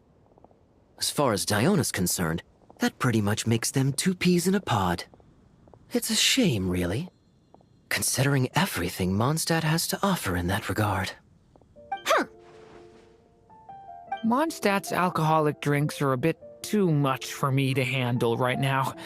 But maybe someday. There's no need to force it. Who says you have to drink just because you're in Mondstadt? Yeah, it's just... I'd really like to make some more friends, so I need to learn how humans socialize. I guess alcohol is usually involved, though. But that's why I started learning how to play Genius Invocation TCG. It's also a kind of social activity, but it doesn't involve drinking. And I've been lucky enough to receive the guidance of the Prinzessin de Verurteilung herself. Exactly! Who needs alcohol when you can make friends playing card games? Speaking of which, need any tips from the master over here? You'll wipe the floor with that opponent of yours. Paimon guarantees it. Unfortunately, with the luck he's having, not even that legendary card master from Sumeru could turn things around at this point. Yeah, that last roll wasn't great. But who knows? Maybe you'll have better luck next time? He keeps getting the exact same roll over and over. This is the third time already.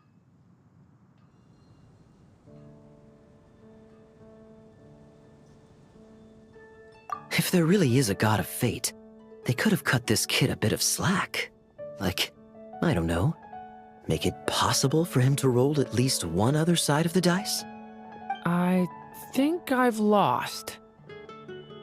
Must even a dragonborn, sanctified by the power of benediction, succumb to fate's insidious snares?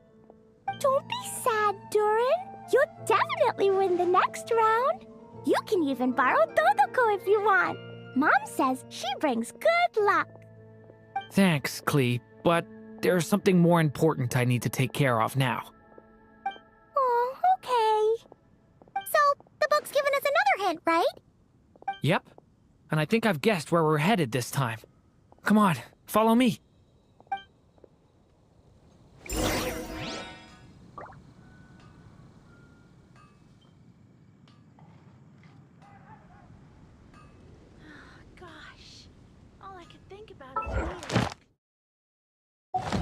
Many insects have a compulsion to follow the light. Thank you for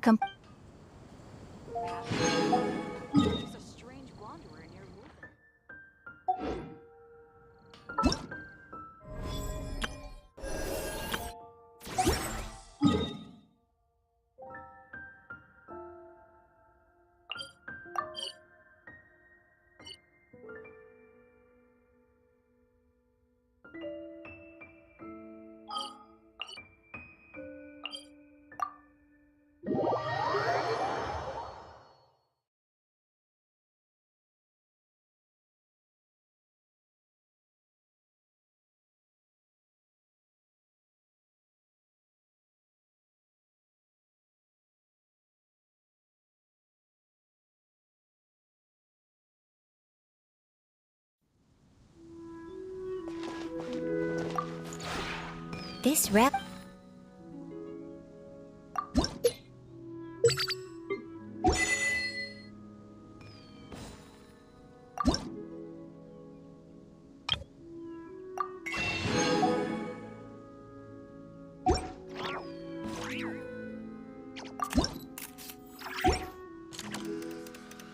If you ever...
In what sort of castle might a storybook dragon dwell?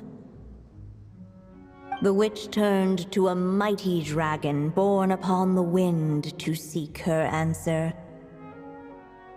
From afar, she beheld a solitary castle, standing lonely beneath its wings, and wrote it into words. Its walls kept out the wind and rain, yet also cast a solemn shadow. Enveloped by their shade, the story's boughs were lulled into a torpid slumber and reached no further skyward. So that's the clue. I think we're meant to find a place where dragons live, and this time, in the real world. I asked around, and it just so happens that there's a place like that in Mondstadt.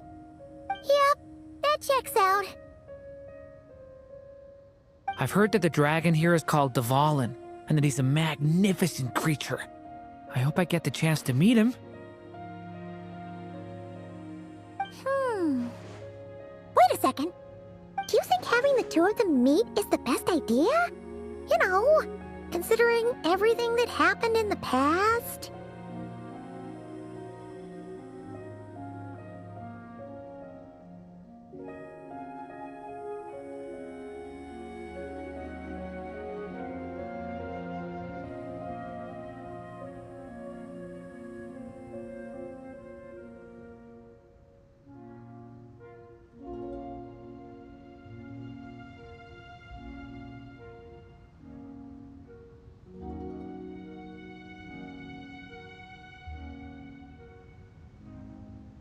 How would we even explain everything to him? Well, if we do run into Dvalin, it should turn out okay with us there at least. Is something wrong? Nope. Let's go!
My potted plant on the porch has died again.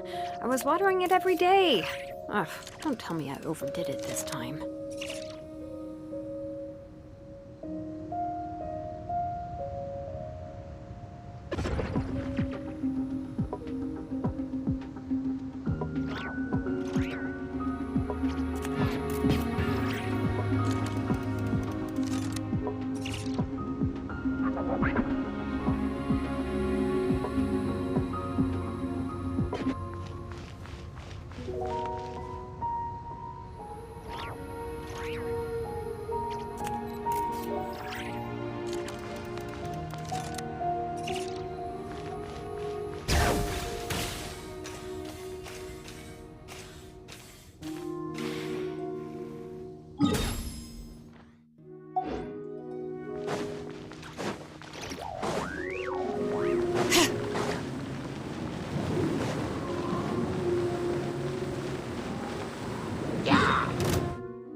So, this is where Dvalin lives?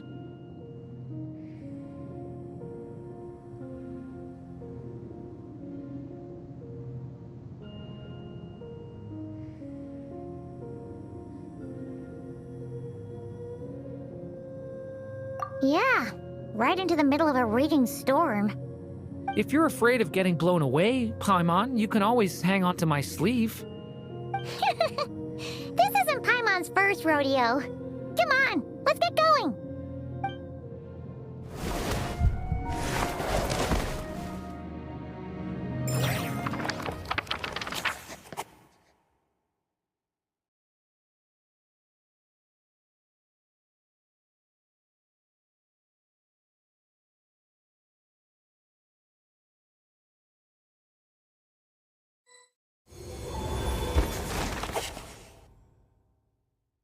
The little dragon grew with each passing day, and the Story Witch, who loved him dearly, built him a big, beautiful castle. Yet in the end, she herself succumbed to time's merciless march, setting forth on a journey to a place beyond even the stars. All of a sudden, the little dragon found himself alone. He tried leaving the castle to make some new friends. But already, he had grown the claws and scales of an evil dragon, just as the prophecy had foretold. Afraid he might hurt someone, the gentle little dragon hid within the castle his mother had built, and came forth no more.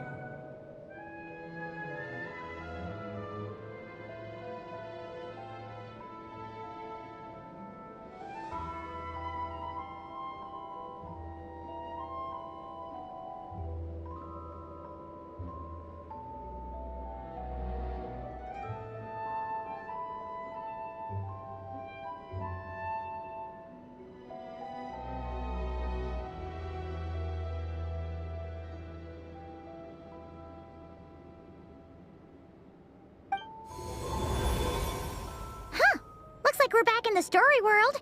And from the sounds of it, this chapter must be about Simulanka, right?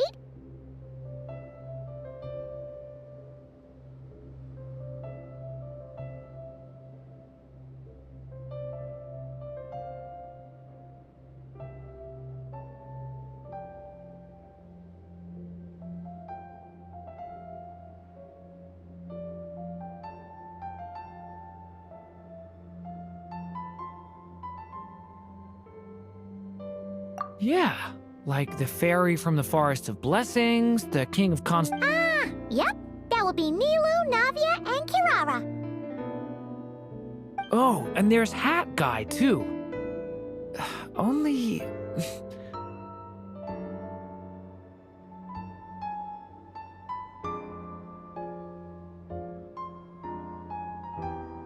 Only lately, whenever I see Hat Guy, I get this strange feeling.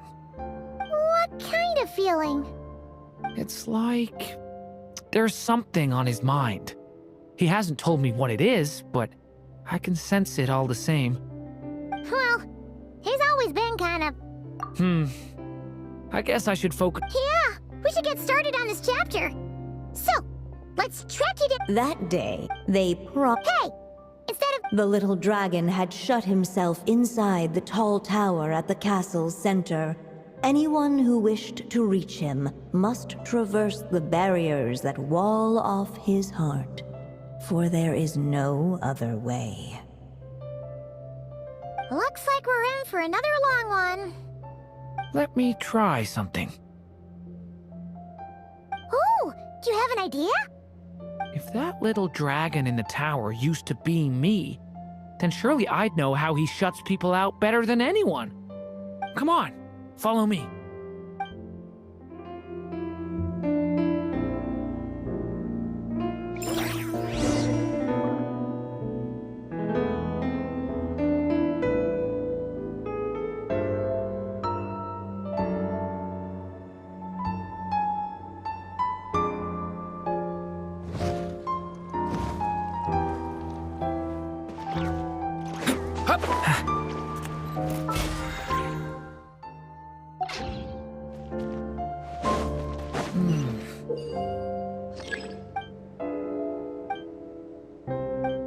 telescope. I've seen magical tools like that before. It should come in handy.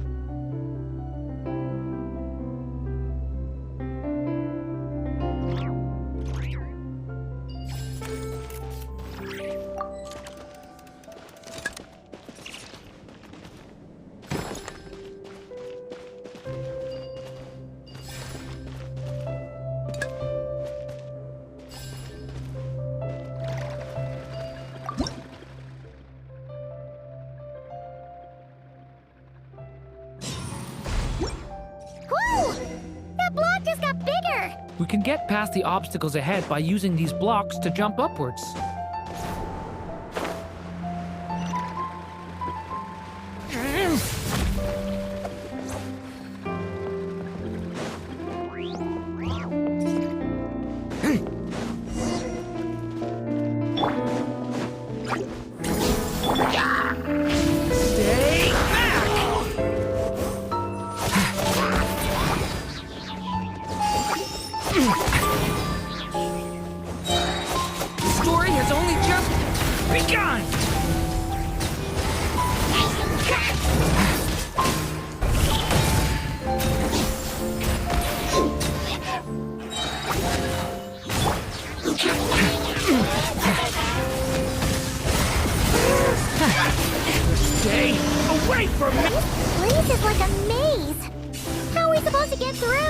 We'll just have to check each spot.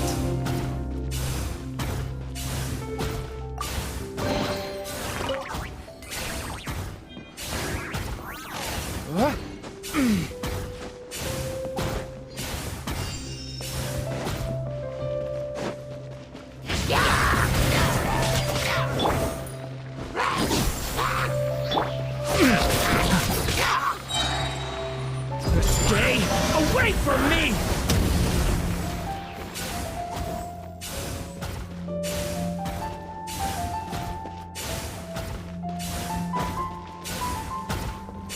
We should be able to use this block somewhere.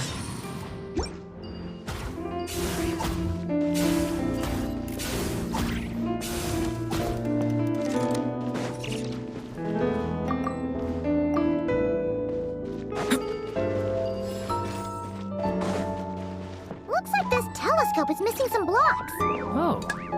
Let's try the one we just... Still not enough. Guess we'll have to keep searching.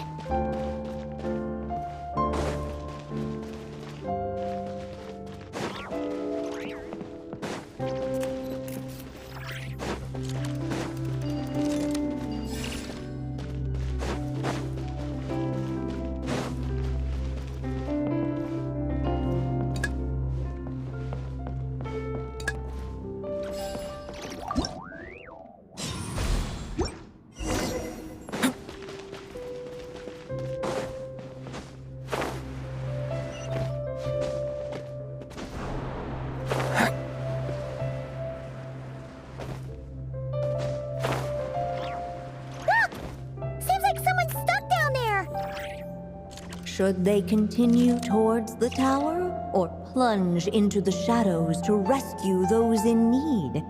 A difficult dilemma indeed.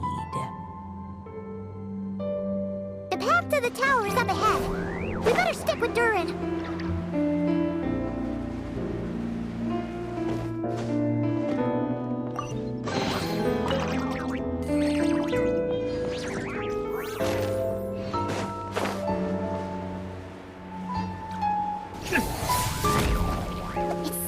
Dark here. Hey, there's a fire over there. Let's go check it out. Wait. A little pixie that can fly. Oh, what's this? More brave adventurers bold enough to set foot in this castle? Nilu and Navia! Nilu? No. I'm a flying squirrel fairy. And I'm a giraffe king. Not this Navia you speak of.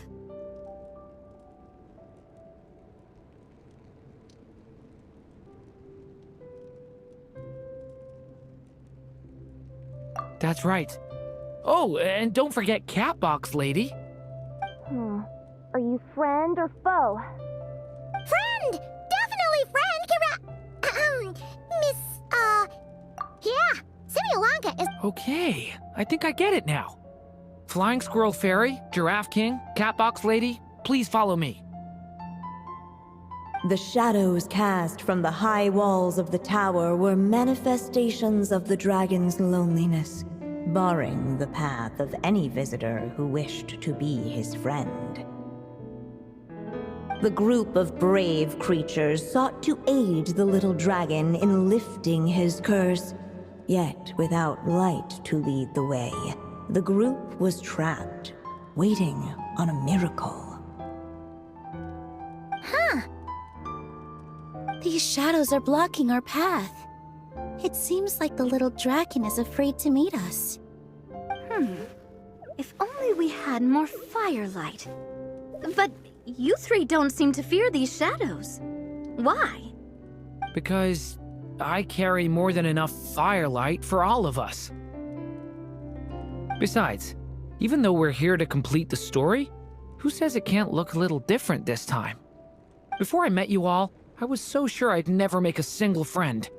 I pushed away anyone who tried to get close, until some kind of miracle brought you to me. This time, allow me to return the favor. I'm not sure I followed all that, but you want to help the little dragon break his curse too, right? Yes, so please, come with me.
Story Dragon, just calm down. Stay back! I don't want to hurt you. Loneliness and fear had built a cage around his heart, shutting out all who would look upon him. And thus, all the adventurers could see was his shadow. Don't worry, we can help you. Don't come any closer! And that was the last the little dragon spoke. How are we supposed to persuade him if he won't even talk to us? If you can still hear me, please listen to what I have to say. Your claws and scales aren't some kind of inescapable curse, you know? You'll overcome it one day and make lots of new friends. I'm sure you think I'm lying. After all, no matter how many times you've tried to break it, nothing's ever worked. But this time is different. I brought your friends here to see you. Oh, what did you say? Hi, little dragon. I'm the Flying Squirrel Fairy, and I'm here to help you lift your curse. Will you talk to me? And I'm the Giraffe King. Don't be afraid, little one. We're not afraid of you. I'm just a cat in a box, but I'd very much like to be your friend too. These are my friends? Yeah, they're reaching out, so you just have to ask yourself one question. Do you accept? After a long silence, heavy footsteps echoed from the tower's shadows, but still, the one who made them refused to step forward. Though the cage to his heart had been unlocked, the little dragon remained ashamed of his claws and scales. How can I face my friends like this? Don't worry, little dragon. We're gonna offer up our blessings and make a wish to the Goddess of Fate to release you from your curse. Yeah, just like last time. Make a wish? To the Goddess of Fate? At that moment, the Merry Witch made her entrance. Hello, little one. Don't be afraid. With the blessings of your friends, your wish shall be granted. Alice? Wait, you're the Merry Witch from the story? Correct. It is I, the Merry Witch, creator goddess of this realm. And it just so happens the Goddess of Fate is none other than my dear friend, the Story Witch. I'm here to make good on my promise to lend her my second strongest spell. With this spell, she'll have the power to create an entire world. So naturally, granting your wish won't be a problem. Provided, of course, you receive your friend's blessings. But before we proceed, I must check something on her behalf. Little dragon, do you accept this blessing? I want to be your friend. So if you're offering, then yes, I would love to have your blessings.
Were it not for the adventurer's blessings, this tale might have ended long ago.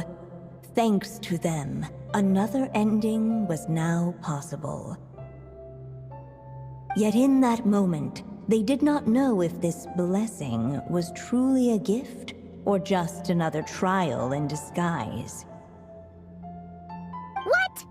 You didn't say a word when we actually needed a clue, but now at a critical moment like this, you turn up and start playing mind games?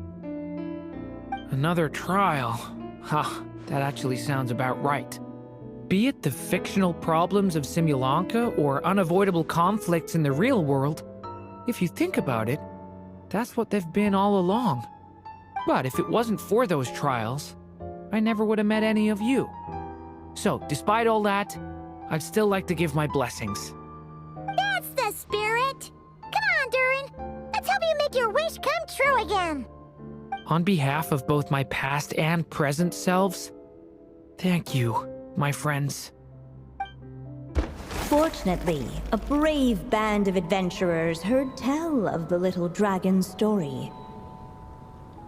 Determined to lift his curse, they fought their way through countless trials. To help him, they offered up their blessings and made a wish to the goddess of fate. At last, their wish was granted. Shaking off his scales, the little dragon stepped out of the tower's gloom. But his time in the world beyond the castle would soon teach him this gift would bring blessings and trials of its own.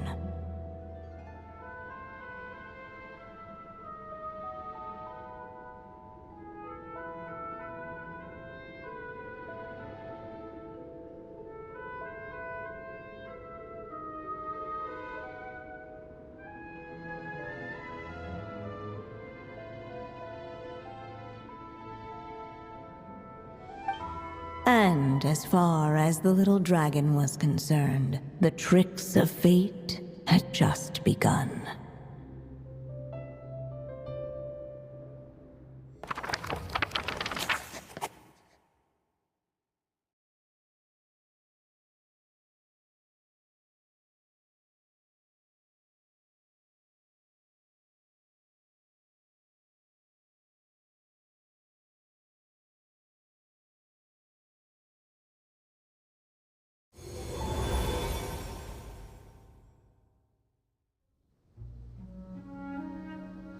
So, Durin's wish came true, just like it did before.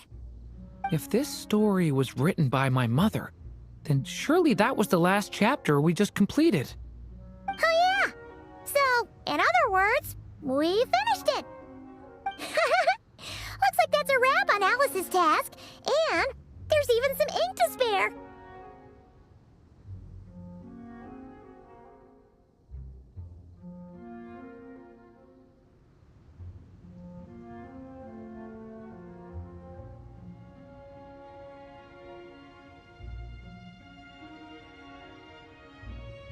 Guess we'll have to wait for her to make contact, like she said. So, my mother's final story has finally come to a close. Sounds like you're a little sad to see it end. Back when I was still living in Simulanka, I was always under the illusion that my mother had never truly left. Every day I spent immersed in that world. It felt like she was right there by my side, still reading me bedtime stories. But now... Durin.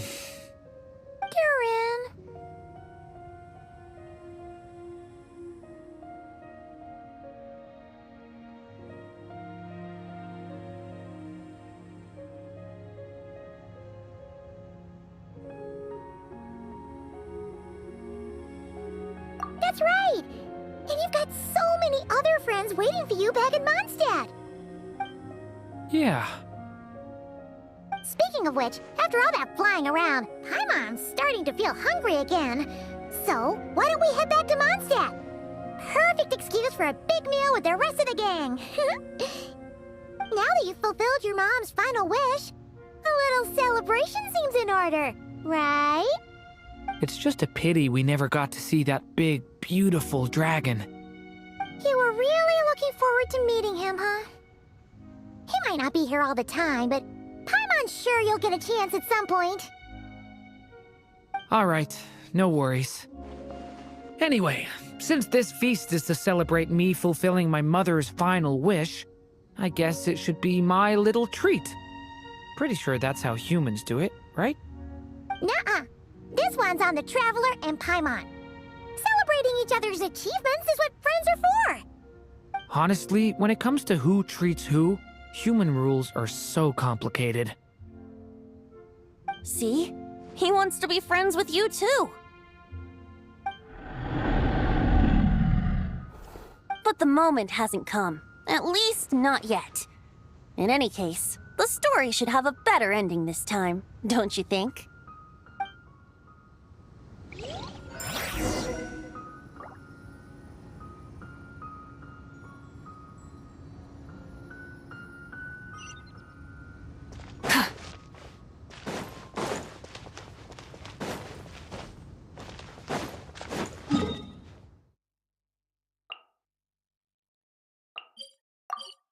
Whew.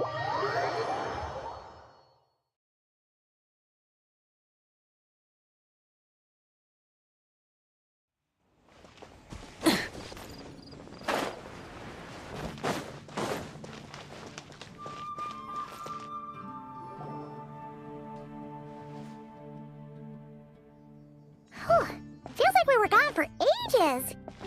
Hopefully, everyone's still here. So, your adventure was a success, huh? Want to grab a drink to celebrate? Absolutely not. No booze allowed. This honorary knight, Durin!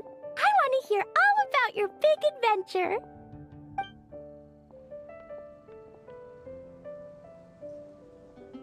We're gonna order a big meal for everybody first. We'll talk while we eat. Yippee!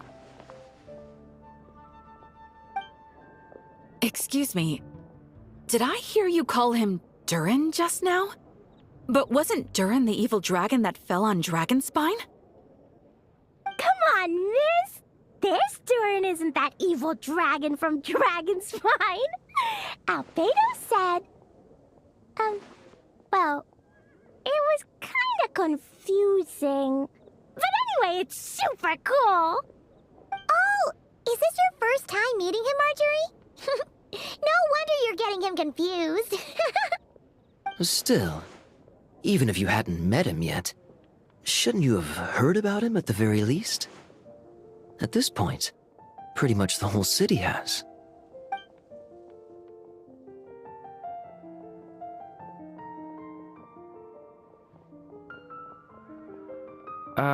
Why is everyone... So, what exactly is his connection with the evil dragon? Wait, but those horns on his head... Surely he's not a... Did everyone just forget about Durin? No, that can't be.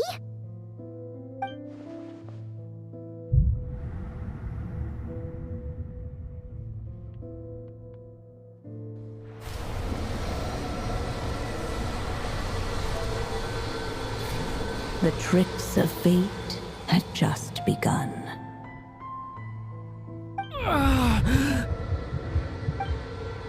Watch out!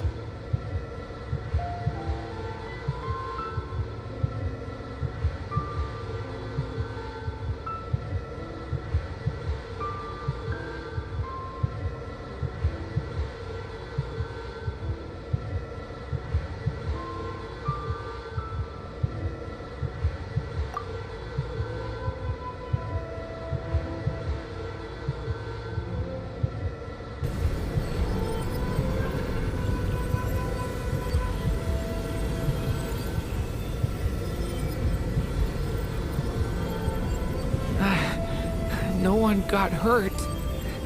Did they? Durin! Durin!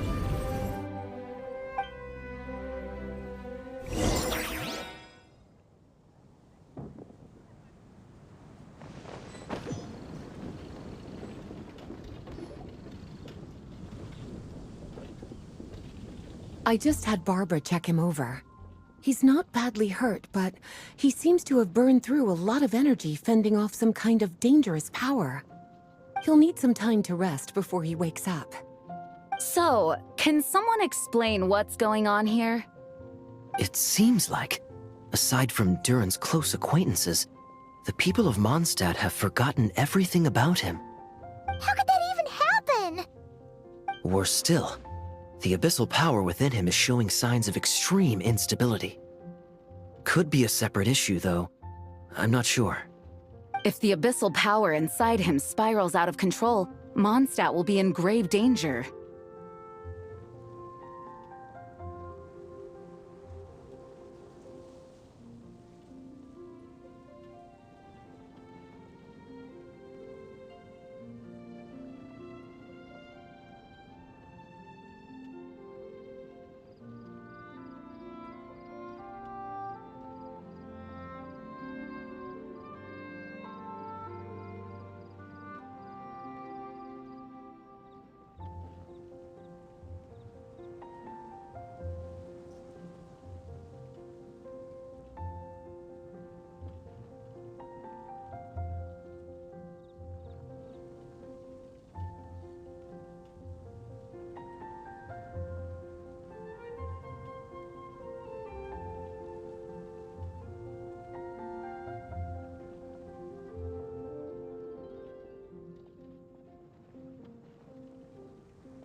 I completely agree. All right then. As acting Grand Master, I'll send a letter requesting Albedo's immediate return. Until then, the Knights will watch over Durin. That's pretty much all we can do right now. Also, allow me to look after this book for now. If you need to consult it, just drop by my office. Do you think the book might have something to do with what's happening?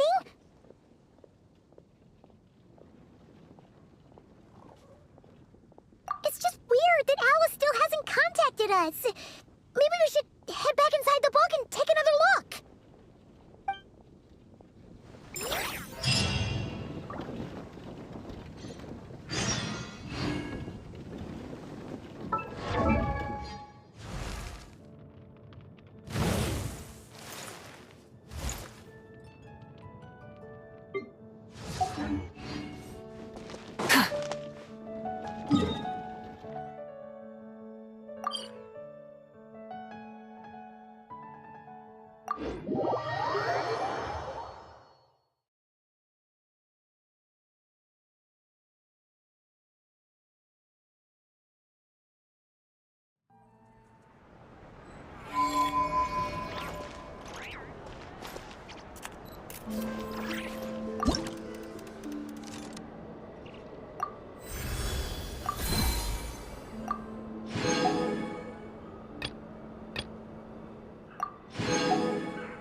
Exploration and trials.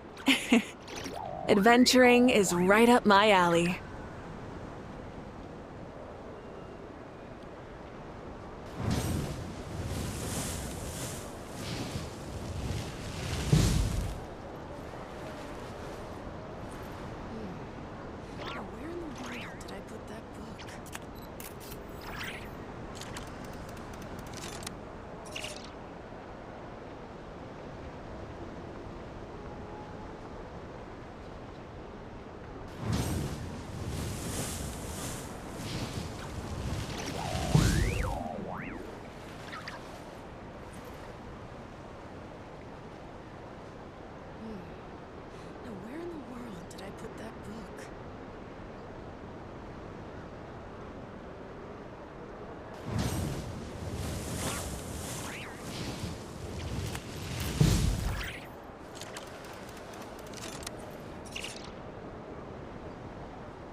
Many insects have a compulsion to follow the light, and humans are the same.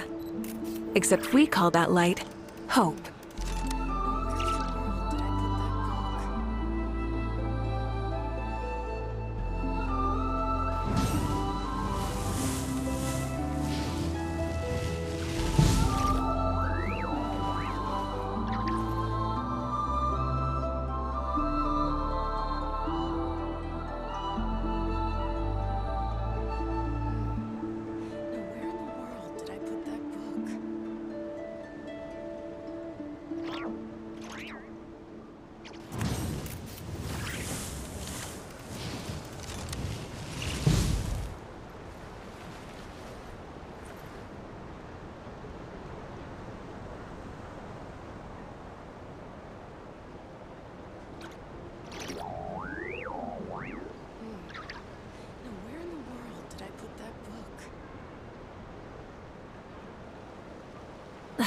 Instead of confining themselves to the heavens, God should broaden their horizons in the world below.